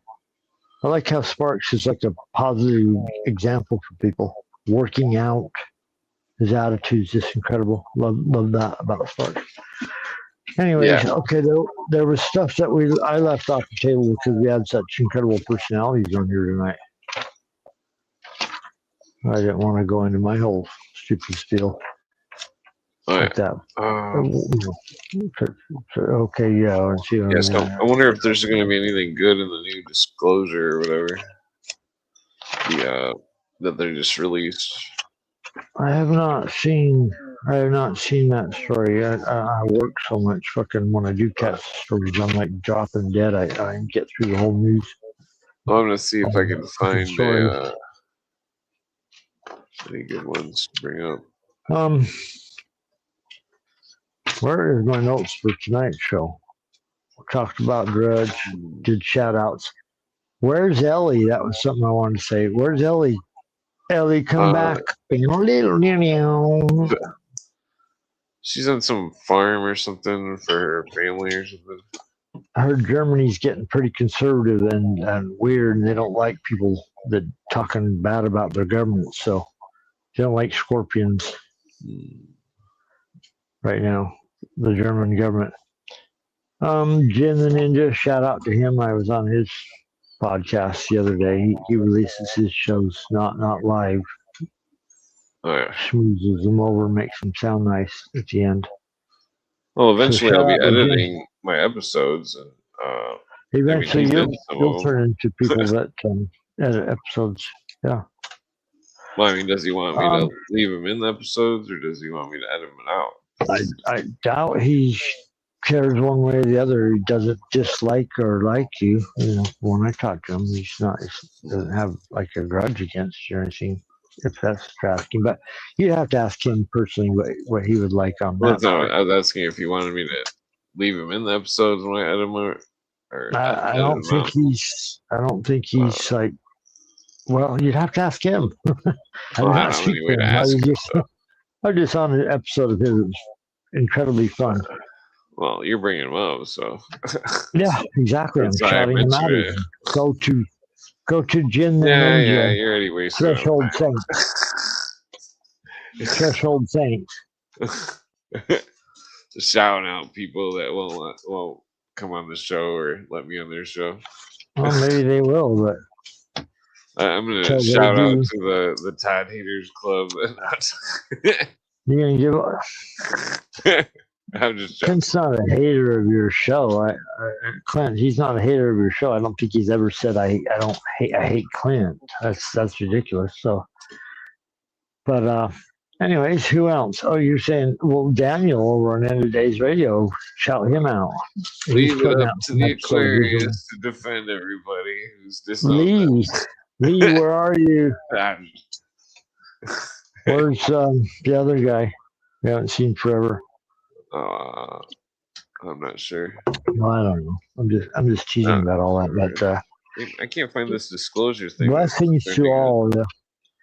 So, what other notes did I have about on this fantastic episode? Okay, Clint subscribers go up and down 10 or 20, depending on whether the algorithm is mad at Clint. If there's a lesson that the Summer of Love taught us, you remember the Summer of Love when all the riots were occurring across the United States? Yeah. Remember those stupid protest years? I know what you're You talking didn't about. see the news when people were getting killed and buildings were burning and thousands of people were marching in all these cities. You don't remember that? Or maybe you didn't see it.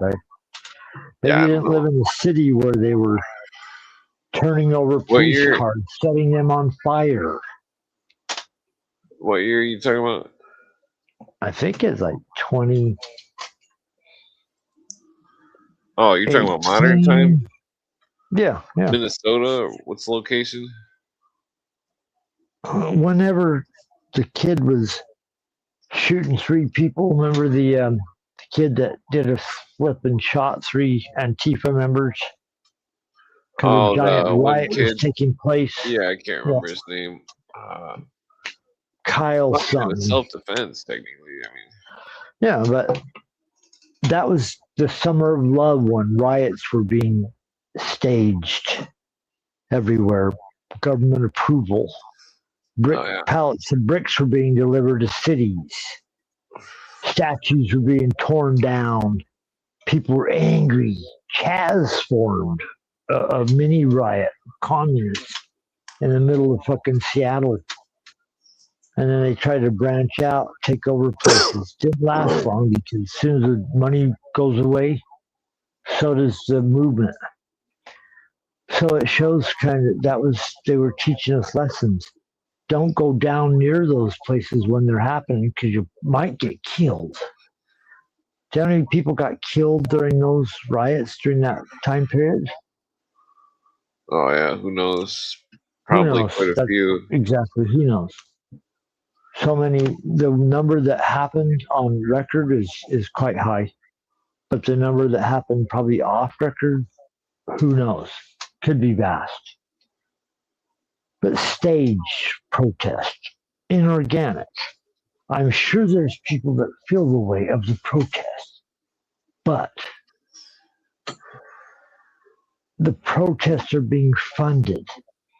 I heard something recently, Clint, about there hasn't been a hit on the rap music charts in 2 years because they shut off the funding to SAID.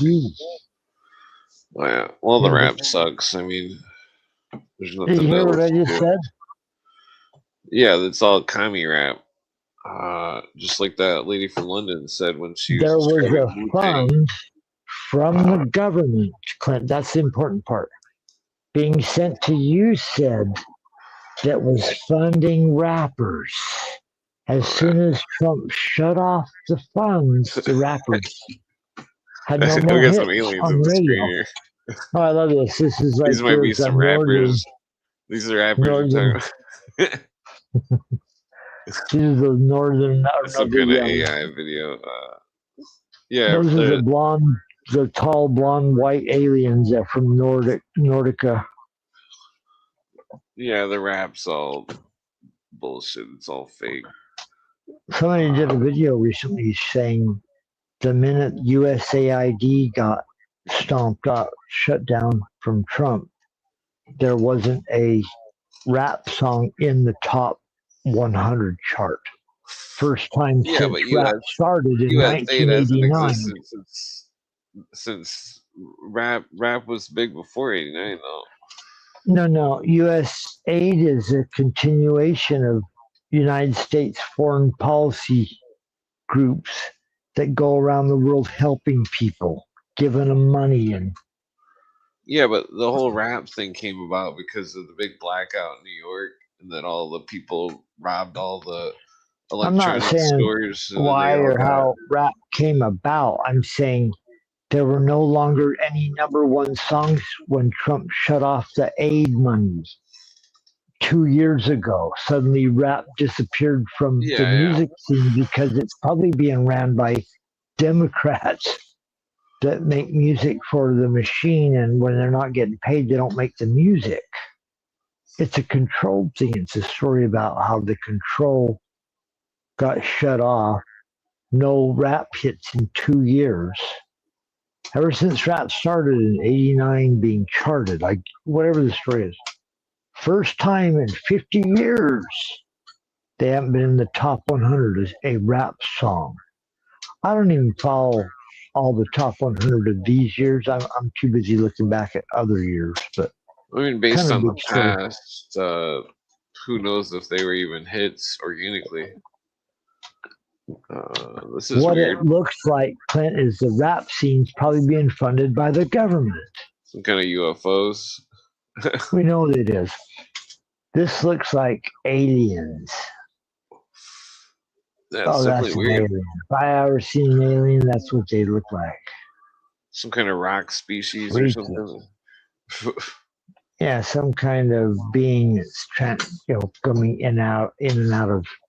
Oh yeah. When the stone aliens get to Earth, they'll be very upset about all the stones that have been carved and. They come back and it's all graffitied.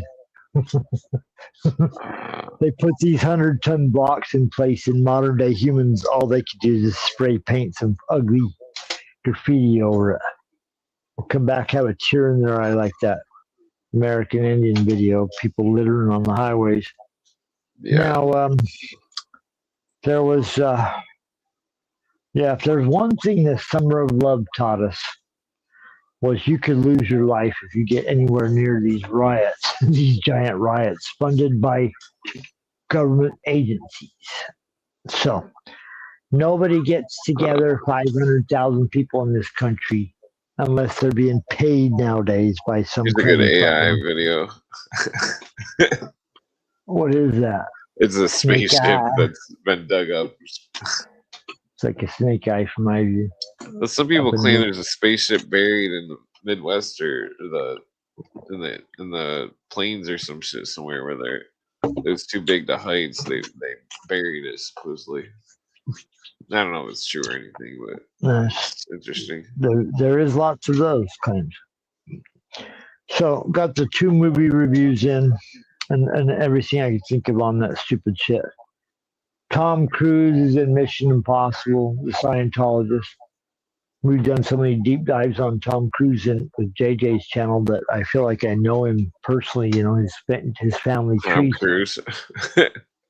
His mother is the Cruise side, by the way. Goes by his mother's name. How rare is that? Mother's family, not his father's. And I told you that the Cruise family, I learned, they have property over in England, United Kingdom, given to them for the rest of their generation's life because they helped take over Ireland or Scotland. Whew. So, if you wonder why Tom Cruise is guy that they like, I'm sure it's his acting ability. He's got the most feetings or whatever in him. He's the highest level Scientologist. Or maybe it's the least. I can't remember which. He's obeyed. He's obeyed their orders close enough, and he's a superstar. So you gotta love him. Anyways, learn looking at Tom Cruise's fucking history with JJ, and I'm not saying his family. We don't really want to know why 400 Tom years ago. Cruise is truly that popular. We don't. It was 400 years ago. Who cares anymore? But there's those other guys. Army Hammer's being accused of doing stuff to women, so you wonder if he's under attack. Horrible stuff to women. He's been accused of rape, and he said he wanted to eat. He said he wanted to eat somebody. He wanted to indulge in cannibalism. They're putting that out in the news. And at one point, this Army Hammer. I'm not saying it's strange to see what he's that name. It could just be fucking propaganda. Army Hammer. You know, his name is Army. His last name is Hammer. And he is that's his real name. And he is a descendant of the Arm & Hammer family, the Hammer That's what I was side. gonna say. He is a admitted connected to these wealthy industrialists. That were pro-Russia. Arm & Hammer, the Hammer of that's right. It's the Hammer from the early Bolshevik Revolution period. It's funny they would have him playing a Russian character in fucking Man from U.N.C.L.E. He plays the Russian spy.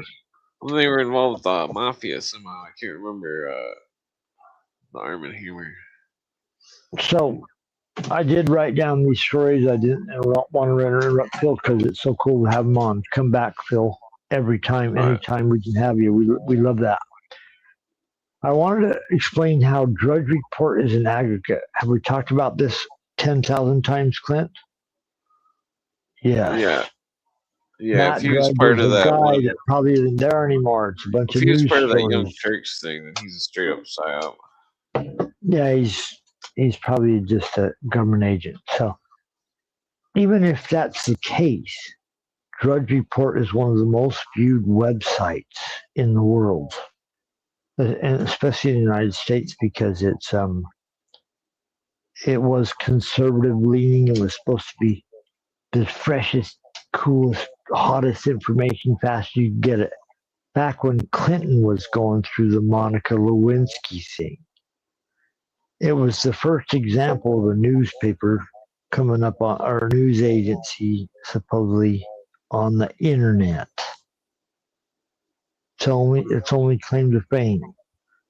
He never published a newspaper. It was all, he just could bring you stories from other newspapers and put them all in the site. And then he highlighted the ones he thought was important. So he was like a information aggregate, but it was from his perspective. But he still had there's every newspaper in the world on there, from every city, every town, every state, every country. So, a new idea, reading the news online. Back in the 90s, you read the newspaper. No one read a computer news site. I didn't even read Drudge until about 2010s or something. I found Drudge. And in the 2010s, it was a lot more, I wouldn't say conservative, just not so biased, not so leftist. Yeah. It became super leftist.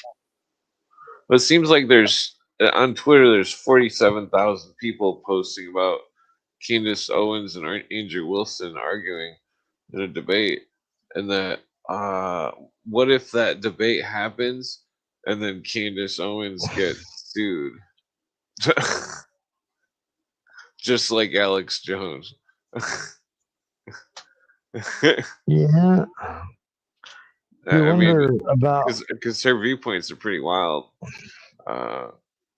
Yeah, I listen to Candace Owens. I follow what she's saying. I know people that believe every word, every part of her theory, or the theories about stuff, and they follow what's going on. So they're sucked in. I listen on occasion, but they're sucked into every word that she's saying as far as her investigation of the Charlie Kirk thing. Yeah. Do you still believe that Tyler Robinson shot Charlie Kirk was a 30? That's why I was saying. Do you still believe that? Well, that's why I was saying the courts need to have the bullets analyzed that the murderer used, and that they need to see how heavy of an impact if the gunpowder went bad or something. Because I mean, people are arguing about the wound itself, claiming that it would have been way worse, and but if they were old bullets or something, you would assume that they wouldn't work as well, possibly. Goes in real slow and closes behind itself and rattles off the back of his spine and stays inside of his body. Okay, that sounds like it could have happened. Well, that's the thing, though. If the bullet got wet or something, or if it was like a bad bullet or something, then it could have only had like 25% of the strength or something. I mean, the guy's wearing a white T-shirt. I don't give a fuck. Well, I'm not saying this is like a huge percentage of. You cut your finger with a razor blade, blood's gonna squirt out and drip all over the place. There wasn't a drop of blood anywhere near him. So well, I watched some videos and no one's bleeding. Well, I watched some videos of different viewpoints. There was like a huge gush, and it was really nasty. Gush of blood? Yeah, it was. I might not have seen that video. Yeah, it was people on Twitter releasing all those videos because I was digging into it again. I heard they threw him in that SUV. Well, then there was some picked guy him up like a sack of potatoes and tossed him into that. There was some guy on. Well, the dude was probably like. But I could be mistaken. I mean, I heard this. But there was, well, it's like that. What was it? There was some, just the whole. Some of those other angles of the video were just so nasty. It was like, man, it was just like the shoulder getting pushed way back like that. That was fucked up. In the video, it's like, okay. I mean, it's like, I mean, if it like hit the shoulder blade, and like before it hit the shoulder blade, it hit some other bone or something. Like it's possible that it might have like. There's no visible. The video I saw, there's no visible evidence of him being hit through the shirt anywhere around. Well, I seen a video where it showed his back, and his back like came out like 3 inches. It was like. So you seen the video from the side where it shows his shirt being blown out? Yeah, it's really nasty. It's like it's not blown out, but it's like you can see the skin gets pushed. I haven't seen that one. See, I'm not. Yeah, it's pretty gross. I don't really find these videos. I don't want to see them either. It's all on Twitter. The ones I saw, I'm kind of like, yeah. Time I saw those ones, all it did was just depress me. When I Yeah, when that first happened, I was like, God, that it's feel good. fucked up. I was kind of suffering, and I only remember it because I was sick at that time. I was having some bad luck, bad health problems. It's really rare and weird, and all of a sudden Well, I was I trying to still think recover, and here he guy is that getting killed yelled. on TV. Well, that guy that yelled and like claimed that he did it or whatever at the I did it, Charlie shoot Kirk thing. me. Yeah, he I said, think I that did it, shoot me. that guy could have been involved with the killer, and that he could have been a distraction. You think? Damn, Clint. I mean, that's exactly what he was. Well, I mean, I've It's said not it a. the whole time. I mean, It's but not a. He coulda, woulda, shoulda. He was at the 9/11 event making a big scene. That guy. I mean, he's literally beyond Charlie Kirk. He was. No, they've arrested him before making a scene, making false claims at another event. Very strange character. That was he might have been some kind of crazy person. The only reason you're hearing about him is because he's already been involved in another big tragedy before doing something crazy. Look up his name, Zimmerman. Guess what? They found child pornography on his computer. And I think he might have been rushed out of the country or escaped or whatever the fuck happened to him. Go look up his story. Look at his name. What happened to him after the Charlie Kirk event? Yeah. Well, I'm sure he's a piece of shit, obviously. I'm saying he's a piece of shit, and more than that, he's probably involved with some people doing Well, I would something speculate suspicious. that he is, but has anybody uncovered any evidence? You know what I mean? What do you think? Type his name in. It'll tell you pretty much everything they've. You know what's happened? I want to mention something. I mentioned it earlier. What's happening in the 70s? The source of information the government used to program people was television, radio, and newspapers. So each one of those outlets have a certain audience, a certain number of people in the audience. Can you picture it, Clint? Yeah, but television the fucking, has the whole family. Newspapers probably have the father and the mother, a little less. Radio could have the whole family also. And so they use these efforts to program people with their propaganda, their programming. But it's only going to reach certain people at certain points and levels. The computer is what propagandists dreamed of, especially if it can replace TV and movies and radio. Everyone's getting on the computer. Your news source will be the computer. Your music will be the computer. Eventually, what's happening is they're creating new generations of people that don't remember television and radio and what things used to be like then. And they're only seeing what's being fed through the computer. This is going to be like a programmer's dream. Some obscurantism. Dream. People's nightmare. A free people's nightmare. Because what they'll be able to do if they I mean they are they have this capability. They will pick and choose who they like and don't, get rid of who they don't like, and start to work on programming people's minds. The young generation that their whole life is TikTok 5-second videos. Numerous people have already talked about how information is being dumbed down. They want people with shorter attention span. They don't want people that read books. They don't want books. The giant companies are going to take over those books.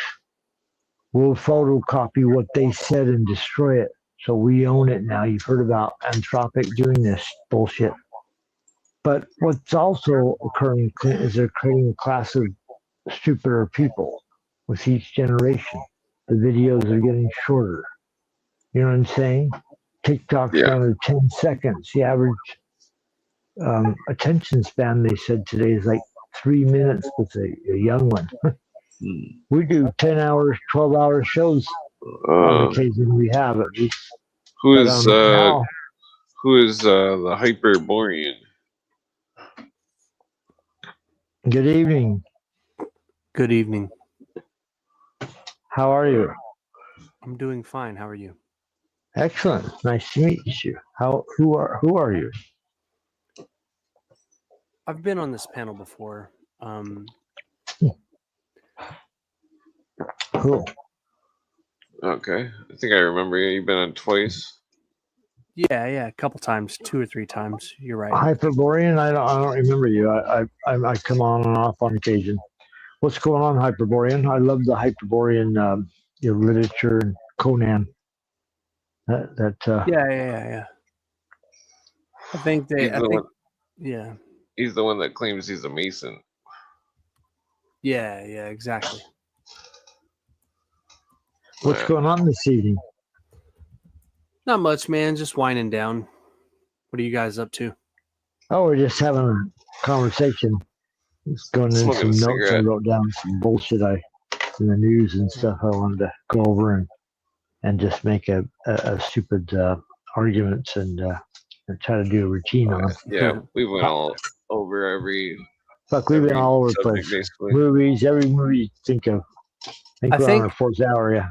I think Robert E. Howard was referring to Hyperborea, but he didn't explicitly say Hyperborea.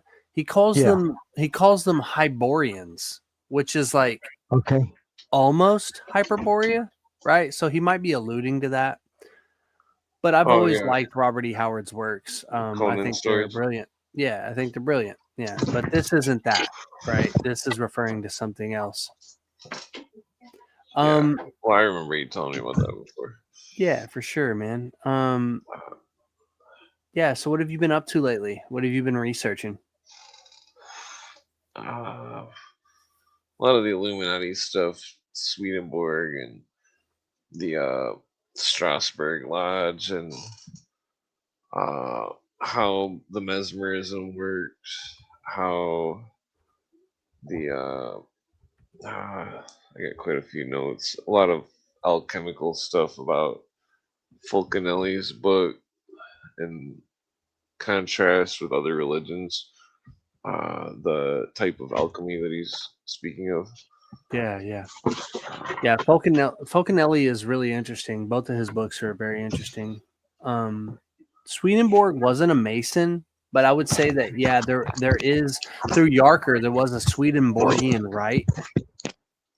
Yeah, but Swedenborg wasn't a Mason. It's interesting. I mean, I've got the history and stuff on here. I can bring up some of my notes. Yeah, Mesmer though, that's another thing that's really interesting. So that's cool that you're into that. The animal magnetism and Anton Mesmer. Yeah, and Baron von Reichenbach and yeah. Swedenborg, Mesmer. Yeah, a lot of those. Anyone who's studied occultism seriously has to have come across that at one point. Yeah. In their journey. Have you ever heard of the book? Have you ever heard of the book, The Occult by Colin Wilson? I have. Yeah, I have. Yeah. Introduces all those characters, every single one of them. He does. He's a pretty good researcher. I would say that he's more like modern though. Like he's missing some of the real traditional stuff. It's 1970 or 71 when he's writing this vast tome describing all these organizations. If you read the book, you could go branch off and learn those other aspects on your own. Yeah, I think pre-internet is the problem. Like now, a 12-year-old can, cover what Colin Wilson covered in 6 months. True, but a 12-year-old won't quite understand why you would even want to look at it today because that's ancient literature. I think the Illuminists, they were moving more towards the clandestine lodges. You're right. And that, like they're the rumors are so like the rumors of Blavatsky being Hussards de la Mort. I think that's relevant because the Hussards de la Mort I think is connected with the Totemkopf of Germany.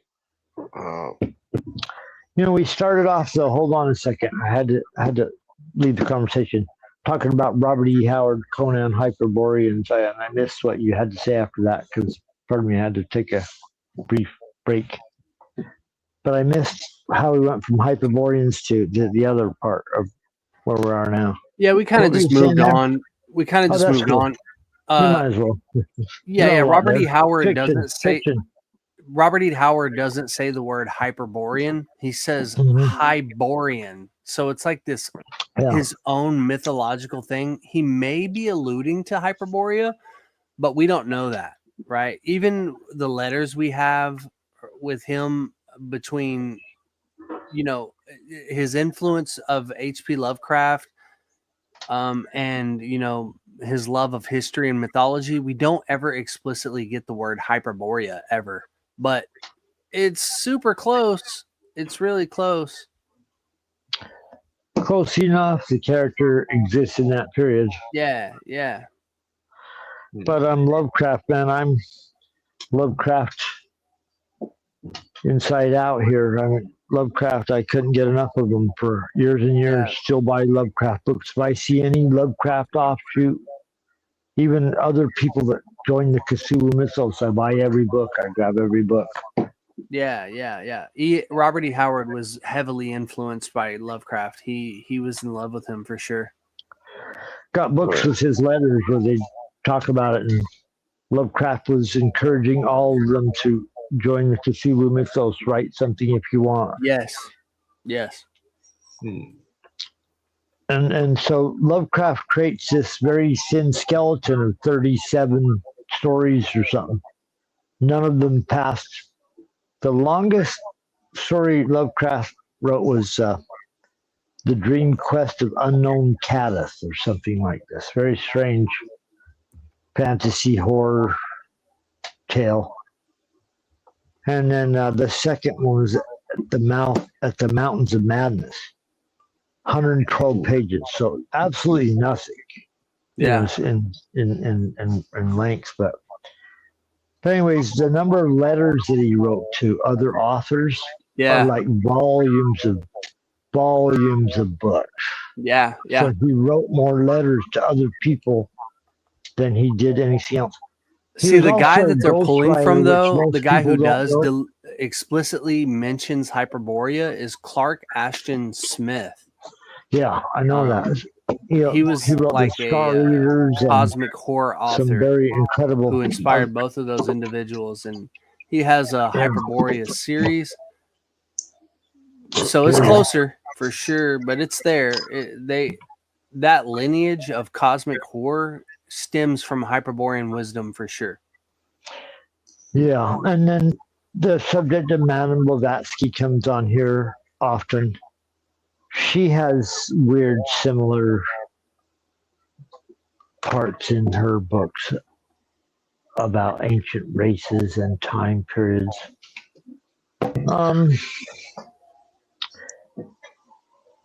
What's the other interesting factor? Anyway, not to sidetrack, just how are you doing this evening? What's going on? What are you seeing on your radar? You read the news today? Excuse me. Are you still there, sir?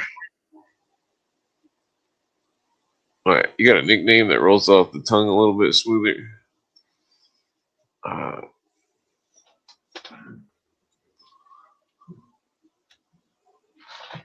No. Hello. I wonder what this is. This must be some is this Memphis Mizram or something? I'm trying to figure out what appended body this is.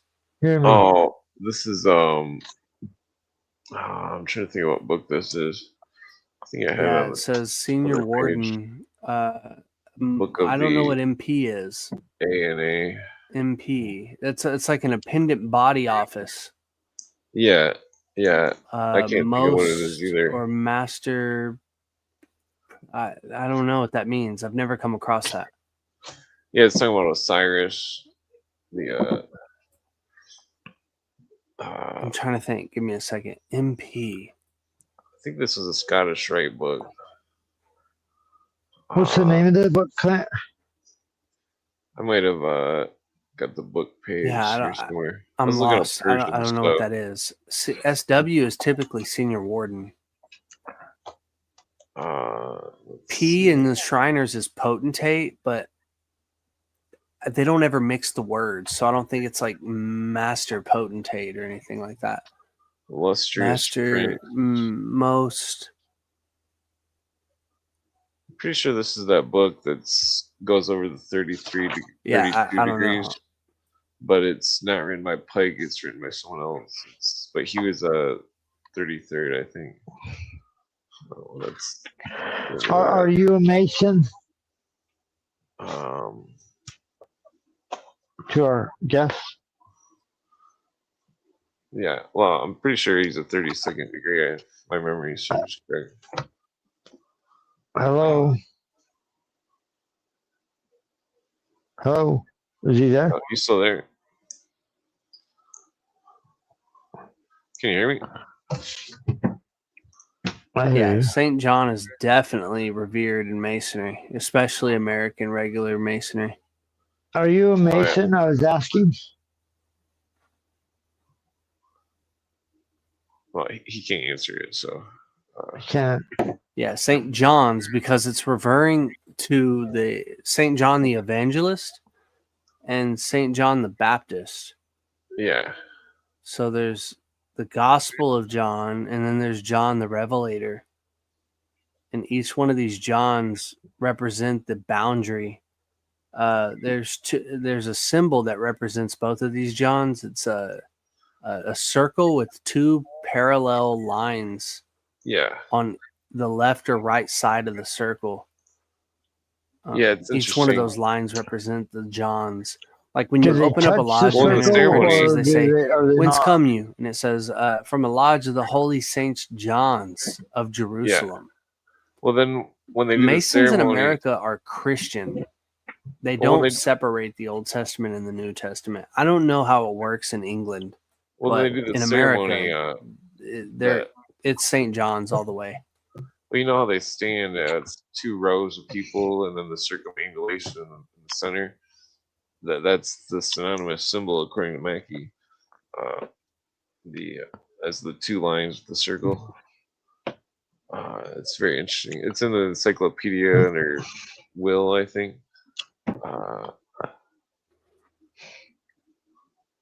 Yes. Anyways, what else? What else? What else? What should we call you? I can't read your name. Do you have a name? You call him. Can't quite read it. What's that hype man guy? Call him John, Little John. I've never met a Baha'i. I've studied it, and I know it's. Do you have a name? It might be something in the future. I can't read but it. I have not met Help one person from this, this church or this movement or this order. Oh yeah. Okay. Yeah, it seems to be like an Islamic. They definitely have their own thing though, and they have money. Yeah, like I remember looking up the headquarters in their courtyard, and they have like Masonic symbolism through the garden. At least it seems that way. It seems like there may be some Masonic influence there. Well, they believe in the Christ consciousness and stuff. Then they think goes through the Baha'u'llah and all this stuff. It seems like they're superimposing themselves on all religions based on their symbol of 9 points with each religion and the 8 of the points, which makes the Ennead. And then the 9th point is the 9 points start repeating. The hidden God, quote unquote.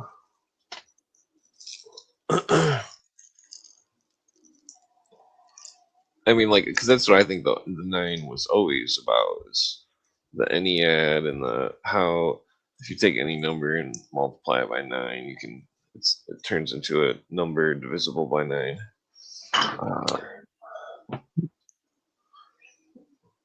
The shape of 9 is a sperm. Damn, I had StreamYard muted. I'm sorry, guys. Oh, okay. Oh, good. I was Do you have a probably name? talking over I you. didn't catch your name. I didn't catch your name. Sorry. Pardon me. Hyperborean. Oh, Yeah. Hyperborean. God. See, I Yeah, can't see it. forgive me for I'm talking like over a you guys. fucking boomer, as Jonah calls me. I'm a boomer. I don't have a computer. I can't see. I'm on the phone being filmed, so the screen's so tiny I can't see your face or anything about you. All I can hear is your voice.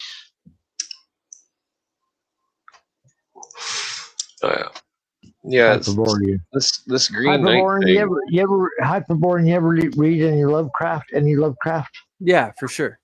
Yeah. Which one?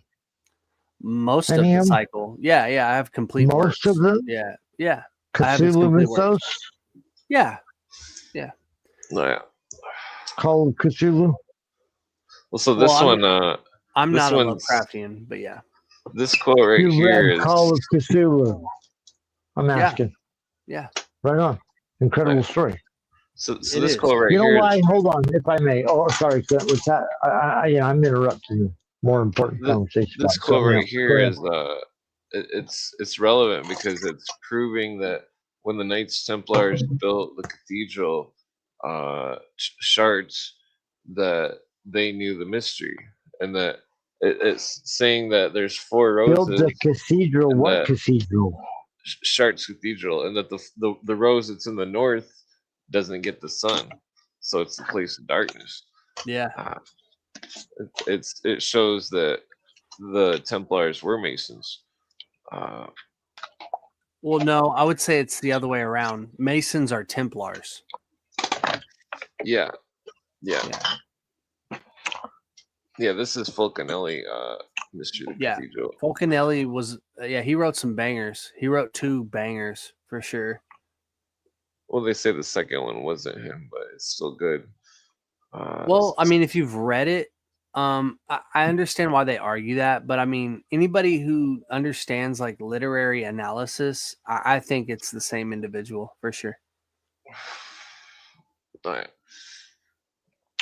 What do you see? What's your world outlook like? Are you doing okay? Do you feel good? Is the future looking bright for you? For me, yeah, for sure. It is. You're in a good spot. Right on. Oh yeah. Right on. I'm glad to hear that. Thank you. Yeah. Me too. I'm not scared. I mean, life is spooky, but keep a positive outlook, and no matter what happens, just believe in yourself. Push through. Just checking. Yeah, I just trust God to protect me. There's times when stuff gets I'm not spooky. religious, so. Trying to get through. Keep pushing. A lot of people, depends on where you live, you can have a different life experience. Big cities, work for a company for 20, 30 years and retire 40 years, 50 years working for them. Oh, yeah. Other people, jobs aren't so stable like that. They don't have that background. They switch in and out between jobs, between lifestyles. Some people have money that never have to work. Yeah. Well, so this one's interesting because this is from Albert Pike. It's talking about Sirius being the blazing star. Yeah. It's interesting because in the Bible, the Star of Bethlehem is Sirius, but then in the Old Testament, the fruit from the garden and the serpent is Sirius. Yeah. And isn't Sirius a binary system? 2 suns? Well, it's just a theory, but yeah. Just a theory. They say that it's 3rd. It's postulated. Yeah, it's a theory, but well, the mythos is more real than the They theoretical have Sirius concept. A and they have Sirius B. They've categorized it. It's a binary planetary system. Yeah, I think that it's theoretical physics that leads to those postulates, and I think they're theoretical. But yeah, I think the mythology is more. I think the mythology is more real than that. Oh yeah. Yeah, there's a P3 lodge discovered in Italy, but Cooper was talking about that in the 90s. That Yeah, absolutely corrupt lodge for sure. yeah, he says there's a P4 and P5 and stuff too. I like This to is the point one. to the fact that the Dogon tribe said that they worshipped Sirius, and it was had two suns in the middle of Africa. So With this no one's technology whatsoever, they were worshiping Sirius as a two-sun system, and then today we're told that there's two suns and they have no telescopes. yeah. Overword. Some of the occultists believe it's Isis and Osiris is the two stars, and then the third one is Anubis. But it's Sirius that they're talking about. Yeah. Well, so this is from Weishaupt's book. What's it called? Better Than Horus, and you can tell the doctrine how it's.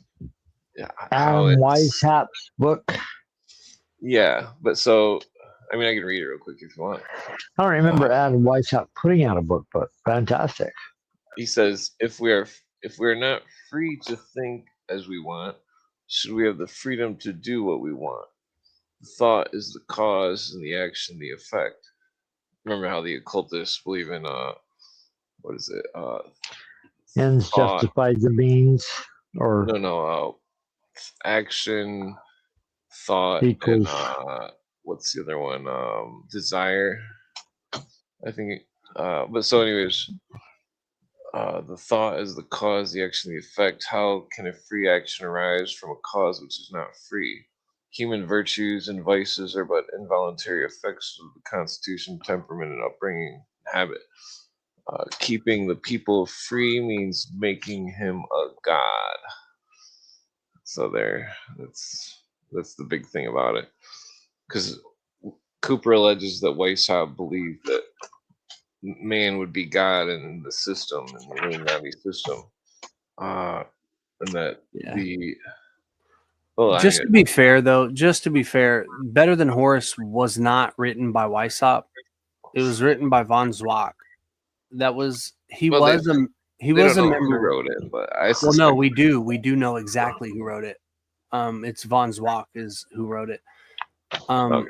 Yeah, so we've made progress since the German Illuminati, the Bavarian Illuminati. Yeah, exactly. Yeah, the Bavarian. Well, that goes farther than them. You say Zwack, I say Zwack. Yeah, no, I'm just teasing. Von Zwack is who wrote Better Than Horus, and it's abhorrent. And I'm not saying that Weishaupt didn't have, that he wasn't sympathetic towards that view. I'm not saying that, but it wasn't Weishaupt who wrote that. But we actually have manuscripts from Weishaupt that are, that have their own, nefarious connotation to them. So, like, he's not. Von Zwack isn't the only one. Yeah. Yeah, the Abbey Barul publishing the Illuminati's internal documents. Empires. There's lots of gruesome stuff in there that they were doing. Poisons, how to. What I think is going on is that there is a real. Okay, so this is what I think is going on. This is like a part of my grand unifying theory, or my grand synthesis. Two Illuminatis. Grand conspiracy Illuminati theory. Well, no, that like the people portraying themselves as the good guys are just misled, and they're also doomed to death, second death. And then there's the bad guys who also like are doomed to second death.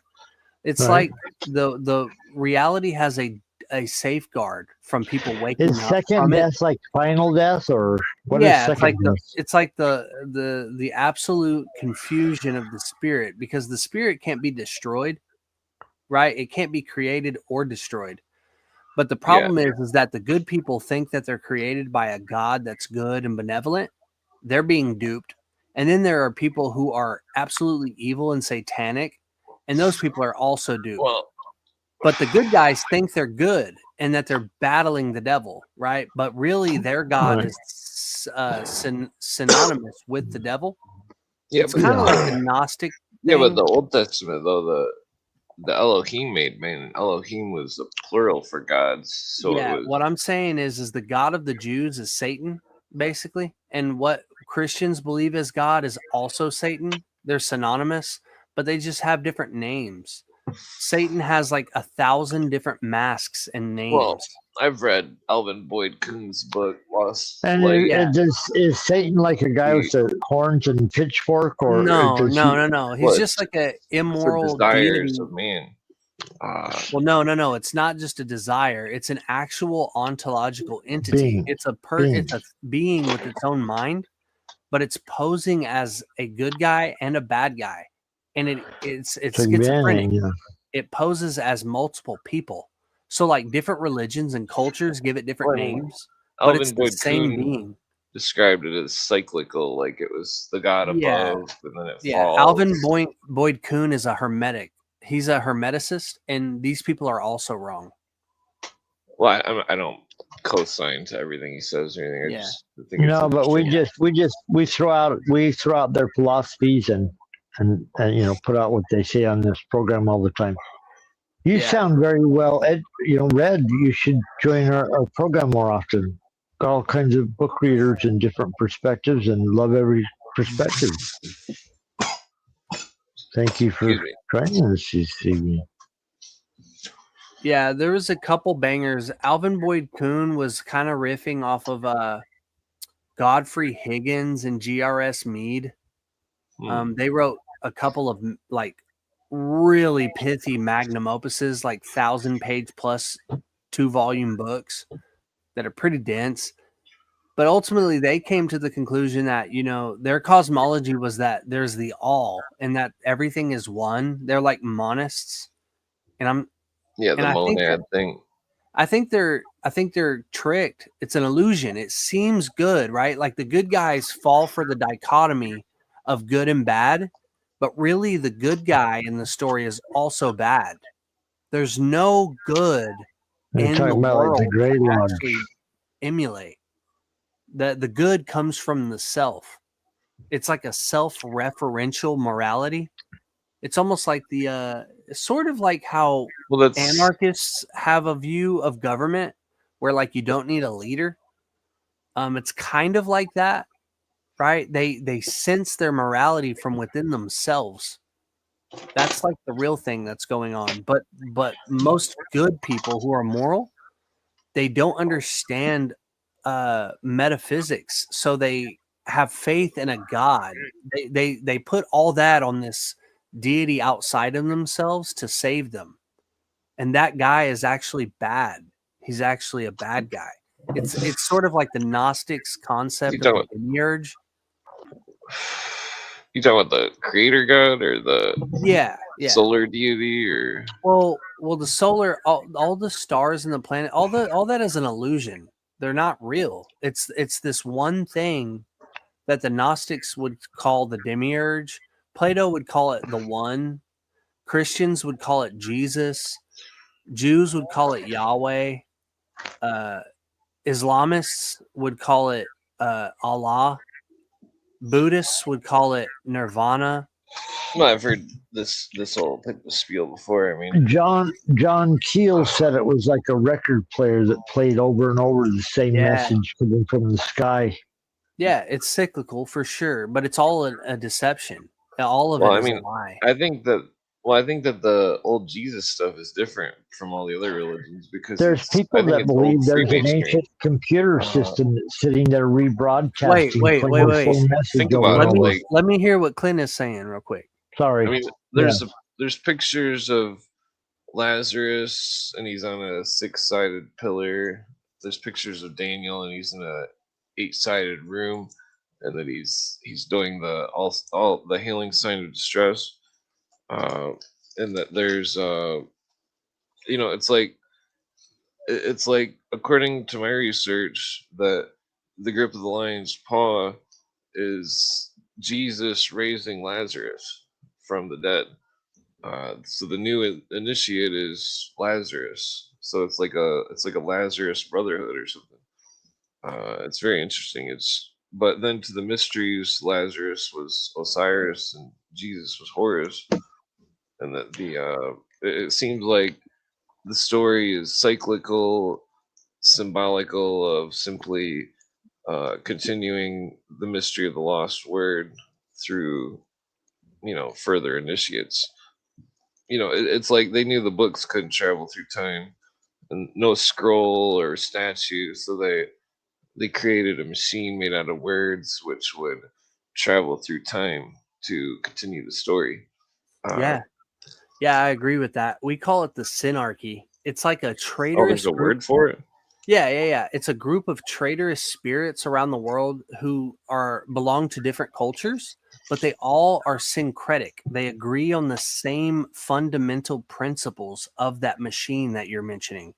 Some cultures have different languages and they use different words to portray the mystery, but ultimately that mystery is alluding to the same fundamental concepts or archetypes.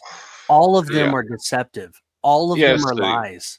Comparative religion and stuff. Yeah, exactly. All of them are strategically confusing the individual so that he does not live eternally. This is why we all, as human beings, suffer from amnesia. We're born into the world, and then we don't know where we come from, and we don't know where we're going. That's the typical state of a mundane human being.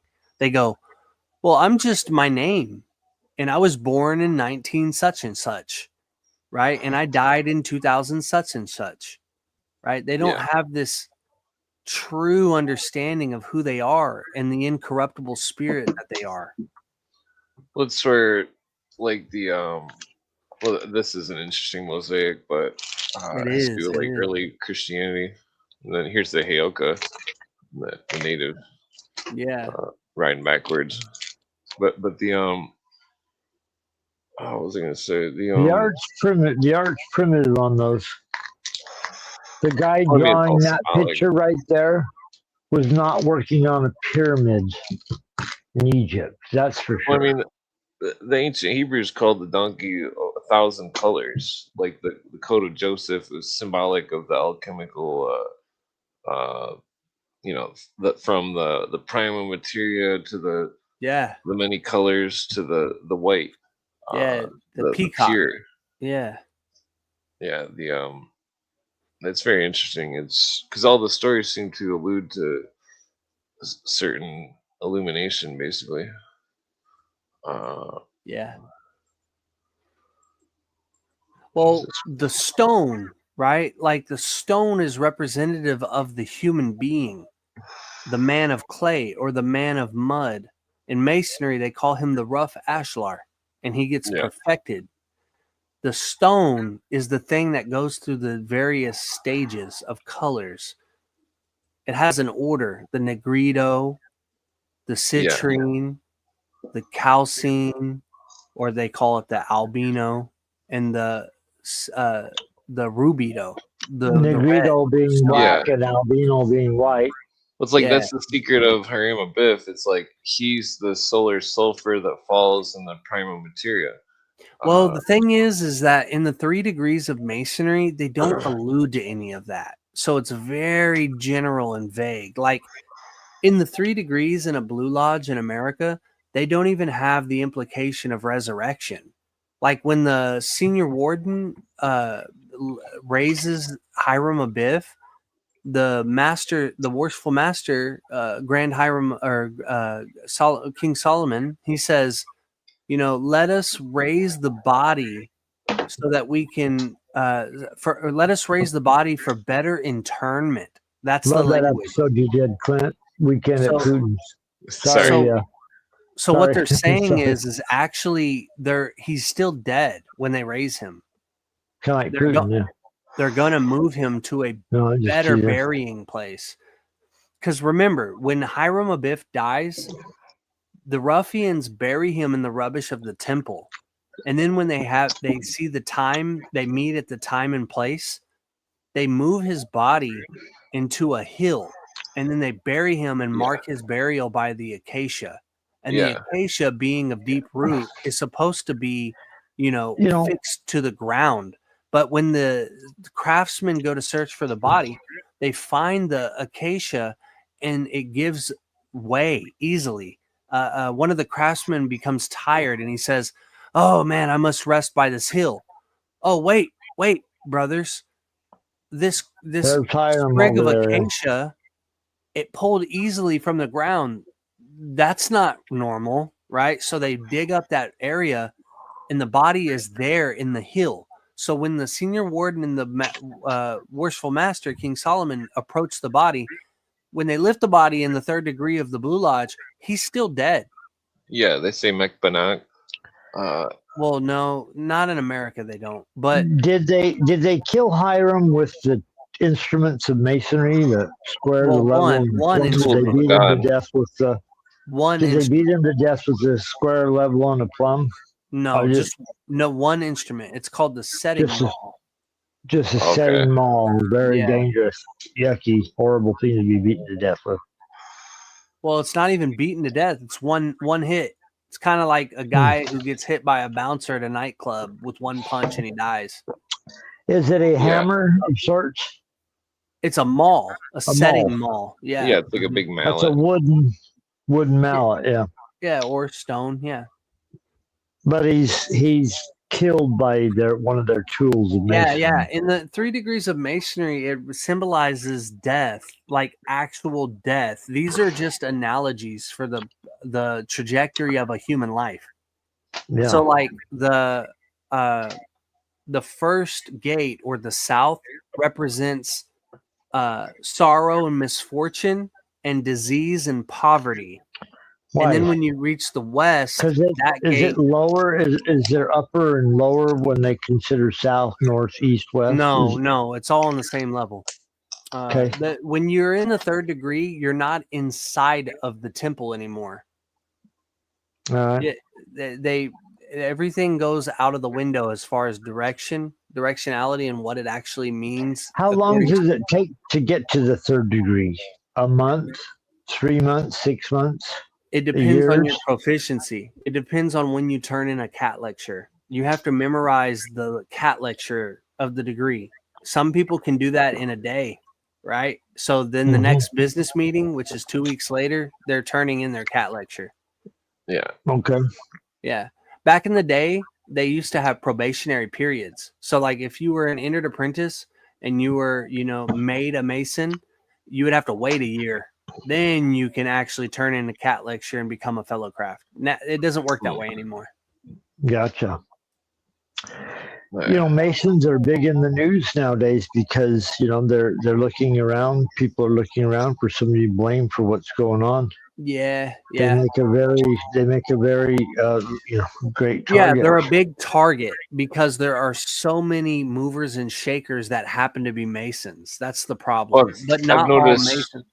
I've noticed the Orange Society. It's not just that; it's that they've gone back so far. Their history, they're always there. Well, they don't really big events. They don't really go back that far. They like to they tell don't you go that. back to the founding of the United States. That.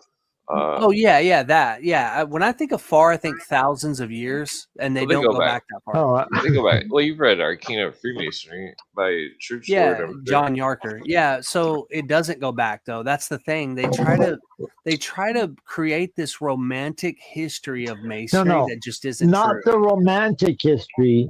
Yeah. The history where they're involved in the French Revolution. Yeah. The history where Adam Weishaupt is using them as a vehicle to try to take over the world, supposedly. Which sounds he had his almost own cartoonish. order. Yeah. That's a little muddy. What you just said is a little muddy. Weishaupt of course isn't using Why masonry. be clear? Yeah. Let me be clear. Sorry. Adam Weishaupt isn't using masonry like that, how you say it. What he's doing is he's ordering the members through the work of the Bavarian Illuminati to subvert organizations. Now, whether or not that was penetrative, we don't really know, right? Because masonry has a constitution and code. So they have bylaws, rules, and regulations, edicts, and landmarks that cannot be changed, that exist before. Do you know when those main codes first started? Do you know maybe like in the years approximately when they might have started? Can you tell us that? that's what I was just going to say when you cut me off. Okay. Those Sorry, I didn't mean to those cut you off. It's kind of my constitutions, routine. codes, bylaws, regulations, edicts, and landmarks predate the Bavarian Illuminati by at least 100 years, and they haven't changed. 1670s. So exactly. So when Adam Weishaupt was born, these rules and regulations and constitutions, the Constitution itself, it was already existing. He couldn't contaminate those with his subversion.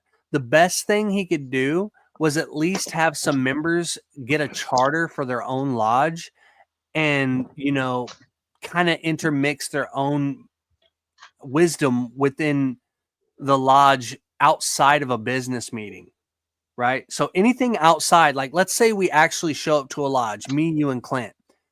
We're sitting there, we're at a table at 6 o'clock, we're having dinner. We can talk about whatever. Me and you as human beings, we're in the lodge. We can talk about our job. We're doing that right here. This is a going on in lodge. politics. The show is a lodge, by the way. Exactly. What's what our religion is and what it's about. We can talk about theology, but as soon as you go into a lodge, now you've become an automaton. You're following the Constitution and code. You have to recite language that has been the same language for almost 300 years. So anything that's operating within a regular lodge isn't the Illuminati. It isn't Satanism. It no, isn't. Of course not. Yeah. Not. It's something, we don't do that here. It's something strict to the Constitution of Masonry. So if the Illuminati did have subversive power, it was like talking in the lobby before a lodge meeting with members during dinner or something, or during a fundraiser event or something. Like the CIA operates, it doesn't let everybody know what it's doing. It just comes in a dinner event and suddenly. Yeah. You've read National Webster's books, have you? Say that again? Have you read National Webster's books? Oh, yeah. Absolutely. Yeah. She has some bangers. Pretty interesting. Yeah, she's a good researcher. Yeah. Well, so this Illuminati discussion, many organizations. Well, she introduces you to more organizations than you would ever want to even know about. And if you look at every one of them, they go off into 100 other directions. Oh, yeah. So it's thousands of organizations in her books that she's telling you about that lead to all these other organizations. Listen, there's a world effort. There's a worldwide effort. Listen, I'm out.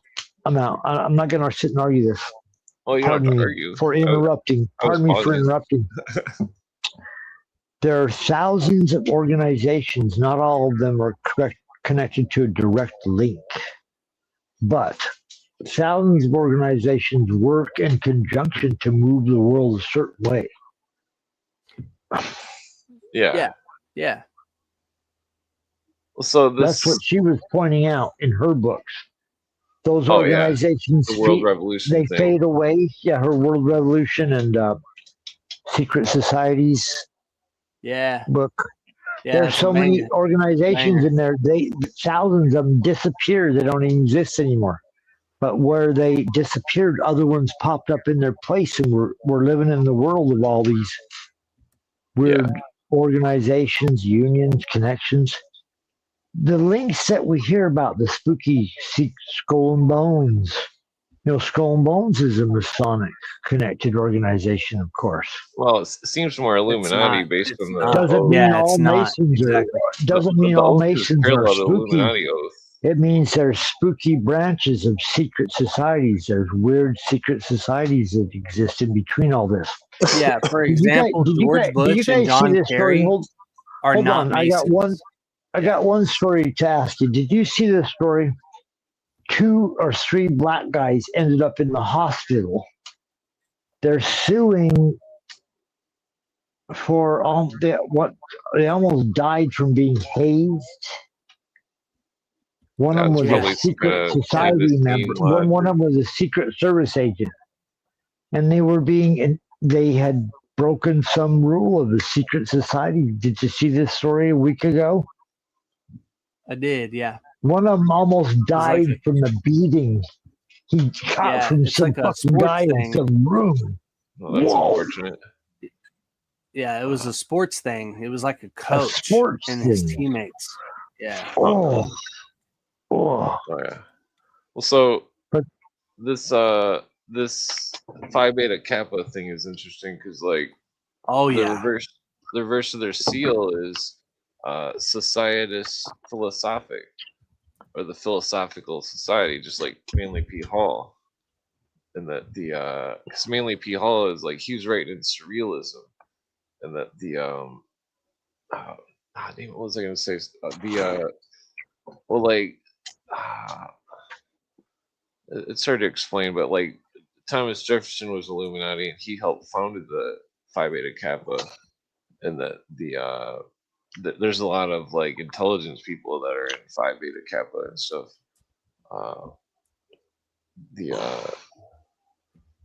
There's some other stuff too, but Thomas Jefferson. Yeah, they basically warned that they were Illuminists. Here it is. This is the oops. This is the oops. Where'd it go? The Illuminati slogan in its full state in the French.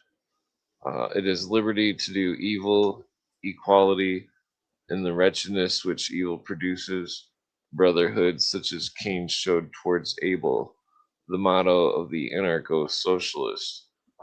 But like, so notice it's talking about Cain, and that the Skull and Bones and the Illuminati oath both mention eating rooted vegetables.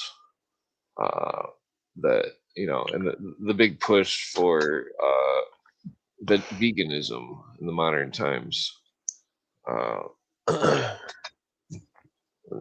believe that there's a movement at work that's because France still uses the liberty, equality, fraternity as their logo. Yeah, they do. They do.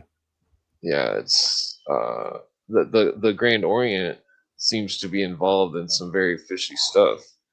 I mean, if Fulcanelli says Orient means Ariadne and also spider reference, but also that it meant Aryan.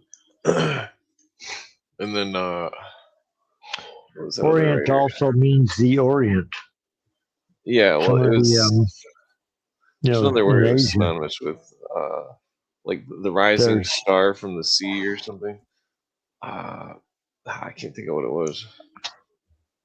It had to do with the Orient Aryan thing. Hyperborea, where are you coming from? Where are you existing in time and space, sir? The Midwest. The Midwest? I'm out here in Arizona myself. Clint's up in Michigan. How's the weather where you're at? It's pretty hot. Pretty hot? Yeah, me too. Hotter than hell. Oh yeah. Yes, so this is from that He-Man movie, right? At the beginning, they showed the god with the hammer. He-Man, what the fuck? Yeah, He-Man. yo, it's funny because no, he may be right on that because spid, right? Like when we talk about Aryan, we really mean the remnants of Indo-Iranian. So the Persians, if you read the Avestas, like the Zoroastrian mythos, in Avestan, the word spit, S-P-I-T, T is phonetically related to D. They're both dental letters. So when you say the letter T and D, you're putting your teeth together, right? Yeah. So the word spita in Avestan means white or shining or bright. It's the same thing as Well, it's probably the same referring thing to as the purity of the spirit. The serpent in Hebrew in the Old Testament also means shining. Yeah. Well, I mean, in the Atbash cipher, which is Notariacon or whatever, serpent is synonymous with Messiah. There's another word for it. It's either Notariacon or Tamira. It's where they reverse the letters. Yeah, A and Tamira. T. That's it. Yeah. Yeah, Yeah. Notarikon, Tamira, Gematria, however you want to pronounce it, they're all methods. Yeah, for in Kabbalism. Yeah, I've been studying that for quite some time. Yeah, but yeah, Nakash in Hebrew, not really related to spider. I mean, there's also seraph that starts with an S, but the most damning for his claim of it being Aryan is the Avestan word spit, which is super close to spider. Spida and spider are very close. Yeah, it's interesting that what Fulcanelli says, Ariadne. Yeah, Arachne, exactly. Yeah, Yeah, because it's something about the web, not the web, the cocoon or whatever. The ark, the symbol of the egg, what was it? How did it go? It's very interesting. You know what, gentlemen? I've had a fantastic conversation on here this evening. It's so nice to meet you, Hyperborea. Yeah, you too, man. I like somebody that's read stuff, deep minds, and I like people that haven't read stuff in deep minds. This show's packed with those every angle. You guys carry on your conversation. Thank you, Clint, for another fun evening. Oh yeah, it's cool hanging out. I'm going to retire, but to know that my spirit is always here on the Clint Eastwood Show. Oh yeah. Well, take it easy. And all right, good evening, gentlemen. I shall maybe check in on the chat, tune in on the chat, see what the fuck they're saying. Yeah. Peace. Yeah, no, you're right. Fulcanelli talks about the cocoon. He specifically the chrysalis. He talks about the butterfly representing the soul. Yeah. And how the soul, you're talking about the philosophical egg. I forget what they call that symbol. They call it the let's look consider it like an arc, or else Argo. Yeah. The word arc was connected to ARGOT. What was it, like crux or something somehow?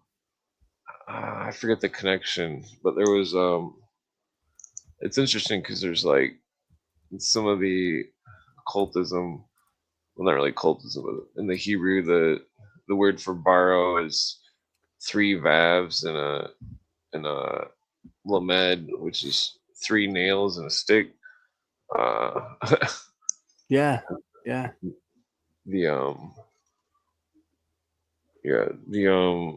The story is interesting because it's like he rides in on the donkey. The donkey is the symbol of one of the stars of Cancer. I can't remember which star, but there's 2 of them, 2 donkeys in this Cancer thing. See, it's interesting because it's like it seems more like his birth symbolically, or regardless of whether he was real or not. But like the story would have started at the summer solstice when Mars was in Cancer, was and because there was the 2 donkeys and the stars, and then Cancer, before it was Cancer, was the scarab, which was the scarab. Yeah. And then if you look at the scarab, right on its back, it's got the sacred Tau. Yep, it does. Yeah. Yeah, it's very interesting.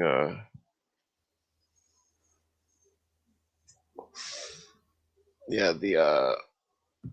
it's like, so then the scarab or the dung beetle, it would come out, it would have the resurrection out of its ball of feces, which was the prima materia, and then it would roll it up and down, and it was showing strength, and so that's why it was the symbol of because it's like the Cancer was the symbol of one of the pillars, or the how does that go? It's like in the one depiction it shows us keystone. But like, I mean, think of like Jake and Boaz. One's like firmness and strength. Strength is Mars. Think of tarot card number 7. Yeah.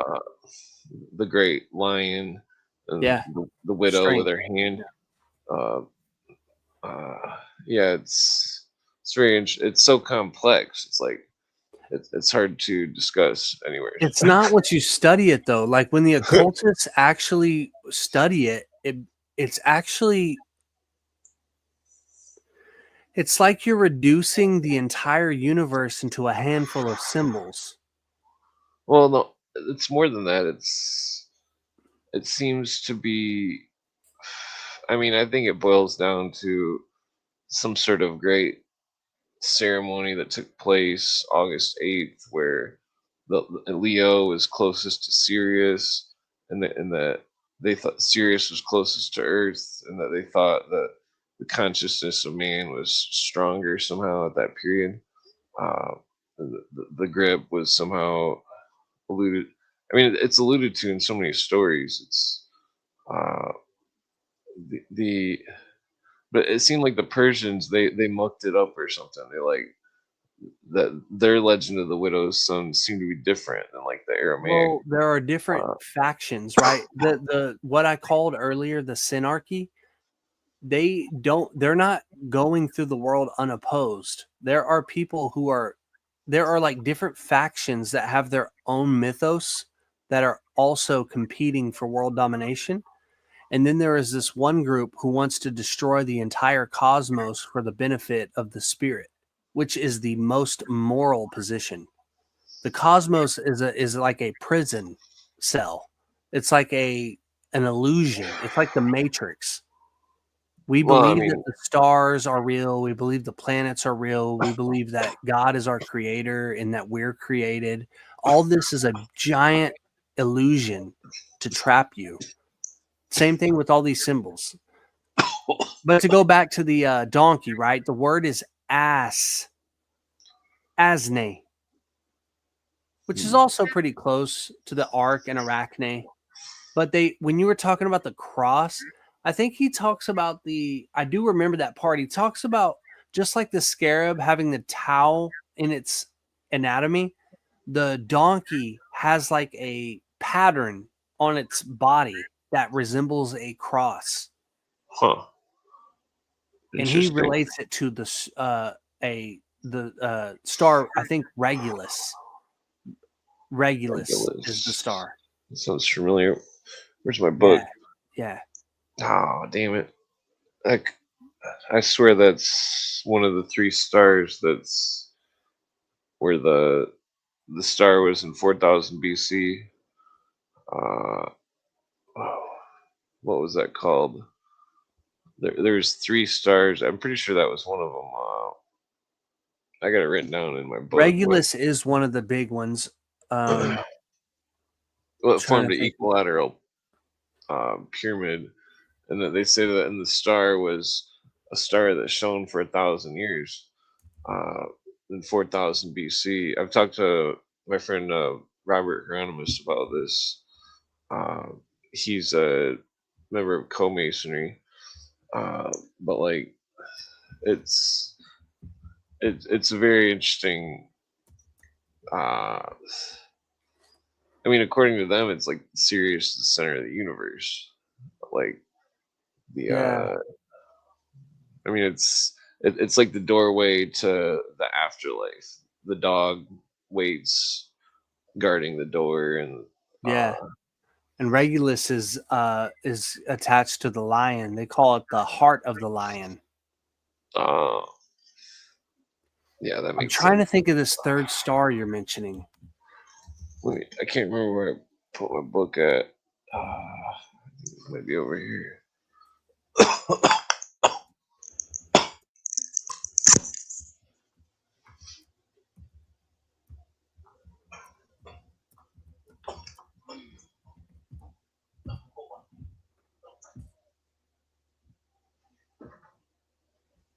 Yeah, the dog star is important to the Hyperborean mythos as well. Is it Aldebaran? Okay, sorry, I had to find my book. Oh, excuse me. Whew. Okay. Let's see here. Oh shit. Yeah, I wonder if it's Aldebaran. I know there's like the big players like Polaris, Arcturus, and then there's the cardinal point stars. Because you got to remember, there's the eagle, what they call it Antares, which is also the serpent, which is Scorpio. There's Aldebaran. Oh wait, let me just. Which is the bull or Taurus. Regulus is Leo. Fomahat, that's the some people argue it could be Pisces, but it could also be it's like in the cusp, so it could be the man, the water bearer or Aquarius.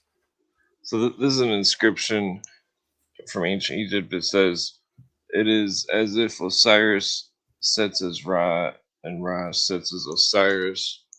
I guess it's kind of hard to see, but yeah.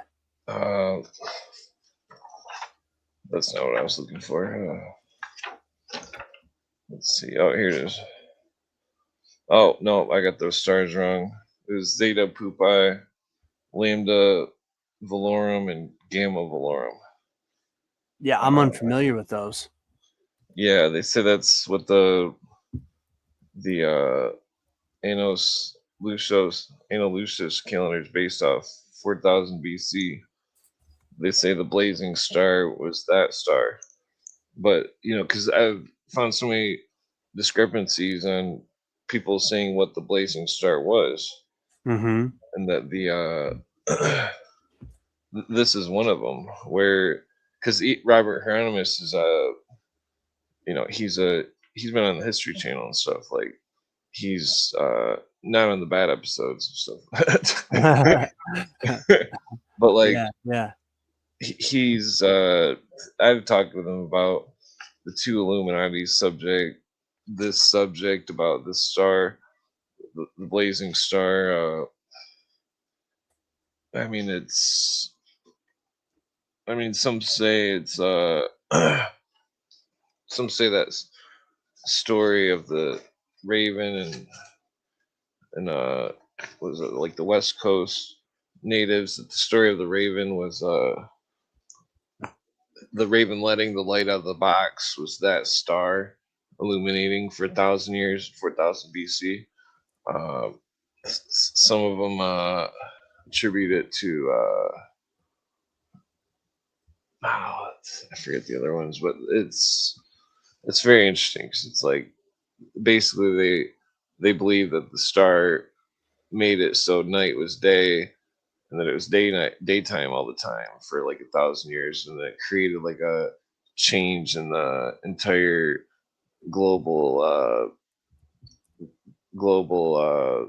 vegetation. Yeah. Yeah. What is this? This is interesting because it's mentioning the Strict Observance Lodge, Marabou, Prince House, Eliphas Levi. Yeah, the Stewart Clause. The Stewart Cause. It's the Orange Society. It's like they're like an identical society to Masonry, but their goal is to put anyone from William III to the House of Stuart on the throne of England. It's very interesting. Yeah, it is. Because it was prevalent in Australia and England, and there was. The Rosicrucian stuff goes back to this some kind of wise brotherhood in 1500 something. Yeah, you got it. Yeah, but I found evidence that Martin Luther's friend was a member of the pre-Rosicrucian Brotherhood. Paracelsus, he was seemed to be an originator of the Illuminists. Well, I would say that he's inspiring them. Yeah, for sure. like the true Rosicrucian order lineages, like the people who claim that they have true charters, they say that Paracelsus was CRC. So like he was the main character in the manifestos. I get this from Russian maps. The Fraternitas Rosicrucius. It's called. There's 2 volumes. Rosicrucians in America by Reuben Swinburne Clymer, who took over the order from Pascal Beverly Randolph. Yeah, they're like anti Aleister Crowley, anti Amorc guys. They like Clymer like took them to court and has like court documents. It's pretty interesting. Yeah, Harvey Spencer Lewis. Yeah, because they were calling Crowley the Black Lodge, and that he was finding purity through sin. Yeah, he has like thousands of pages worth of evidence against Amorc and Crowley being subversive operatives, like actual, like literal government agents. It's pretty crazy. That's what I talked about with Robert Hieronymus, where it's like there was European groups that they were masonry without God, and that they were creating identical orders, and that they were trying to subvert, and that it seemed like it was like an intelligence game almost. Yeah, exactly. Yeah, it was very strange. Yeah, it's strange, but damn it, like it happens so often that it's like to people who study, it's not strange. It's not random. It's like this is par for the course. Like these people, like I said, there's a strategic confusion operation from traitorous spirits to keep people subjugated and asleep. Like that's their whole goal. Did you read about Swedenborg and his spirit talks or whatever? Yeah, I'm familiar with that. This is off subject, but this is Daniel in the Lion's Den, 8-sided room. Exactly. That they didn't eat him because he was a lion. That's what the symbolism is. I see, because he relates. Yeah, that's neat. I've not heard that before. That's pretty cool. It's like birds of a feather flock together. Yeah, like it's like the because it seemed like the original thing was that you were initiated, you became a lion. That's what some of the older cultures they were. I think it dates back to ayahuasca use and stuff where they were they gained the hunting spirit of the jaguar, the lion. See, Israel, Jacob, Judah, this whole lineage, in our mythos of the Hyperborean wisdom, we hold the bear in high regards, and the bear is like the antithesis to the boar and the lion. The bear. Well, in Egypt, it was the hippopotamus. So the lion is like the lion. They attribute one of the Mason books attributes Judah to Jacob and Boaz to Benjamin, which is very interesting. So the lion isn't necessarily top dog, right? Like there are people who oppose the lion, and the Hyperborean wisdom, Hyperborean spirits hold the bear in high regard and are anti-lion, essentially. Like the berserkers of the Norse pagan tradition, the berserker, the bear-skinned or the furred man, he's like the antithesis of Jacob. Esau has a hairy body. Jacob does not have a hairy body. Berserker in the Norse traditions literally means hairy body. Yeah. So, the bear, like for instance, the Arthurian tradition, the Arthurian cycle. Arthur literally means bear. Oh, that's interesting. Yeah. Yeah, like Ursa Major. Yeah, Ursa is another Uther Pendragon. Well, so then they were saying Ursulus, or what was that word? Ursalus or something. It was Greek. It was it was in this Fulcanelli book. I'm trying to recall. Let me think. Ursula? Yeah.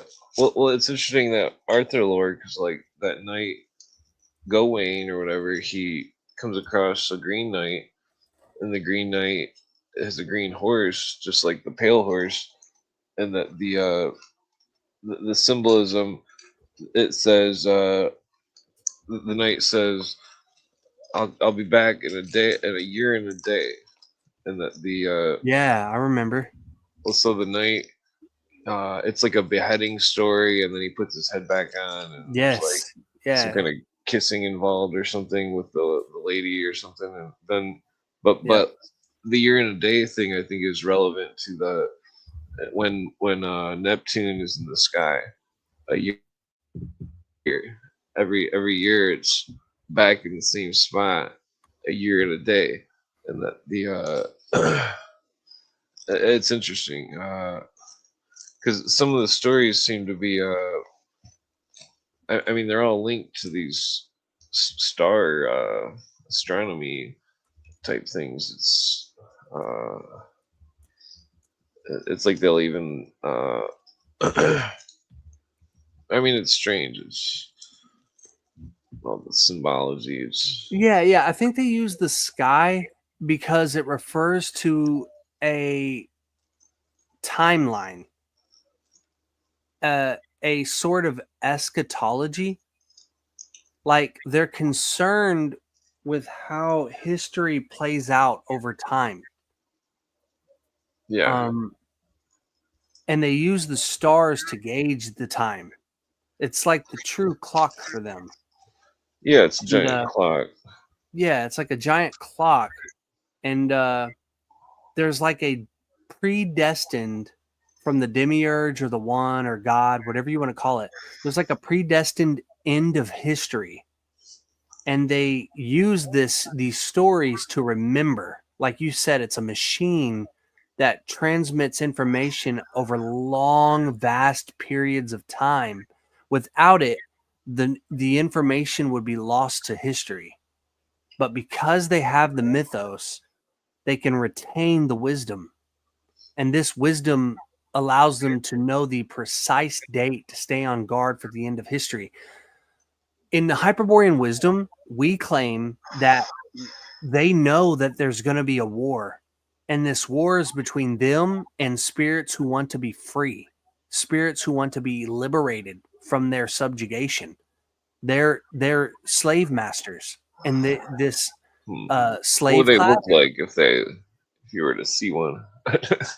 yeah, I mean, they're human beings, but they have spirit within them, right? Which is atemporal and non-spatial. Metaphysically, the spirit resides in a metaphysical place, quote unquote.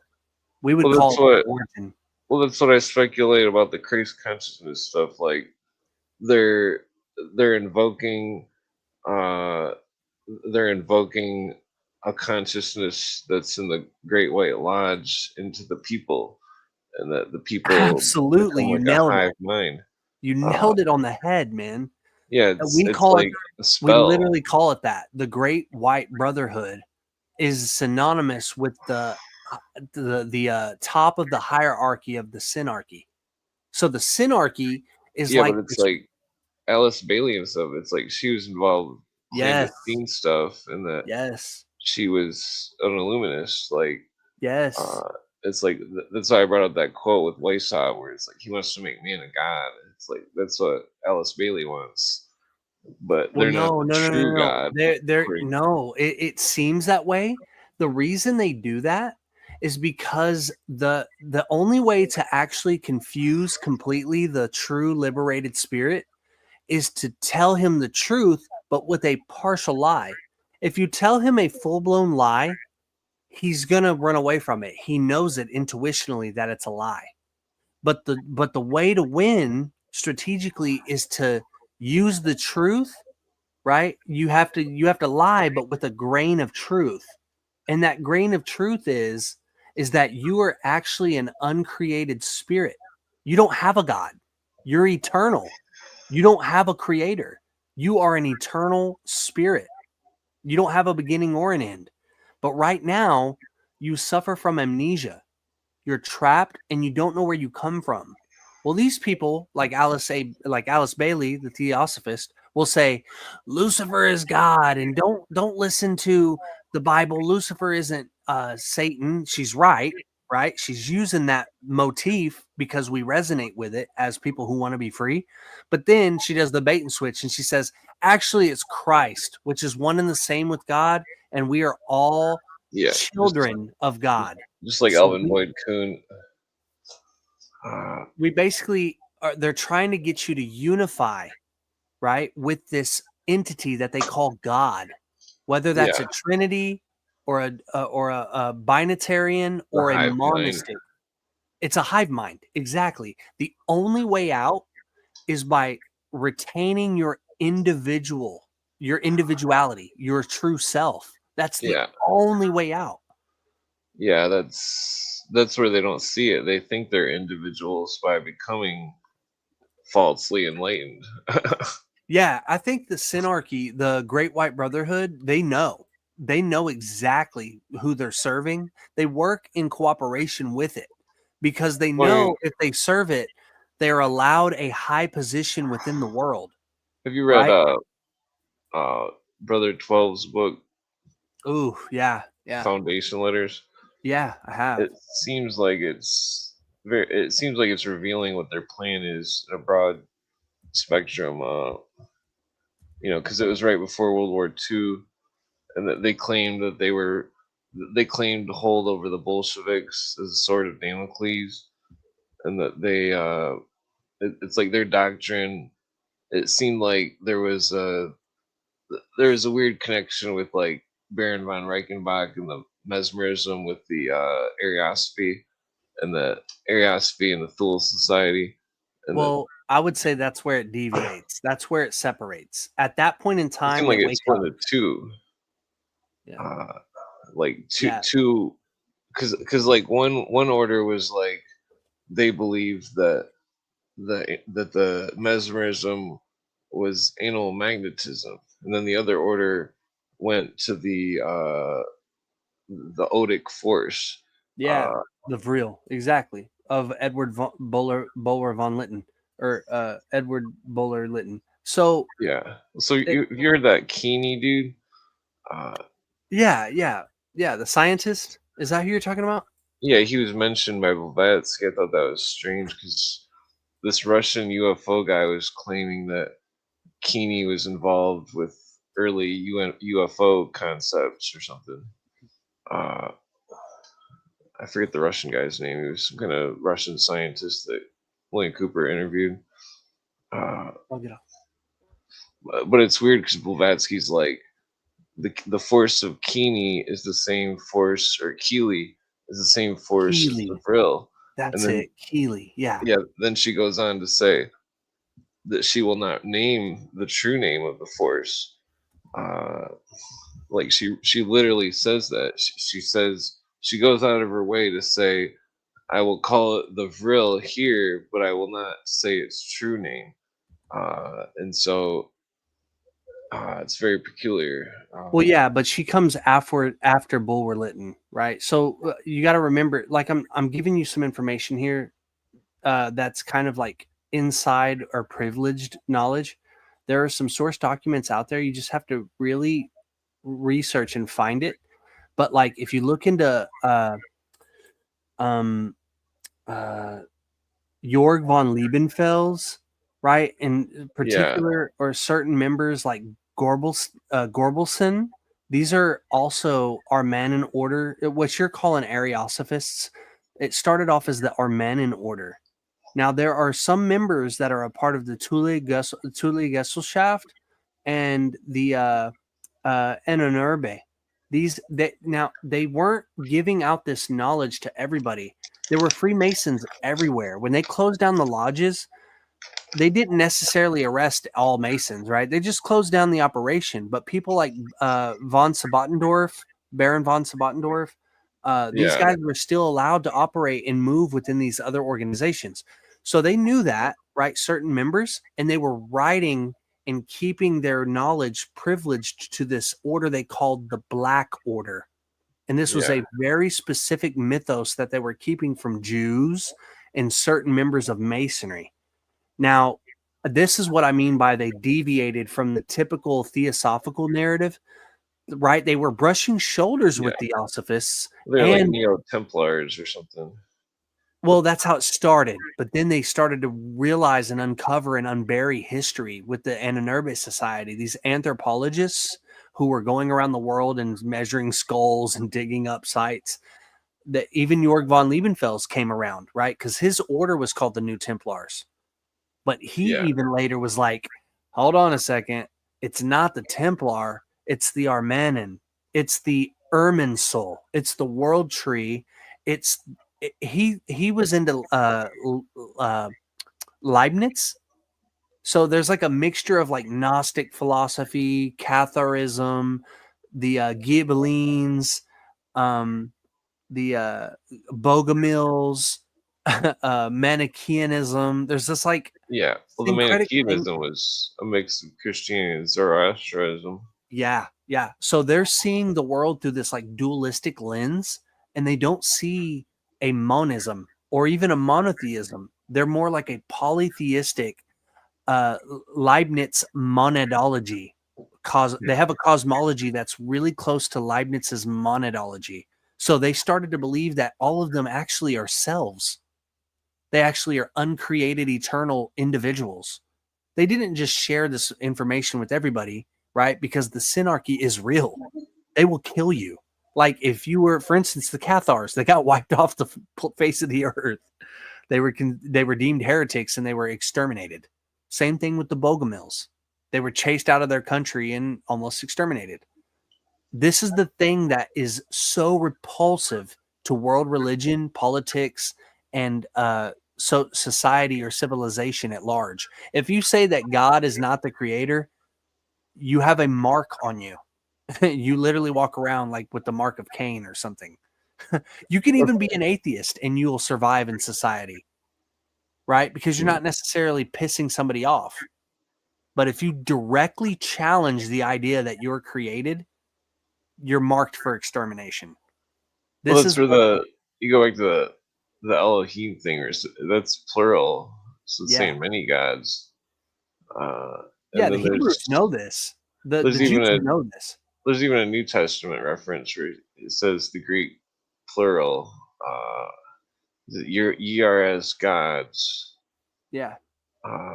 Which I assume it's symbolic of the soul and God and stuff, I think it's alluding to what the fact is that there are multiple gods. Yeah, but Christians don't get that, right? The Jews, through their Talmud and the Zohar and Midrashic interpretation, they know that. They believe in the Shekinah. They know that there's more to divinity than just a mono. Some of them say that the God is the universe. Yeah, that's the Hermetic point of view. That's also wrong. Yeah. Well, think about it like the universe, it rests so we can live or something. Yeah, it's like a sleep. Like it's crucified or that seems the Vedas would say that it's Brahma. He's sleeping, and through his dream, he's holding up the material universe. As soon as he wakes up from the Manvantara or the Pralaya, the universe collapses. The material universe ceases to exist. It doesn't have any form, right? In Hyperborean wisdom, we say that this is when the spirits are let free from the body. And if you haven't oriented your spirit toward the origin to live eternally, you become phagocytized. This is a term used in cellular biology, where a cell eats another cell and integrates itself, right? It integrates that cell into that cell's being that's eating it.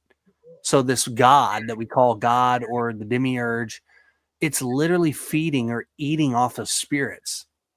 It's like well, that's what I've seen in the mushroom out-of-body experience. A blue star that was eating spirits. Damn, that's accurate. That's very accurate. Well, then the mushroom ghost pulled me out of it and told me 3 secrets that I forgot. Damn, you didn't write them down? Well, Well, it was a really weird thing. I mean, Damn. I don't know. It was very I want those strange. 3 secrets. I want to hear those. Oh yeah. Damn it. Well, I mean, like it seems like the universe works like there's worker spirits, there's rogue spirits, there's uh like team spirits, there's like vampire spirits. Yeah. I mean, like the so one of the times I don't trip anymore. It's been like 10 years, but like I seen it was at least like 6 or 8 of them. It was like big round things with eyes, and they were breathing. The eyes were like moving, and they were all like looking at me in a big circle, and I was nailed to the floor off eating like 20 weed cookies with psychedelics, and like all I could see was like the flower of life pattern coming out of it, and that Yeah. it was flowing into people's minds, and that it was sending electrical signals or something, and that I could telepathically see what the signal said before it reached the person's mind, and then when they would say what the signal said, and fucking I just kept screaming because it was too intense. Damn it. Do They you weren't still tripping. read? Do you still read books, or are you like kind of chilling at the moment? Yeah, I read a lot, but I got a huge list of books I got to get through that are. Damn it. I I mean, was gonna, man. Well, let me give you one. You can put it however you want to put it in your queue, right? But I would stress the importance of the text. The book is by an author named Nimrod de Rosario, and the book is called Fundamentals of Hyperborean Wisdom. That sounds interesting. Yeah, it's like 1,000 pages plus, but it's a banger. It out of the 3,300, which is an obviously odd number. I didn't do that on purpose. It's actual coincidence. I have a list on my Excel, and I'm at like 3,370 something books right now. So out of 3,370 something books, this book stands alone. It's so different than anything from the Western mystery tradition, Eastern mystery traditions, mystery cults, secret societies, religions. It stands alone. It's like the one thing that resonates most. And what you just explained through your trip really correlates to how he explains cosmology. Oh yeah, like down to the flower of life, down to the star eating people.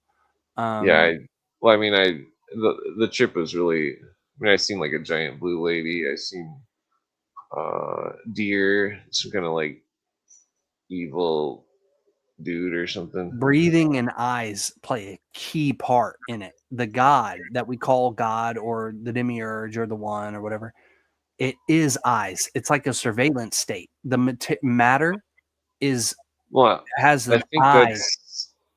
I think that's because I used to trip a lot. Like I think it's something that is like superimposed itself into the magnetic fields or something, and like it's something that lives.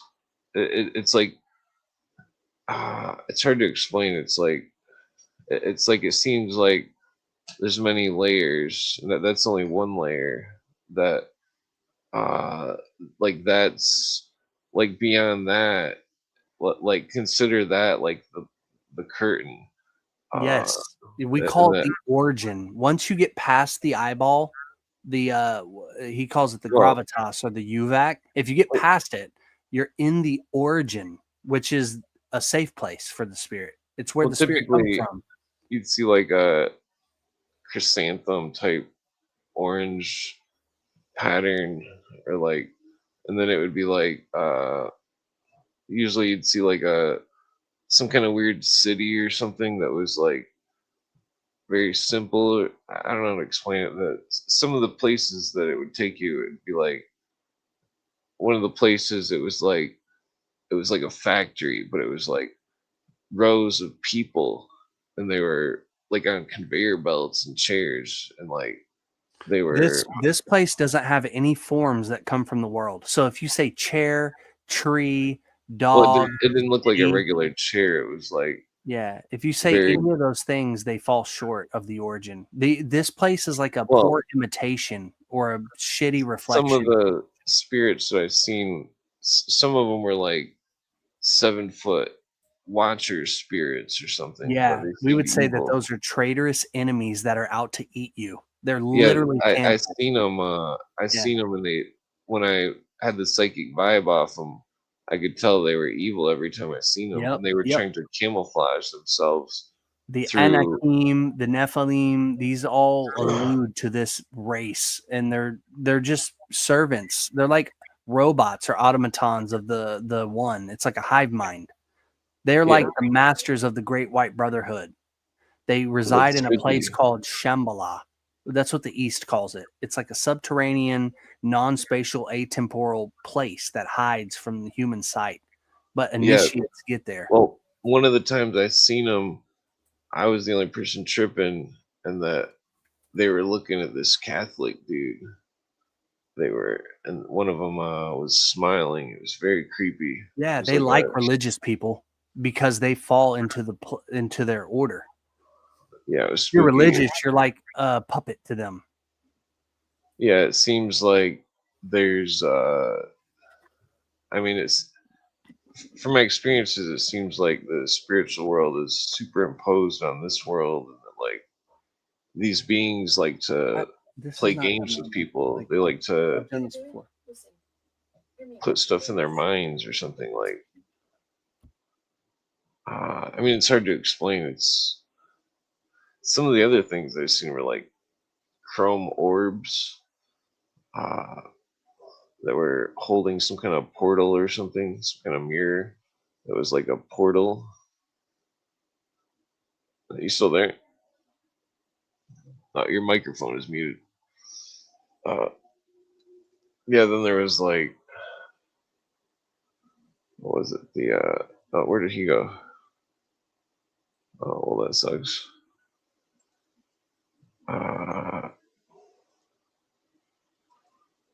What was I'll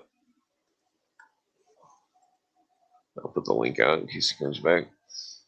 Yeah, some of the psychedelic stuff is very strange. I mean, like these I don't know how to explain it. No, I shouldn't smoke. Yeah, I mean, these symbols are somewhat relevant to the. Well, I don't know, maybe not. Well, I guess the one dude had to go or something. Oh, blue avian. These are all just notes here. Yeah, it's very interesting, the concepts that he was throwing down.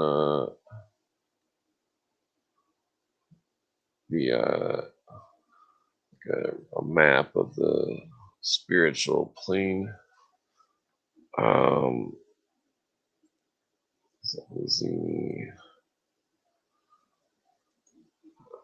Let's see here. Let's see. Well, this is all Templar stuff.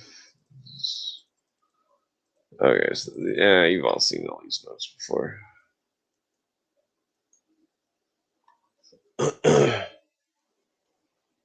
Password Zizan. I thought that was interesting because it was relative to the picture that I brought up earlier. Now let's see here. Well, maybe I'll show one more joint, and then freaking let's see. So the uh,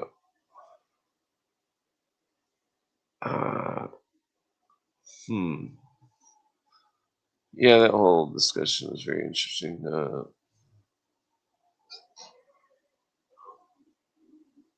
Yeah, I'm not familiar with the book, I don't think. Well, so symbology is very strange because it seems to leak into other areas.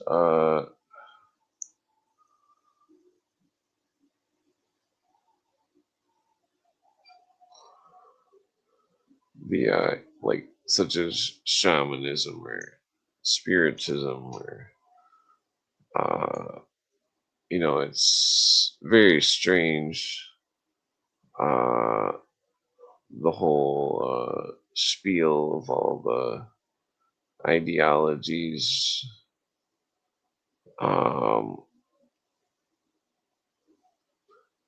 Because it's like you wonder what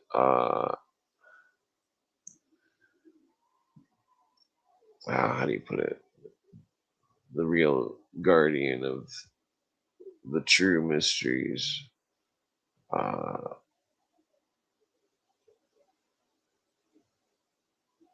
You wonder about the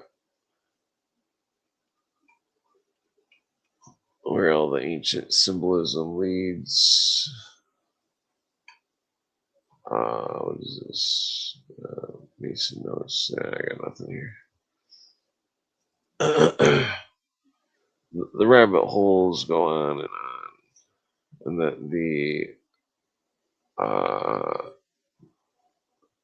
the symbolism, which is taught by the ancient initiates, was symbolism of the journey of the spirit. That the belief in which where the spirit goes. I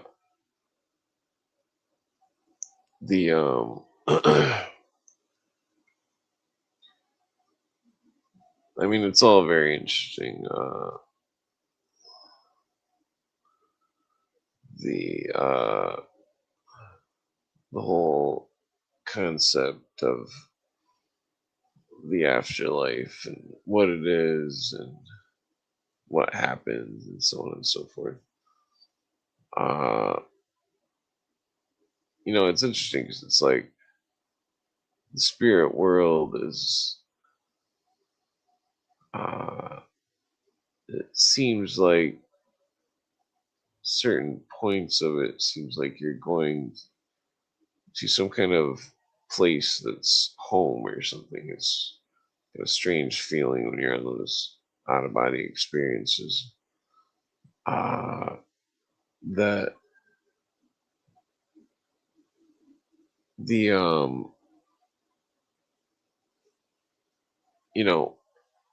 the whole ancient mystery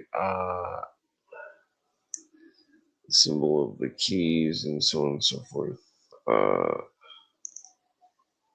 stars, all these constructs of words which are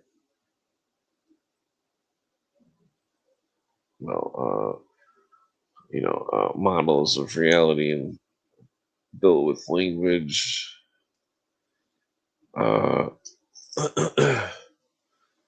These ideologies close the thinking, and that the thinking is a skill, and that it's a skill that has no limitations, a skill that has no there's no discrepancy, or that's not the right word.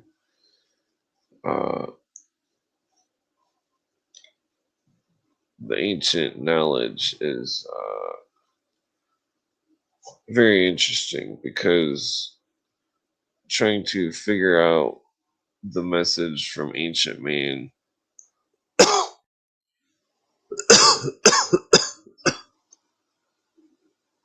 to modern times. Excuse me.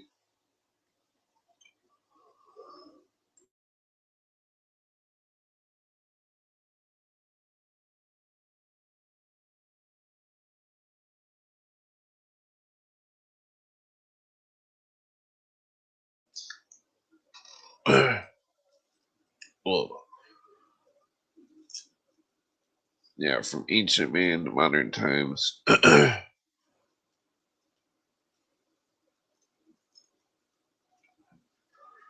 It's very interesting.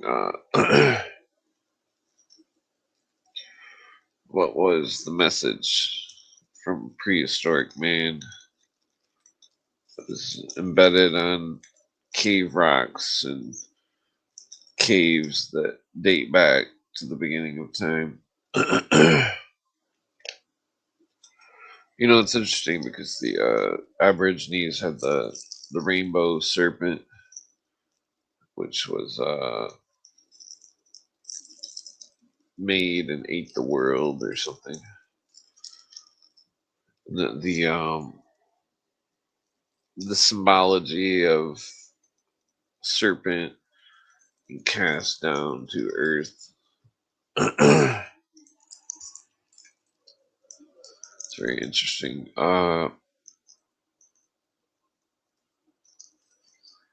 You know, some of the mythos had two serpents.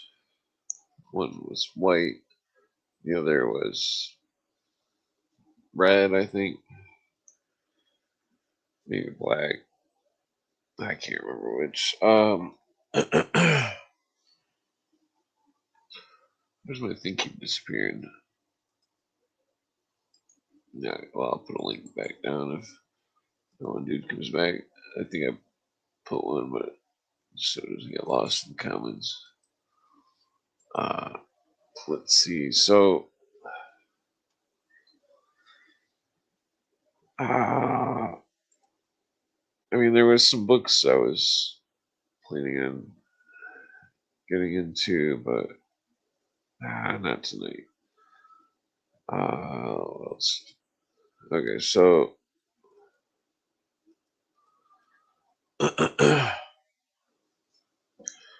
well, okay. So back to that subject, I guess.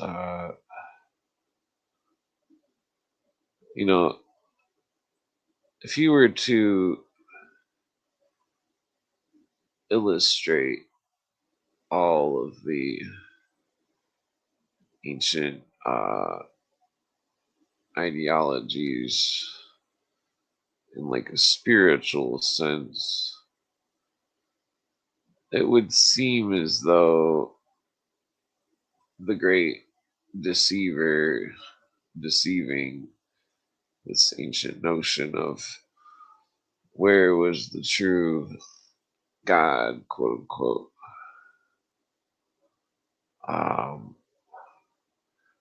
You know, it's the ancient people seemed as though they had a more of a science that the symbols were different planets and such, but that was just more of like a physical form manifestation, which imbued certain elements or properties that the symbology I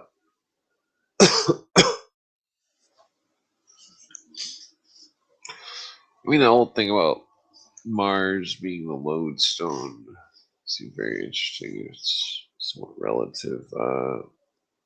Can't quite put my finger on it. So a little more joint here. Let's see here. So the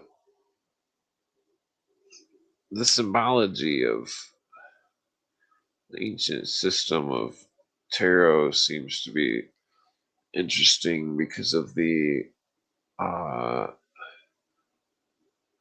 fool stepping out of the world or off the world into a new one. These ideologies of the world, the universe ending or being created. It's I mean, nobody really knows. It's all religions. The I mean,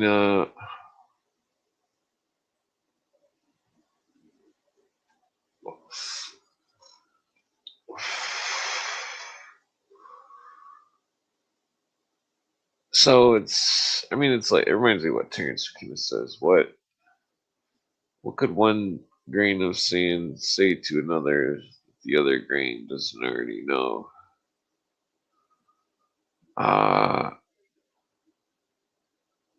It's makes you wonder about the universe itself, what it's made out of, spiritual plane.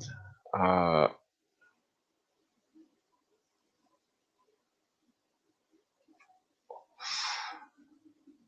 the the ideology of hierarchies in such a place, powers and that sort of thing. It's very interesting.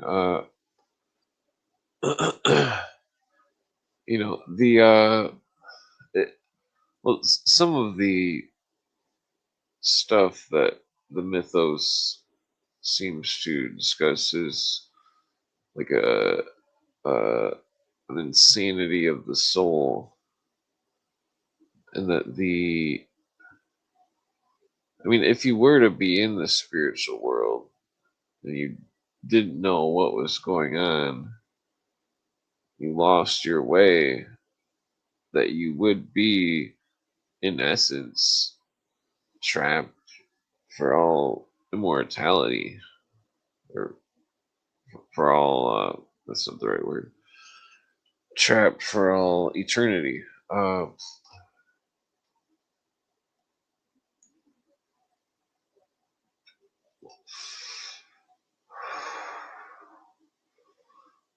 That's what's spooky about.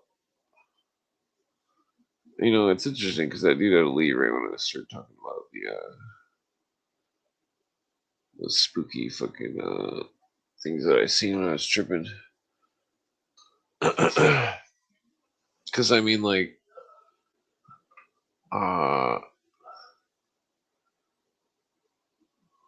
don't know, those. That's why I quit tripping, because it got too weird. Seeing all sorts of weird ghost shit, especially if you like seeing ghost shit, looking at people like, what the fuck, like what the hell is going on with that?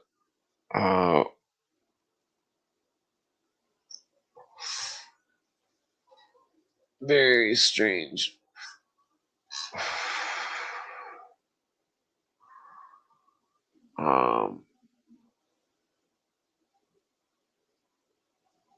Yeah, the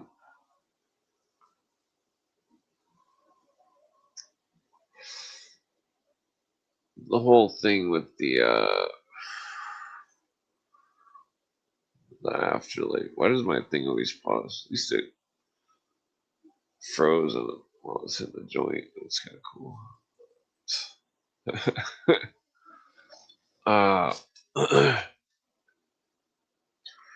The thing about the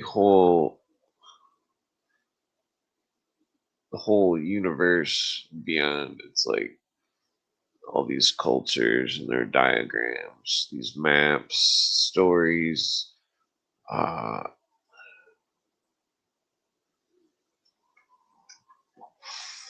always leading to a star or a place in the sky.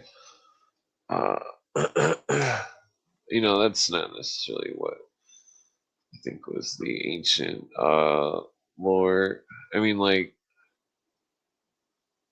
It's very interesting because of the ideology of what the alchemists put forth in their interpretation of Jesus going to the earth, or Haramabeth into the into the well, I guess there's two stories. One is more about the molten sea. The other's, well, they say the molten sea goes into the earth, but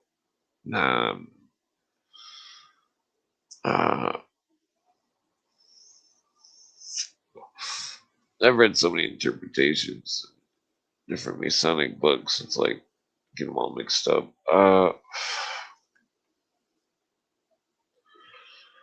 Yeah, the how was it that I was getting at?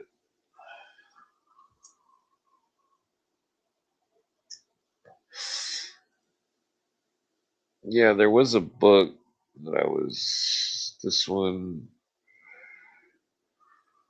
Alien Ritual Freemasonry. No, it's not that one. Oops.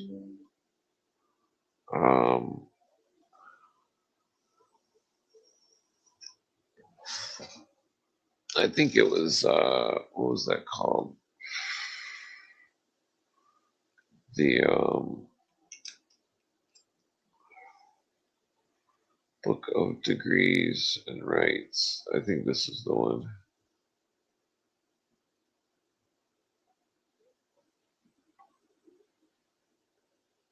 Yeah, so let's see if I can put this on the screen here.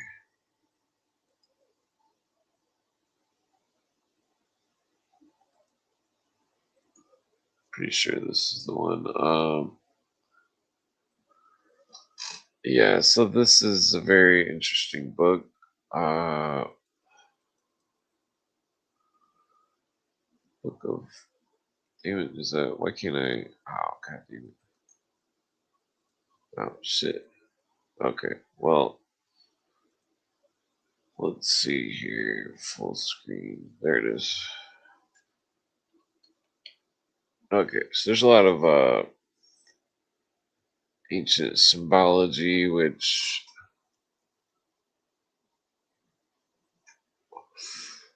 I mean, like, this whole Ouroboros, picture it as like the end of the universe in ways. I mean, it's, well, it's not really what it, I mean, some of these ideologies are, let's see if I get to like a cool picture or something.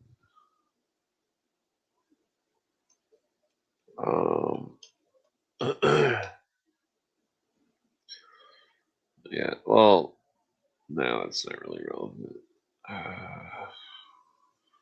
Let's just fast forward here.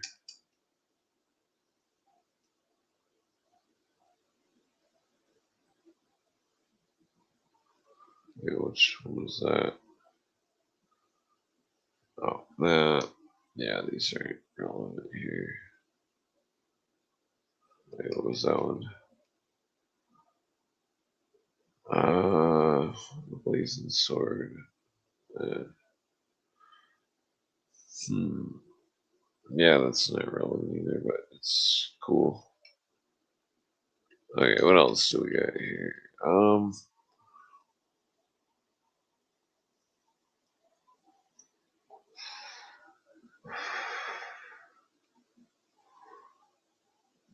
No, I can't remember what I was looking for in here. The Elect of the Nine.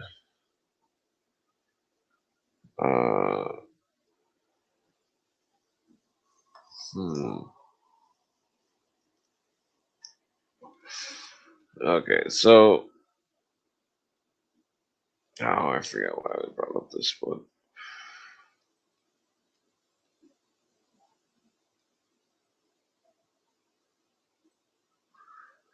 I mean, I was going to go into this book at some point. I mentioned the North Star. So this whole thing about these ancient symbologies,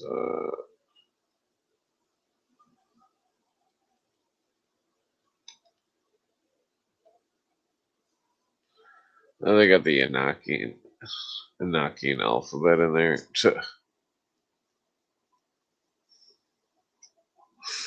Gibbelum, does that mean stone builder? Stone cutter. Quarryman.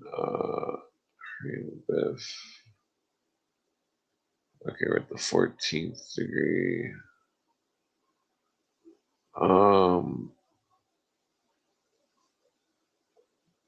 Yeah, I forgot why I brought this up. Oh, it's the 15th degree and 14th degree ring. I mean, all of this stuff is very complex. It seems as though their symbology is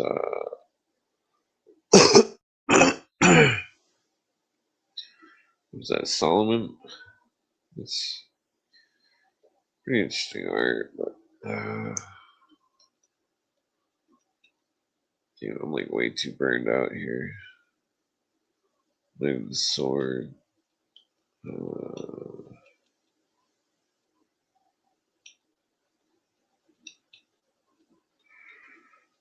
So it's like these symbologies. Sometimes in the ancient lore, when it says a place, it's talking about a symbolic place.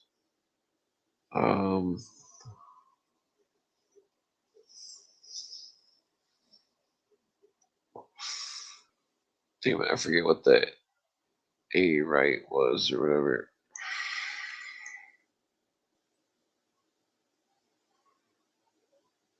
Prince the Orient of Herodom. Okay, so yeah, that's an interesting line. Knights of the East and West.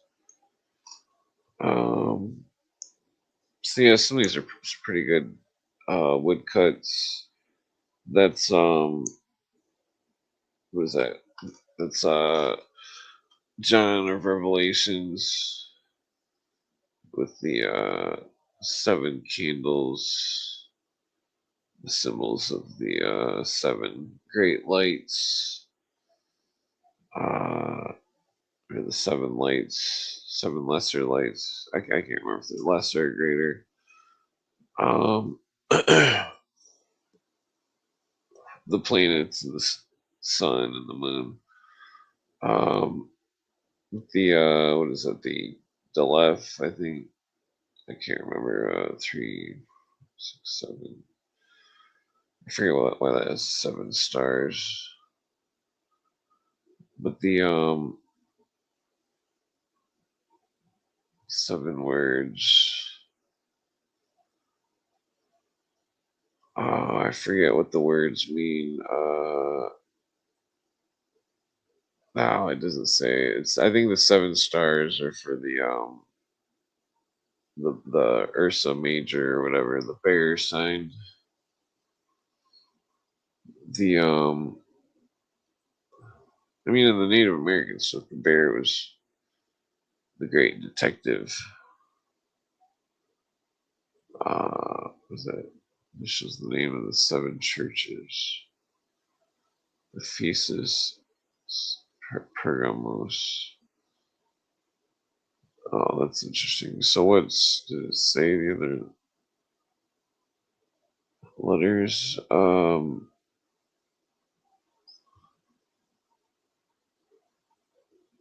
7 words. B, D, W.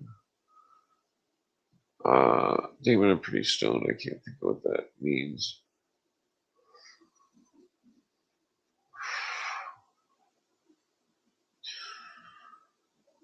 Yeah, the hair and beard, white as snow, right hand extended, holding 7 stars. His hand encircled by a gold emanating from a delta. Yeah, so it was a Delef. 2-edged flaming sword in his mouth, which is symbol of the West.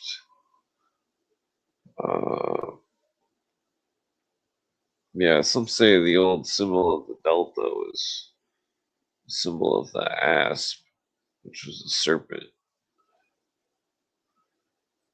7 churches. Let's see here. Okay, so let's skip ahead.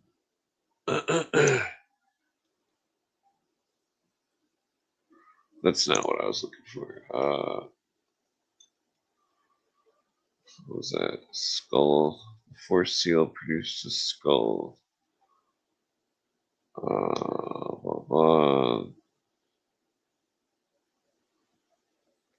Master represents John the Baptist in the 24 seats.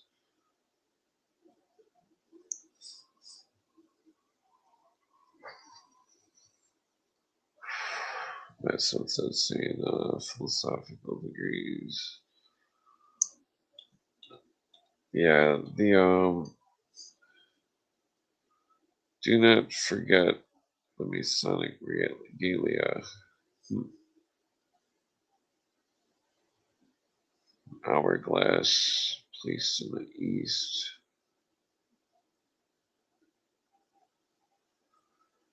18th degree. Is this the one with the password? Yeah. I can't remember what the password was. I think it's Abaddon. I think I might be wrong here. Okay, blah blah. So you get the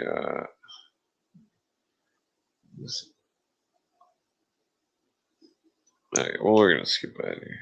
This is Knight of the Rose Cross, the Eagle and Pelican. Yeah, so this is interesting, the diagram, the symbology, because you see the arc, and then you see 3 crosses, the 2 candles or pillars, in the middle, the symbols of the 2 interlaced elements, water and fire. But it's like a symbol in like a alchemical sense here, where it's like this arc is being distilled or something into whatever this is on the right here. So that's very strange. Not sure what's going on there. I mean, it might be wrong, but that's looked like other diagrams that I've seen before.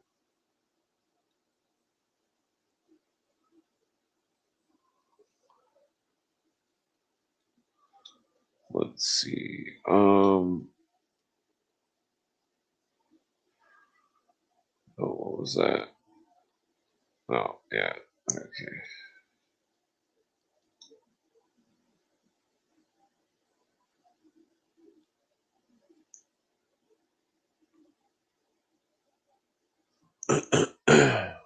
Oh, what was that? Alpha and Omega. Name's Alpha and Omega.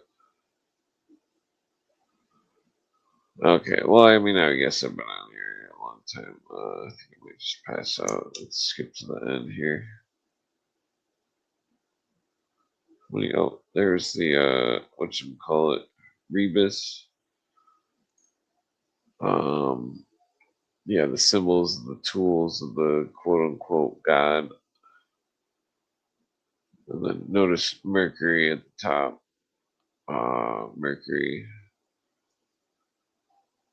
the trickster. So these are different tributes.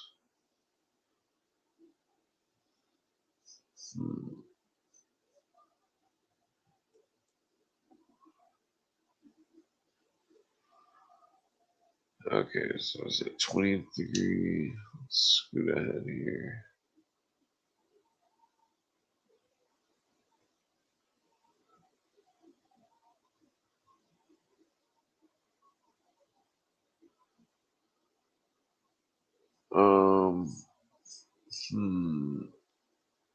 Okay, so it's very interesting because, like, the no, so that's interesting because I swear I've seen that in the Golden Dawn book.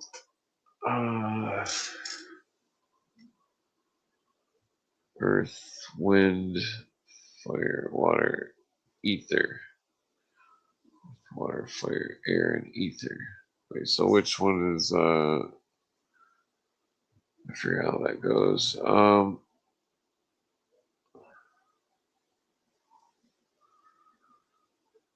Yeah, so the symbol of like the balance of like the balance of these elements. Wait, which degree is this? I can't think of what degree this is. 23rd? Or wait. Let's scoot ahead here. So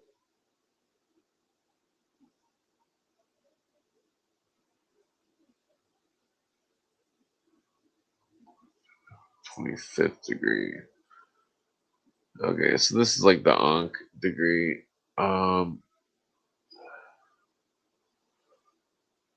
Maybe the brazen serpent.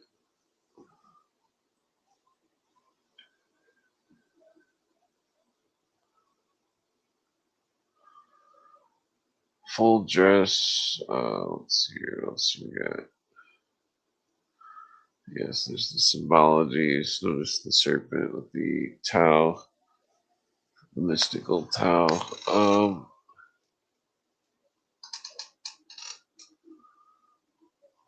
What was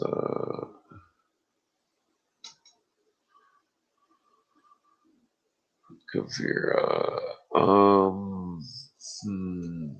Let's see. Scorpio. The stars of Perseus, Scorpio, and Boots. Which is the word. The serpent with the tail. Okay, well, I'm gonna skip that here. Okay, so, oh yeah, here's, what is this? The, Scottish Prince of Mercy. 26th grade of the ancient accepted Scottish Rite. The 8th degree of the historical and philosophical series.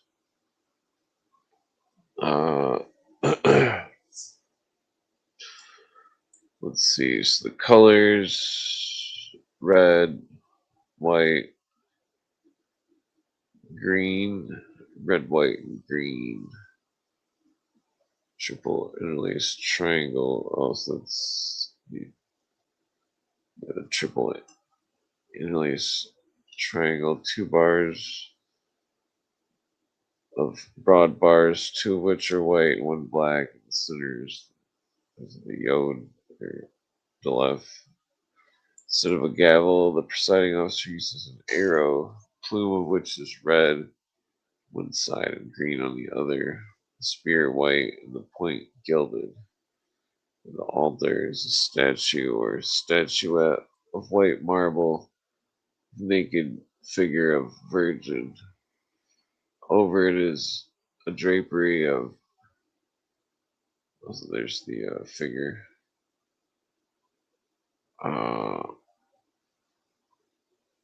The symbols, ancient symbols, triangle, square, etc. The triple Maltese cross, whatever. Thin white gauze. This represents truth. Is the palladium of the Order of the Princess of Mercy. The altar placed in the center of the room is a triangular shape, each side measuring 18 inches, the height being 36. The top of the plate like gold on which formed of different colored stones is the word. Is it Yod-He Vahe? I think Yod-He Vahe. Yeah. Under the Passion Cross on either side of which, above the arms, of the Greek letters, whatever those are. At each corner is a flame of brass. Notice how the rock says Yo. Flame of brass. Blah, blah. Valiant guard of the Palladium. The Tyler, captain of the guard, blah, blah. The chief prince wears the tricolored tunic, green, white, and red, crown of 9 points. The other members wear white tunics. All wear the order, which is a broad tricolored ribbon, green, white, red, worn from left to right to left. This is in Hoc Signi, which the heart would be like the skull and bones. FWH, I forget what that stands for. Let's see, green, blah, blah, HS, FWH, WFH. I can't think what that stands for. So yeah, this is interesting. Is the word and the other. See that language? I'm not familiar which.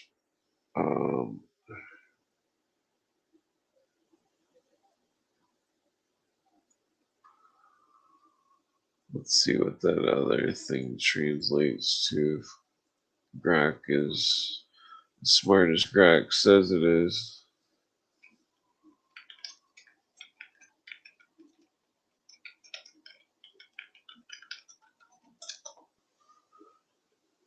Okay, so we put it to the Grak.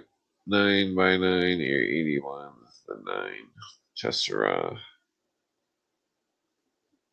Let's see, ME. I can't think of what that would stand for. ME. Orator. Thus,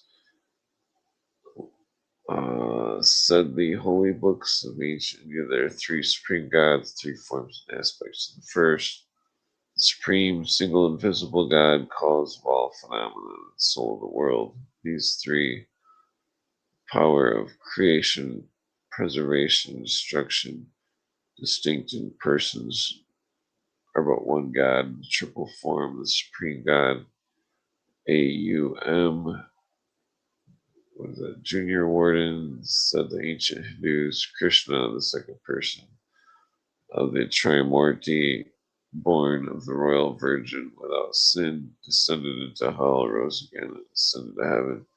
He will appear again at the end of the world, will become man and mounted on a white horse with a sword glittered like a comet, traverse the world and destroy the guilty.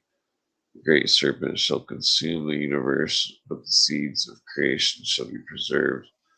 And the lotus and the new creation shall commence. So that's pretty bizarre. I'm pretty sure I've read this before, but okay. So the tessera was the fish. What is that? Okay, so I'm not seeing what this form of standard readable. Okay, so I guess that's irrelevant. So the senior warden, above all existence, said the ancient Buddhist, is the spirit, the universe, indestructible, and during the incalculable time preserves all that is, and remains in repose till the laws of destiny oblige him to create new worlds. From him flow the the Buddhas, each a trinity of intelligence, law, and unison, each a redeemer. The stars shall salute him at his nativity, and all mankind unite in orisons to God. Oh, that's interesting. So what is that? M.E. The fourth aids of Sociage. Let's see here. O.R. Orator, I think. Mithra, it is said to be the ancient Sabaean mysteries. Grand architect of the universe. Spirit of the sun, the eye of Ormuz. Blah, blah. Makes fruitful incarnate meteor, bringing back souls to God. Junior Warden, the supreme God. Alfader said, our ancient brethren, the Druids, is eternal. He made heaven, earth, air, men, gave men mortal souls. Supreme Senior Warden Aman Ra said, the ancient Egyptians, the uncreated as the supreme triad, Father, Mother, and Son, from whom the long chain of triads descends, the incarnation of human form. Osiris, the final conqueror of Typhon, shall sit in judgment on all the dead and pronounce the final sentence on each according to his deserts. What does M.E. stand for? I can't think of what that. Oh, that's interesting. I can't think of what M.E. stands for. He said the Hebrew Kabbalah is the supreme hidden lamp, wherefore is no cognition. He is found to have 3 heads contained in one head. Well, that's relevant to that one statue. Wisdom is the father, intelligence the mother, and from them flows truth. 3 are Chomash, Chochma, Bina, Da. Yeah, so these are all, it's like a cosmological psychology. Or again, hear ye, the beginning is the word of light of mankind, blah, blah. The word became incarnate and dwelt among men, and they beheld his glory of the firstborn of the Father. Thus said the ancient Christian Masons. They said that also there are 3 that bear record in heaven, Father, blah, blah. Junior Warden, thus in the ages, the golden threads of truth have gleamed in the woof of air. Fortunate the Mason who, by the light of wisdom, the true Masonic light, second emanation from the deity, can discern the golden threads, God's hieroglyphics, written when time began, and read them aright as they were read by our ancient brethren in the early ages. Senior Warden, thus in the ages the word of God, his thought not uttered in the voice audible to mortal ears, spoken in the souls of men, taught the great truths of reason, blah blah. God's thought that made the stars and all that is, blah blah. What does M.E. stand for? Thus, in the ages, rosy gleams of light, piercing the dark clouds of air, have taught mankind that truth and light, perfect and glorious, linger beyond the horizon.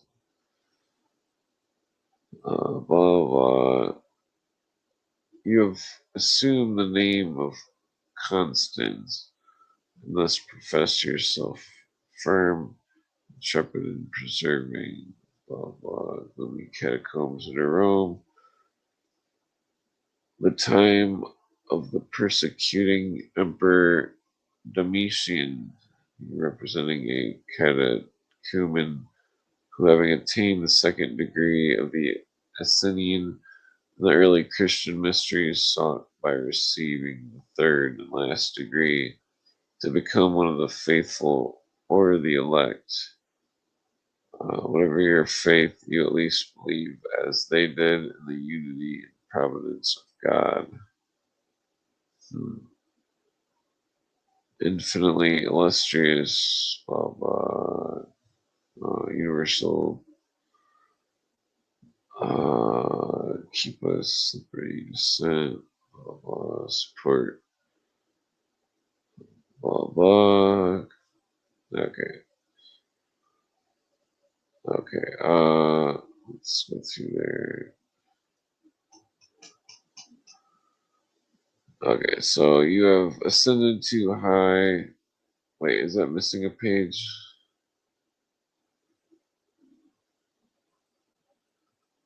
Well, that seems weird.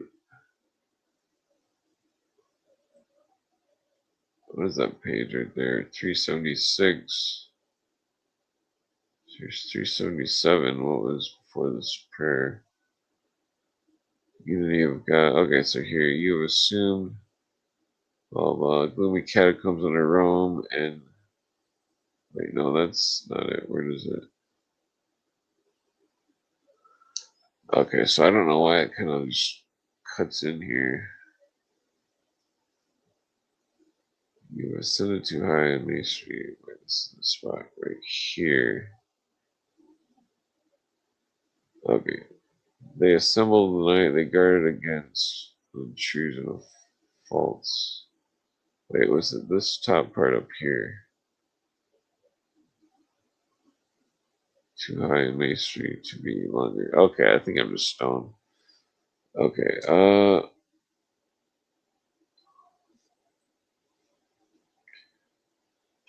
let's see. Blah blah. Grand mysteries of religion. Blah blah. To avoid persecution. Okay, so this is all kind of, what is this? This is the historical suffering of Jesus. The Masonic application is made by the Christian Mason. Blah blah. M.E. Behold, the darkness is past. True light. Blah blah. Okay, this is going pretty slow here. I'm gonna fast forward it here.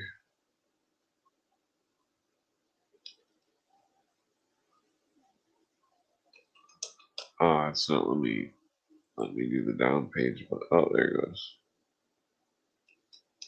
Okay, what degree are we at? 27th. There, let's skip ahead here. Well, that was interesting. Where'd it go? So here's, what is this? The understanding of the occult knowledge of the equilibrium. Cifra de Zenithos. Zenintha. So this is the, what is that, like the 27th degree? It's got the symbols of the, I can't think of what that's.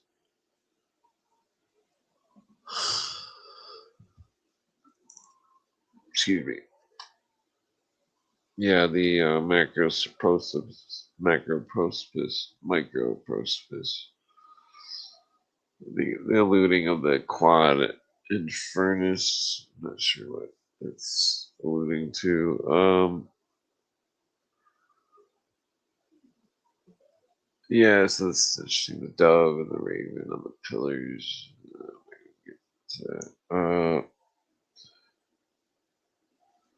Okay, let's skip out here.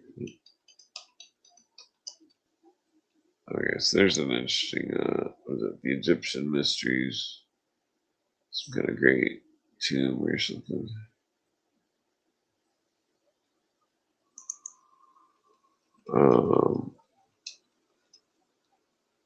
The Knights of St. Andrew, 29th degree. Okay, so Just got like 2 more to go. Knights of St. Andrew. Oh, I forget what GM means. Grandmaster, maybe Grandmaster, MOC. Grandmaster, I would assume. That's interesting. Wait, let's say alchemy, Templarism, Jesuitism. Okay, let's skip that here. 6th series. Ancient accepted Scottish Rite contains 3 degrees known as chivalric. I am all that has been, that is, and that will be, and no man hath ever lifted my veil. Temple of Neath. I mean, that's also Temple of Isis.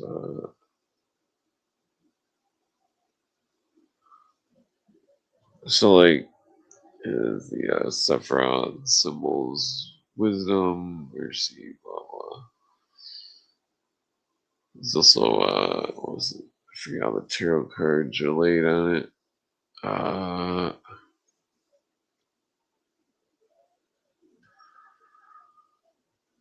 Pillar of Justice, Prefatory.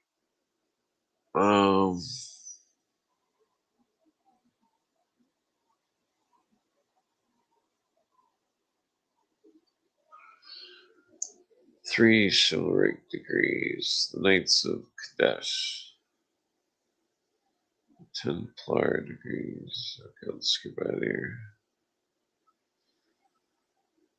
Grand Architect, blah blah.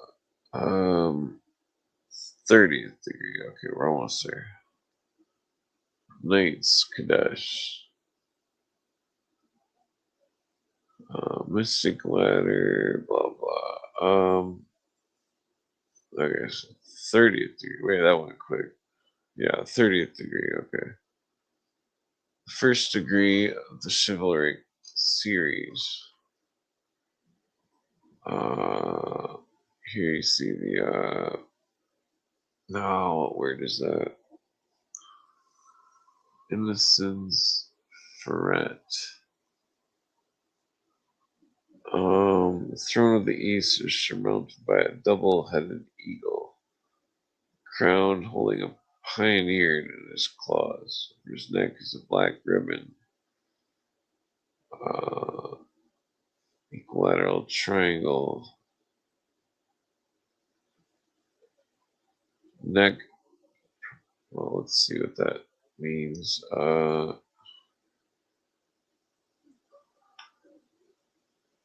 The form of a pavilion. Red crosses. Let's see. 2 banners, 1 white with green Teutonic cross on it. Deus Volt. So what does that mean? Chamber of God or something? Is that Aut Vencer Aut Mori? Vencer. I can't think of what that means right offhand. I'll just have to screenshot it.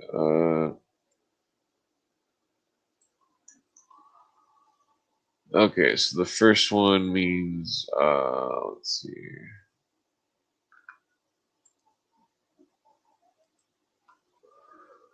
Oh, this is taking forever. Alright, let's go. Neither the traitor nor the betrayed will the innocent bear endure. Okay. Let's have it translate this one now. Oh, shit.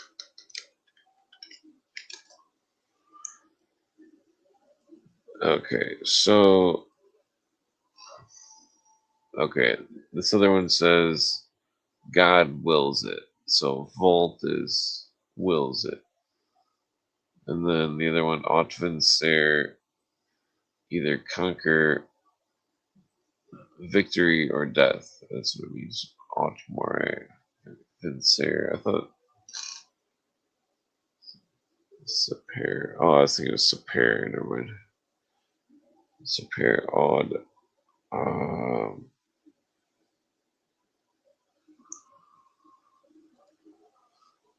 Okay, so 5 judges, blah blah, black robes, hands crossed over their breasts, strewed with emblems of mortality,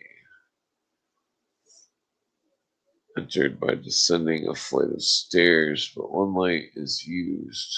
The chamber should be somber in all its appointments and is intended to represent the tomb of Jacques de Molay. A rude altar over which is placed a single lighted candle, a Bible, and a cup of wine. The ladder, mysterious ladder, blah blah. O-E. I forget what that stands for. Blah blah. White gloves. Wait, on the center is the JBM. Wait a minute. Isn't that the... Oh man, that's the reference to the lily. I'm pretty sure JBM. I don't know. I might get me mixing that up here.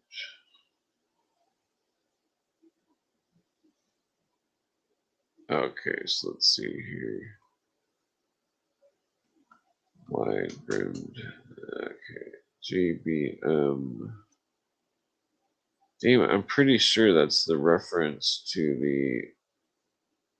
What was that Latin phrase? Revenge shall not. Revenge shall. Revenge seek or something.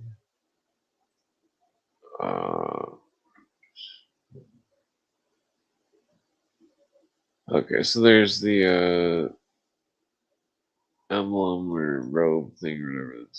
That's relevant. Damn it, I could have sworn that JBM stood for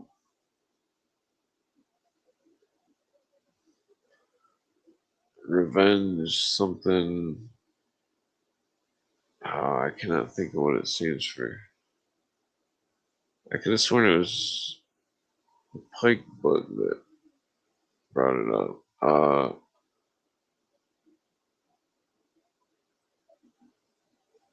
Okay,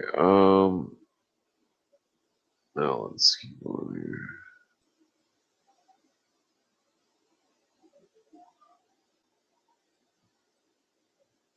Okay, so yeah, it's talking about Hierobeth, the Grand Minister, blah blah.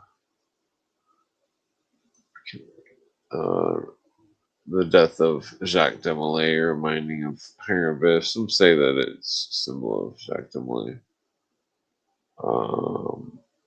Wisdom of King Solomon, blah blah. Let's see. So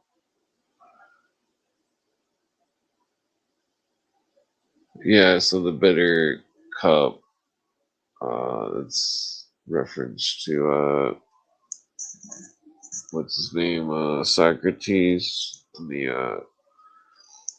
Socrates and the I don't remember, the hemlock wine or whatever that he drank.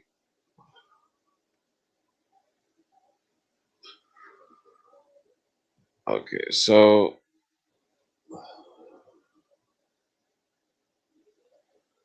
yeah, this is all talking about symbolism here. Solomon, structure of the temple, finding the sacred vault, Galad, the entrance, the structure of the golden delta, captivity, establishment of Jerusalem, Knights of the East and West, Trojan Cross, connection to the building of the Third Temple, Knights of Jerusalem, the Knights of the Temple, called Knights Templars or Crusaders. Blah blah blah.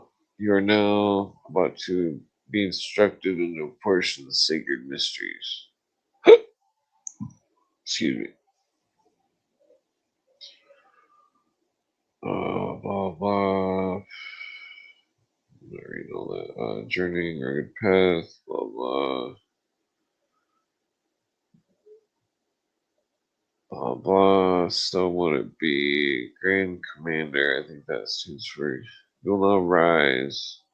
We'll charge you to make yourself familiar with the history of the Knights Templars, their rise and progress, their great and glorious exploits, their numbers, wealth, and high standing in every kingdom of Europe, their preservation and fall, the sufferings of the Grand Master Jacques de Molay and his brave knights by order of Pope Clement V, the cruelty and barbarity of Philip the Fair and potentates and governments of Europe, the actions of the Knights of Malta, and the destruction of the Templars, and their receiving and holding many large possessions and property of the Templars as reward for their treachery, dispersion of the Templars, and their many sufferings and death.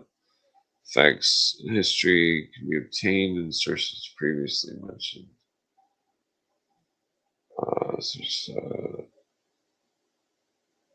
Mysterious ladder of knowledge, the incidents on the road of Holy Land will here transpire. Grand Commander, be firm for true unto death. Defense of your enemies and enemies of the order, you will wield it also for the defense of poor pilgrims. Blah blah. Blade of blah blah. Invest you with knightly spurs. Wisdom is symbolized by gold. Blah blah. Beware less negligence. Yes, that's all pretty boring. Perfumes, the grand of your good actions will be. Okay, so let's skip it here. 31st degree. Okay, this is the one I was looking for. The Great Pythagorean Triangle. Notice it makes a triple Maltese cross. The tractical. What does it say? Tractical test of the neophyte. The degree of the Knight's Kadesh is the degree of the Inquisitor Commander. Changed in a thorough examination of charges against Masonic law, duty, and order of the five brethren. Blah blah. Yeah, let's skip that. Okay, so Justitia Equatis. So equal justice. Interestingly enough, it's got like a pyramid of Delefts. I forget what that means. 31st degree, second degree of the chivalric series. 10 gilded columns, blah blah, Justitia Equatis.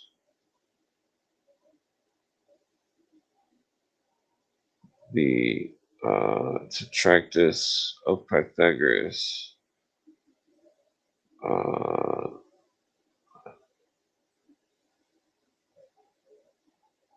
Yeah, so sacred word of the 18th degree. What was that? Moses, Zoroastros, Minos, here's the columns of the north. Busts of Confucius, Socrates, Alfred the Great.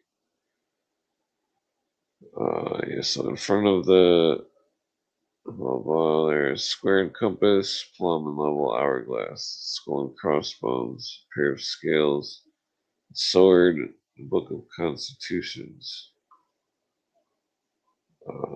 Tetractys. Let's see here. This is the now let's get this part. Regalia, blah, blah. Prerogatives. Okay, I'll skip that part. Okay, so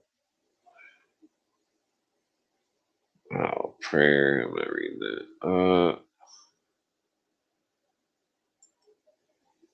If the knight Kadesh when performing his pilgrimage proved himself recreant of any obligations, he should here be accused of the same. If deemed an unworthy knight by the judges of any accusation, he should be returned to the outer world of the probationary period. If not, most perfect president proceeds, first taking the vote of the judges. Illustrious knight, you desire to take upon yourself an arduous, responsible office. Blah, blah, one infallible and free judge, blah, blah. Okay, let's skip that. Okay, so here's. I was the just King Alfred of Saxon England. I framed wise laws, made upright judges, blah, blah. Okay, let's skip this. I was Socrates the Athenian, knew the mysteries, revered God and nature, sacred groves of the Athens. Blah, blah. Okay, let's skip that here. I was Confucius, who read and interpreted the blah, blah, blah. Justice is equity. Here's Minos of Crete. Zeus, blah, blah. Okay, so Zoroaster, servant of God, blah, blah. Moses, leader of the lawgiver, blah, blah. Was that senior council? Thou hast heard the words of the great sages.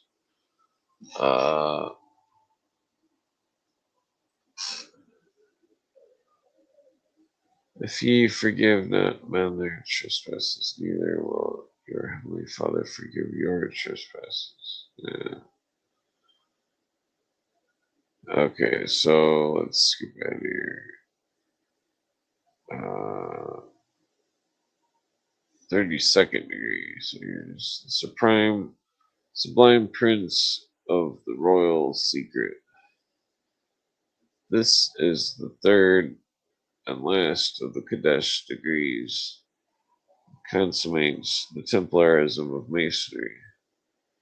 Degree was originally a Christian degree of knighthood. Its object was, for a long time, to reconquer the Holy Land and to plant the banner of the cross once more in the ruined walls of Jerusalem. Many of the knights of the Crusades were Masons. Thus became acquainted with the legend in which Masonry had preserved. Knights Kadesh are the legitimate successors of the Templars, but none earnest and sincere men, unselfish, and whose philanthropy was not a mere name but practical reality, should enter here. Such as will do Masonry good service in the war which she is waging against the ancient enemies of the human race, lover of wisdom and the apostle of liberty, equality, and fraternity.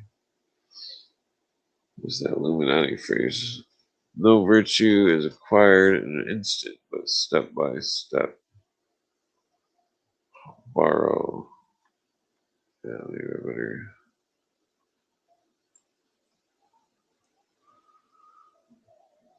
Okay, so there you see the ornament. What is that? Got a scroll on it or something? I forget what that is. 32nd grade of this ancient accepted Scottish rite. Blah blah. Black strewed tiers of silver, skeletons, human skulls, and crossbones. The east is a throne to which you ascend by 7 steps, draped with black satin, like the hangings, but strewed with flames without tears. For the throne is an altar covered in black satin, strewn with tears. I think on it are pointed or embroidered a death's head and 2 crossbones. Over the death's head is the letter J, under the crossbones, the letter M. What does that stand for? On this altar are Book of Constitutions and Statutes, the Order, Naked Sword, the Scepter, and Balance. In the west, there are 2 wardens, the front of each table covered in crimson claws, lined with edged black strewed tiers. Each cover in front are the 4 letters NK and MK. I swear I've seen that on a pirate flag. On the table are 2 naked swords crossed, just like the symbol of the Irish Grand Lodge. The hall is divided into 2 parts, the balustrade in the west, the Keep of Prince. The master style lies illustrious commander-in-chief of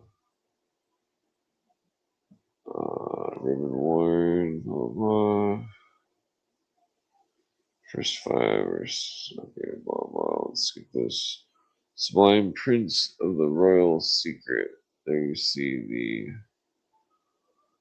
the double-headed eagle, the bull, the lion, the heart, and the whatever that is. I can't think of what that is.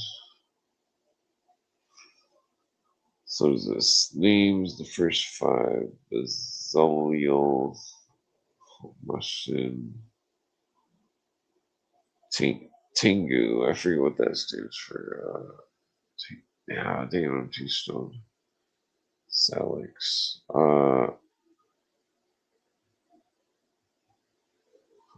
Noni. It is a nanagon enclosed by a heptagon, which encloses a pentagon, the equilateral triangle. That again a circle.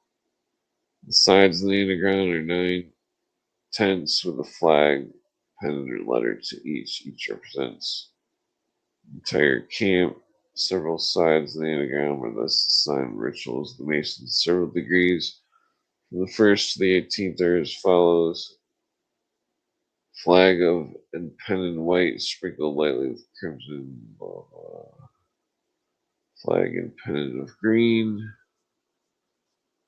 Blah blah. Red, black, and red. Flag. Okay, blah blah. Let's skip this. Custo. Wait, what does that say? Custo Arcani. Ad Mesharam Diglorium.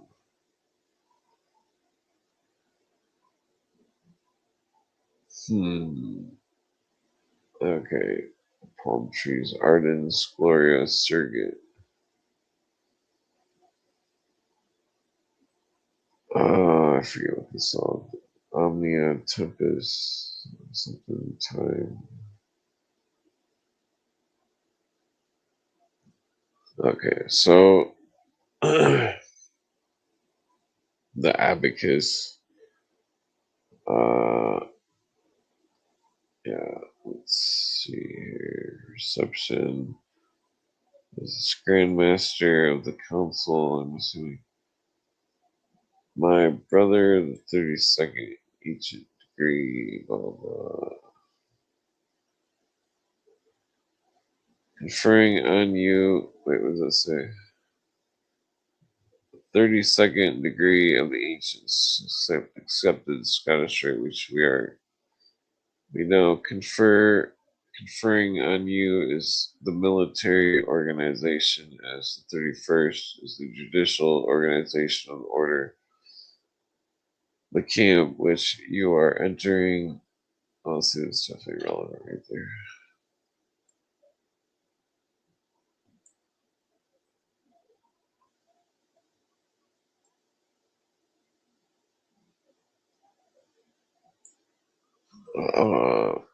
Several symbols, blah blah, as you pass around, give you the necessary explanation as to external features, and recall briefly to your mind the characteristics of the several degrees whose standards flow over the camp. Blah blah, Nanogon, blah blah. Okay.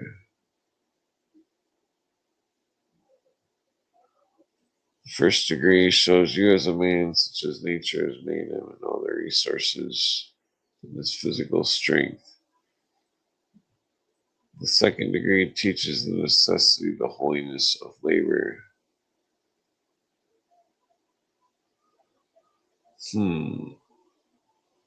Strength, labor, knowledge. Third degree teaches us that unavoidable destiny is death. But at the time in the ceremony, in every very name Hermit shadows forth the great doctrine of another life, mortality of the soul. The eighth tent were encompassed the secret masters, blah blah. Okay, the fifth tent were camp mate selected 9.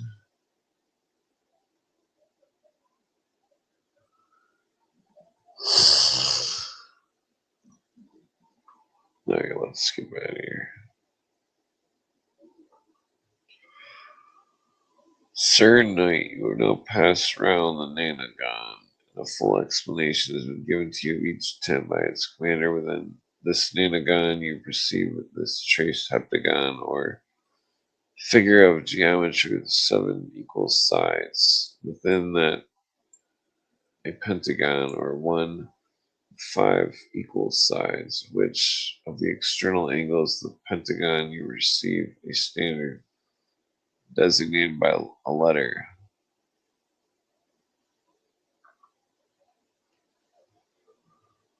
Blah blah. Wait, where's? It seems like it's blah blah. Prussian Knights. Blah blah.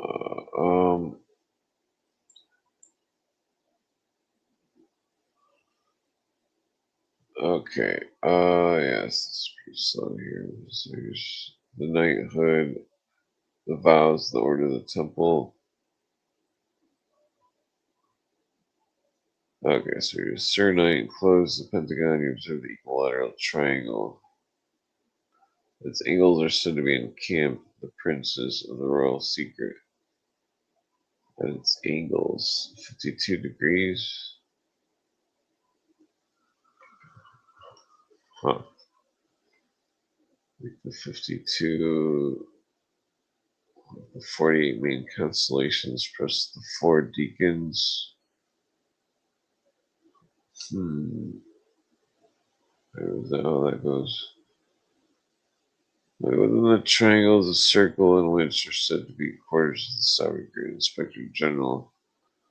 The 33rd, who serve as lieutenant commanders of the most puissant Sovereign Grand Commander. Most of the engraved tracing boards to this degree within the circles crossed 5 arms of equal length, which were to be the quarters of the 5 princes, who, as lieutenant commanders, were in turn of the second command, whose standards float the 5 angles of the pentagon. C and C, Sir Knight, if you have in good faith assumed the obligation of pursuing degrees, general features which blah blah blah, fitted duties on yourself, show the virtue, blah blah, great mysteries of the universe.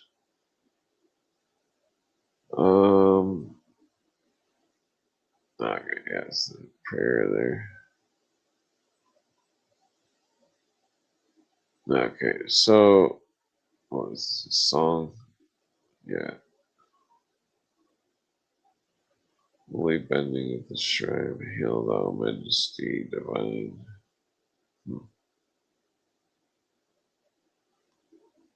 Knightly armor of the Templar.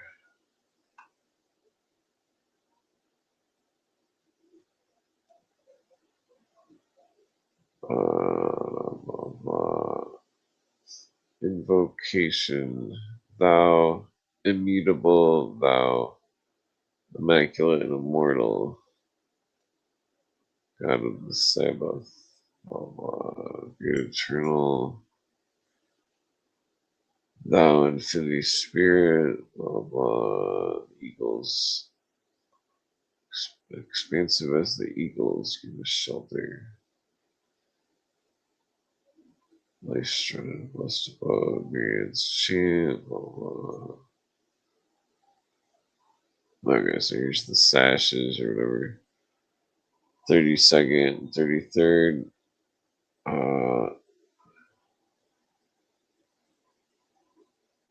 Yes, they don't actually show the 33rd degree. The order of 32nd degree.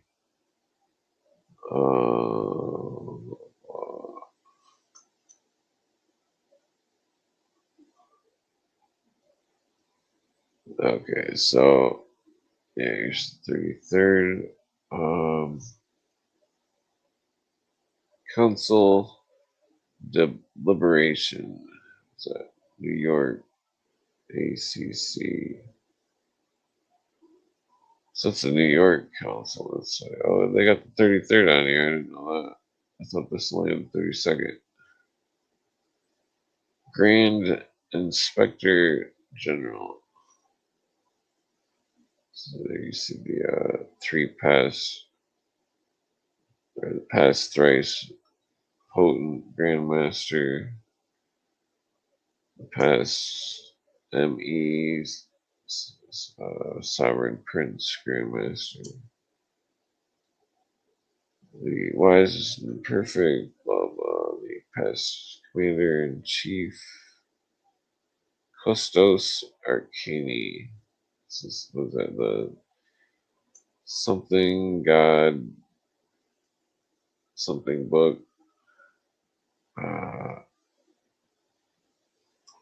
Okay, so 33rd degree. It may not be improper in connection with this last degree of the ancient accepted rite. Although but a casual allusion is made to the ritual of the grade, we promise to premise that masonry is not of itself a religion. Like the sun, it disseminates light, the source of light, but unlike that great luminary which illuminates but one half of the globe at a time, at the same time, masonry with its effulgence lights perpetually the entire universe. It sends its rays of healing, love, Mason respects religion, blah, blah, truth, near truth, solve for himself a great problem of life and death. Surely no one who has looked thoughtfully on the checkered road through the wilderness of life has stood for a moment near the brink of the cold river of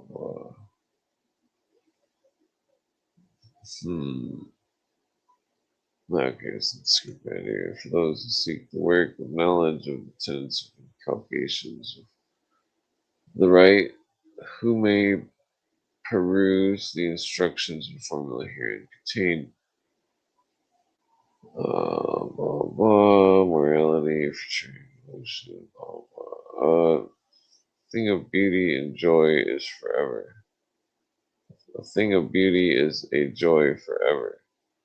Its loveliness increases, it will never pass to nothingness. That's interesting.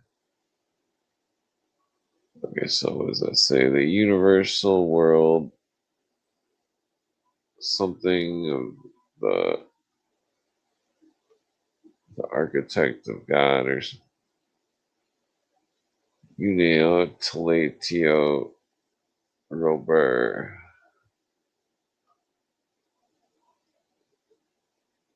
Okay, so it's the symbol list decorations. Purple, skull and crossbones, blah blah. Canopy, transparency, the delta. Near the center of the room is a quadrangular pedestal covered in scarlet cloth, which rests a sword. On the north side of the council chamber is a skeleton holding a white banner of the order. Opposite is the south, the flag of the country. Over the interior portion of the entrance, the blue scarf bearing the device Deus Mem Jus. The east is a candelabra with 5 branches. In the west, one with 3 branches. In the north, one with a single branch. In the south, another 2 branches. That's interesting. So 11 lights. The hat of the SPRS may appropriately be worn. Inspector General 33, blah blah. Seldom conferred. It is not deemed essential for the benefit of the brethren generally to introduce any portion of elections here. Blah blah. Honorary degree. So there you see the old Templar standard. Or wait. Yeah, is that just black and white?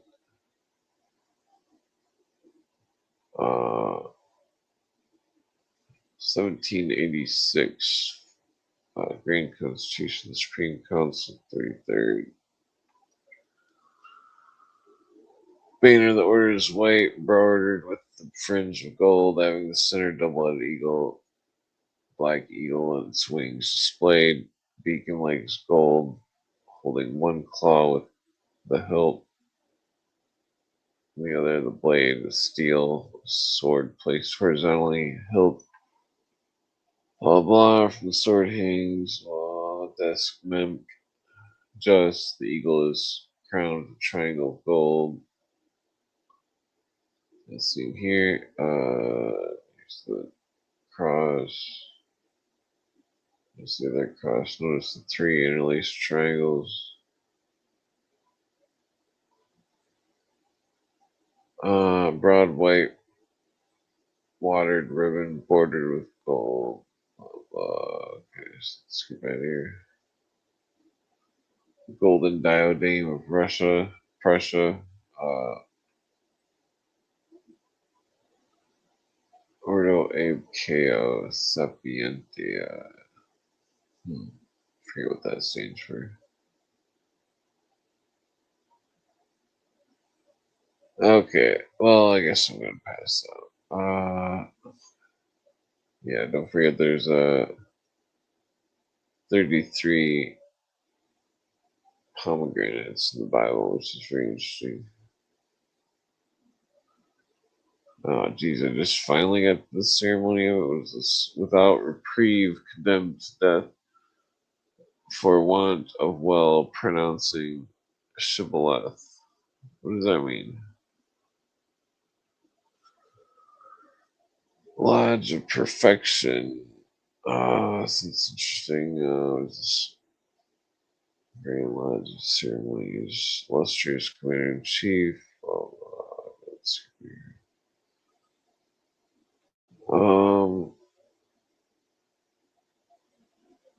Okay. Illustrious Grand Master. Blah blah. What is this? Brethren of Light of Perfection. Now kneel on the right knee. Okay, yeah, I guess I'm gonna pass out here. This is. I'll have to go over another time. The officer's plan. Oh, looks like that's. How far does this book go? It seems like it'd be done by now.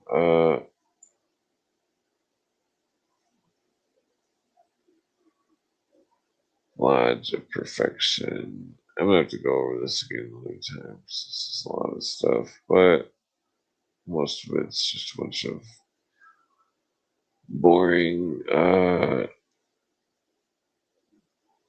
Okay, so here's the oath.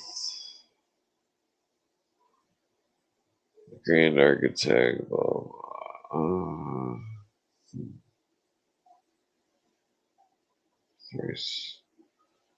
Thrice potent.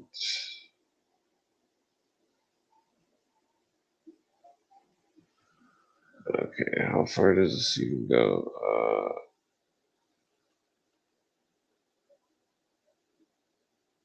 Plan taking the oath.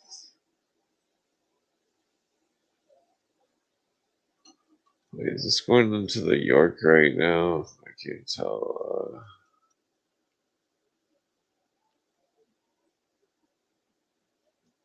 Okay, well, I guess, yeah. I'm passing out here. How many pages is this? I thought it ended at 33. There's another book just like this that only goes up to 32nd. Yeah, that keeps going there.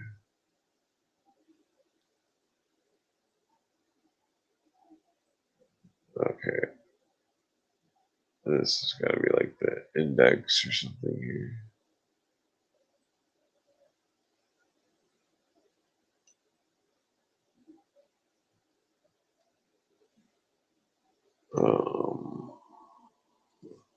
Yeah, this is quite the book here. Wait, what was that? Oh, this is just the Hebrew calendar.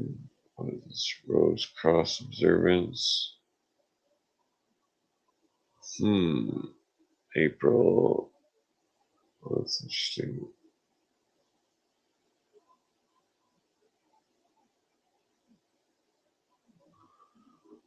Day of Pentecost. What is this? Ascension Day.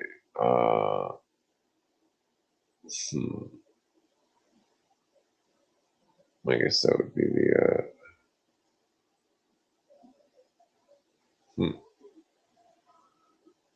third day after Monday, Thursday, 24th each year, June 24th. Okay, so let's see here, the Hebrew calendar. I'm not sure why this is on here. So we finally made it to the end of the book. Good God, that's a long book. Okay, I'm going to sleep. No wraps tonight. Hit the like button. Yeah. All right, peace. If you feel like donating, any donations go to my homeless friend. Let's see. All right, peace out.